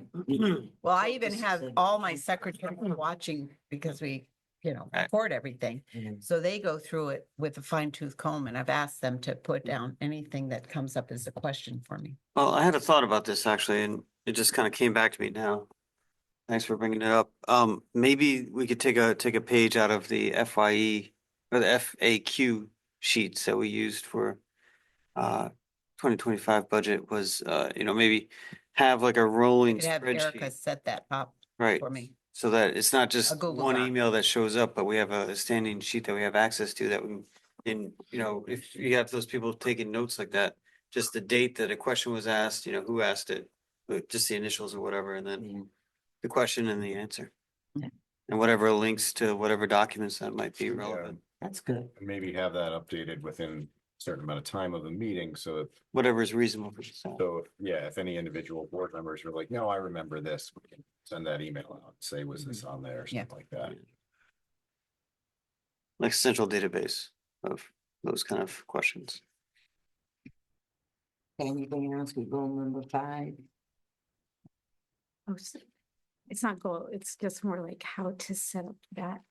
Cause like if they do it column based, right?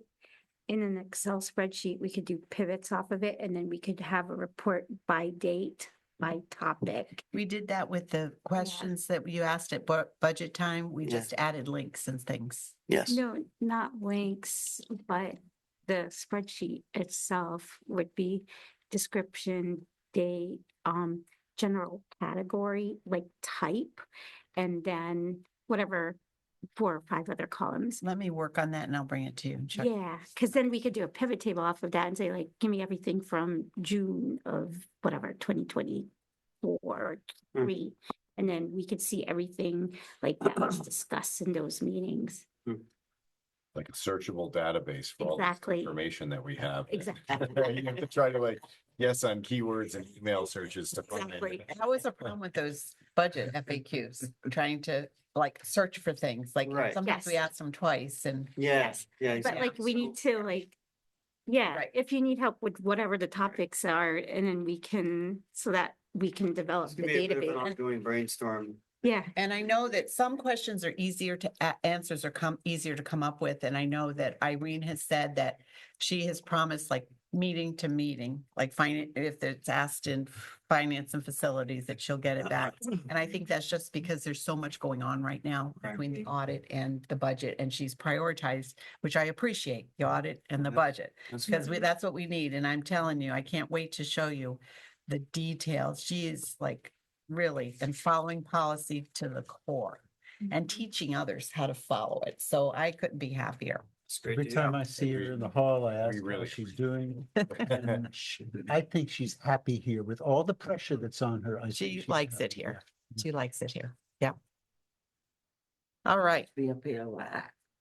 yeah. Only 2 or 3 You times. just visit us. Well, there's free breakfast up here. Isn't Get some ham. Get some ham. I So guess thank you. I appreciate your suggestions. That helps me streamline it. I feel I'm in a better place and I'll redo this document. Did you do number 6? Yeah, oh, did I? No. No. Oh, this is, One room. oh, I thought that was under 6, the frequently asked, oh, no, never mind. Yep. This is number 5. So way of tracking board. You still have requests 10 and minutes, following up. Susan, so. It'll be ringing again. at 10:20, so we I don't know if can Andrea minutes to does. slide so rolls. let's keep going. What happened? I don't know if you still have 10 minutes, so let's keep going.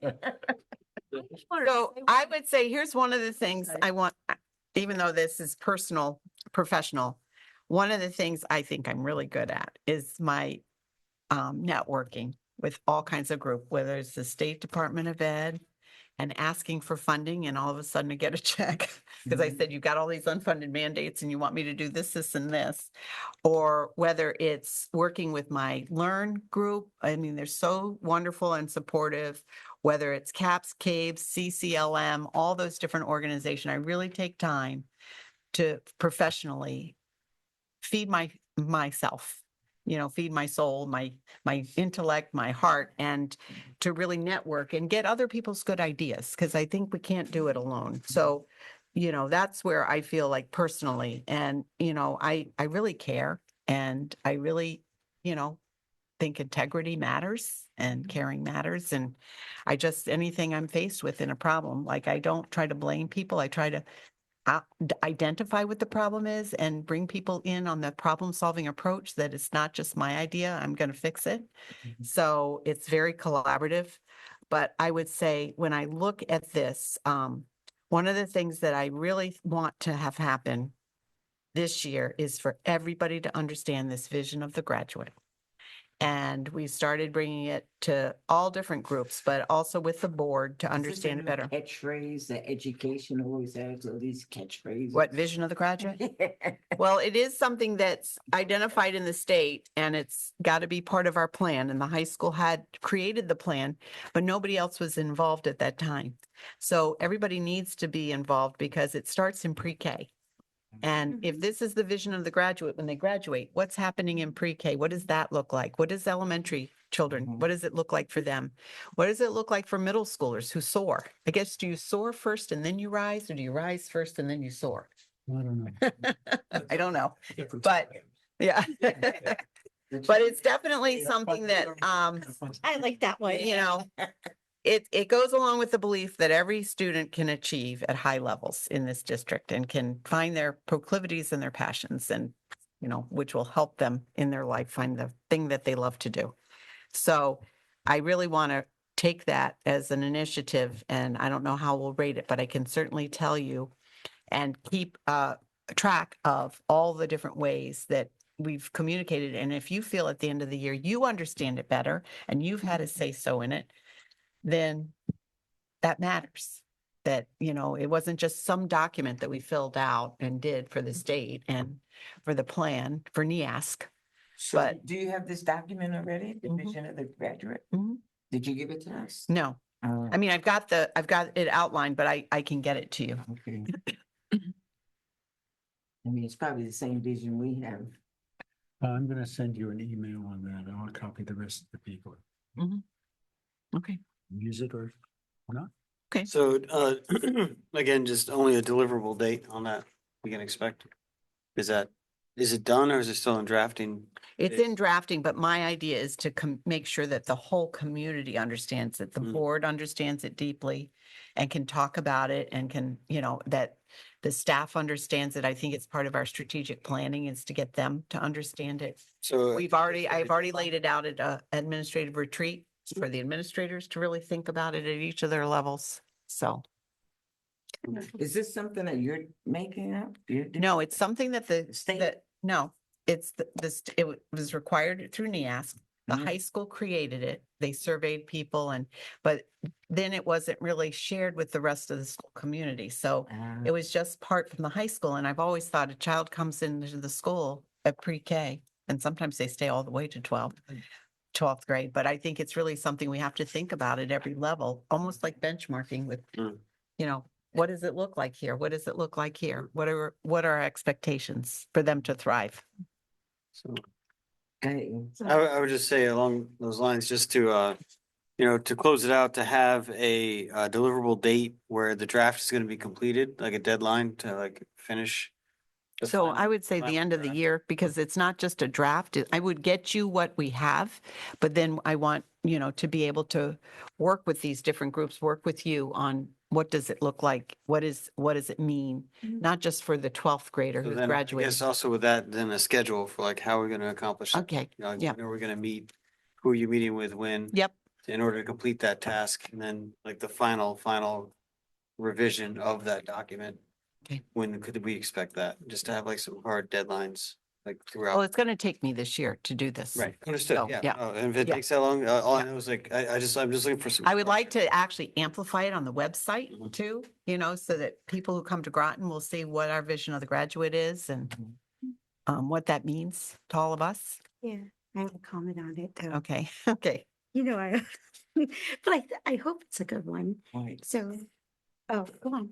No, she's. Oh, she's gonna, okay, let me talk fast, Yeah, fine. So if you don't know what it No, means, it's no, right up here. No, so what, but in order to be there at 12th grade, I don't know in your plan if you're like, what do they need to look like at the end of 5th grade? What do they need to look like at the end of 8th grade? Because if they're not there at 5th grade, they will never get to your 12th grade. So I don't know if you're gonna do it that way, or if you're just like, this is my goal for 12th grade. No, it's actually to do what you're saying is to expand it. So what does it look like when they're, you know, after preschool, pre-K Mhm. and going into elementary? What does it look like when they leave elementary? What does it look like in the middle school when they leave? Nice. I think that would be Kind of really benchmarks helpful. it a little bit Yeah, for us. that will and be helps great. us to define it a little clearer. Yeah, I can't wait to see it. It's an idea right now. Before I Wait make and a see. motion to adjourn, I wanted to say that I thought of something to clarify what I was trying to say before. And that is that Susan looks through at the world of education through the right brain. This board looks at it through the left brain. But I am the mathematician too. I know that. Besides, That's the difference. Yeah. Looking at it through the right brain and the left brain. And I think it's our job together to, because of what I'm hearing tonight is asking for very specific ways that Susan is gonna get through very lofty goals and very admirable goals. But this board wants to know exactly how. So. and I'm good with that. And I like that we could reduce it to things that matter for you guys. Even though I've got to do all those things. You have to do all of them. Now, Wait, are you going to adjust this? to Yes, What we talked I about? am gonna adjust this. Okay, all Right. right. Yeah. Okay. We're good with the dates and the Yeah. structure and the Yeah. formats. Mhm. Right. And now Andrea Ackerman has something to say. Now, we don't have another board meeting. Can I just say something? Until January 6th, we're gonna have a special board meeting before we go into the budget to talk about the policies and Shannon's thing. All right? Special board meeting. One night, bring food. One night only. When I, So we've got Shannon's thing we're adding, and then we're gonna do the policy. whatever policies go through the policy committee, that's gonna have a second reading, not a Right. first reading, this Oh, second. just Yeah. just a second. Just a second. The first readings to wait to the regular board meeting. Okay. Yeah. And then I handed you all some other stuff that I thought, you know, the legislation, you've got some enrollment numbers here too to look at for the projection for 26.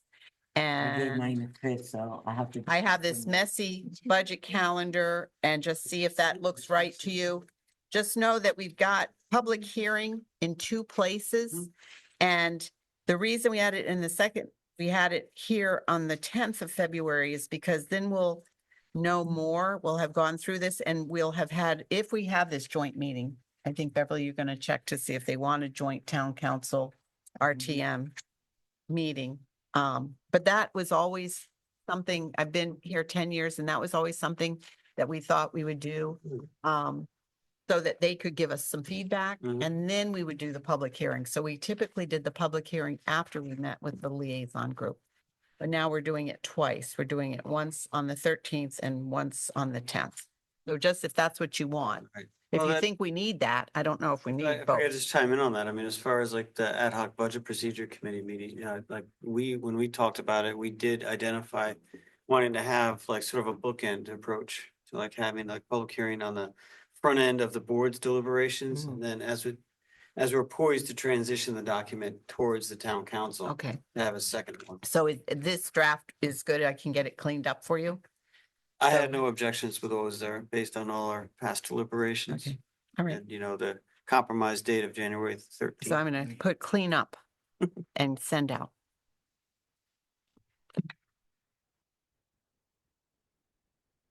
Where did we get this date on Wednesday, February 5th?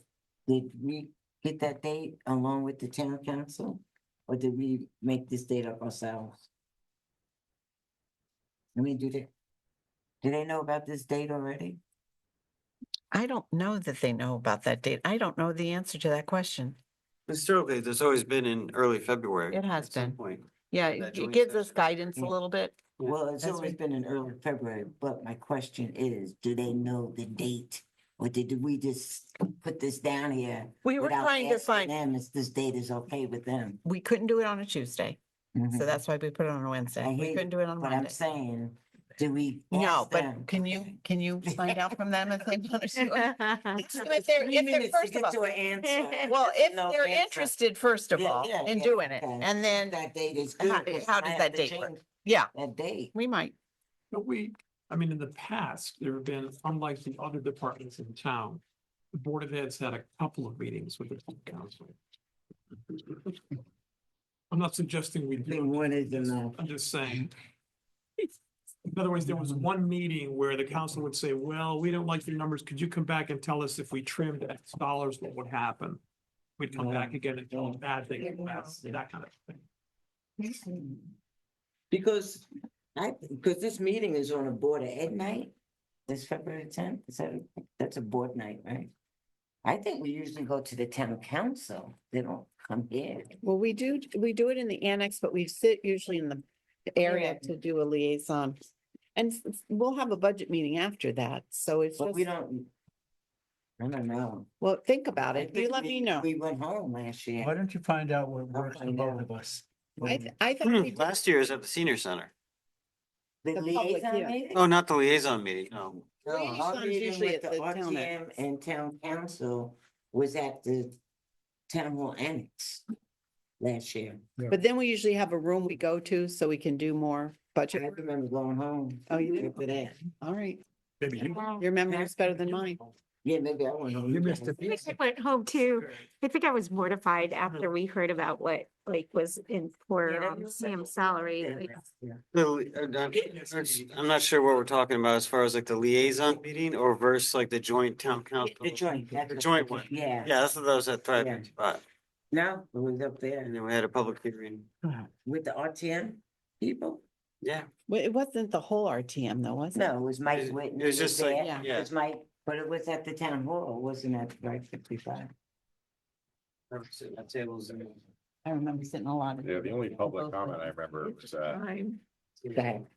Motion to right adjourn. 55. Motion to adjourn, Yay. all those in favor? All right. Can we discuss that? It's not debatable. Non-debatable.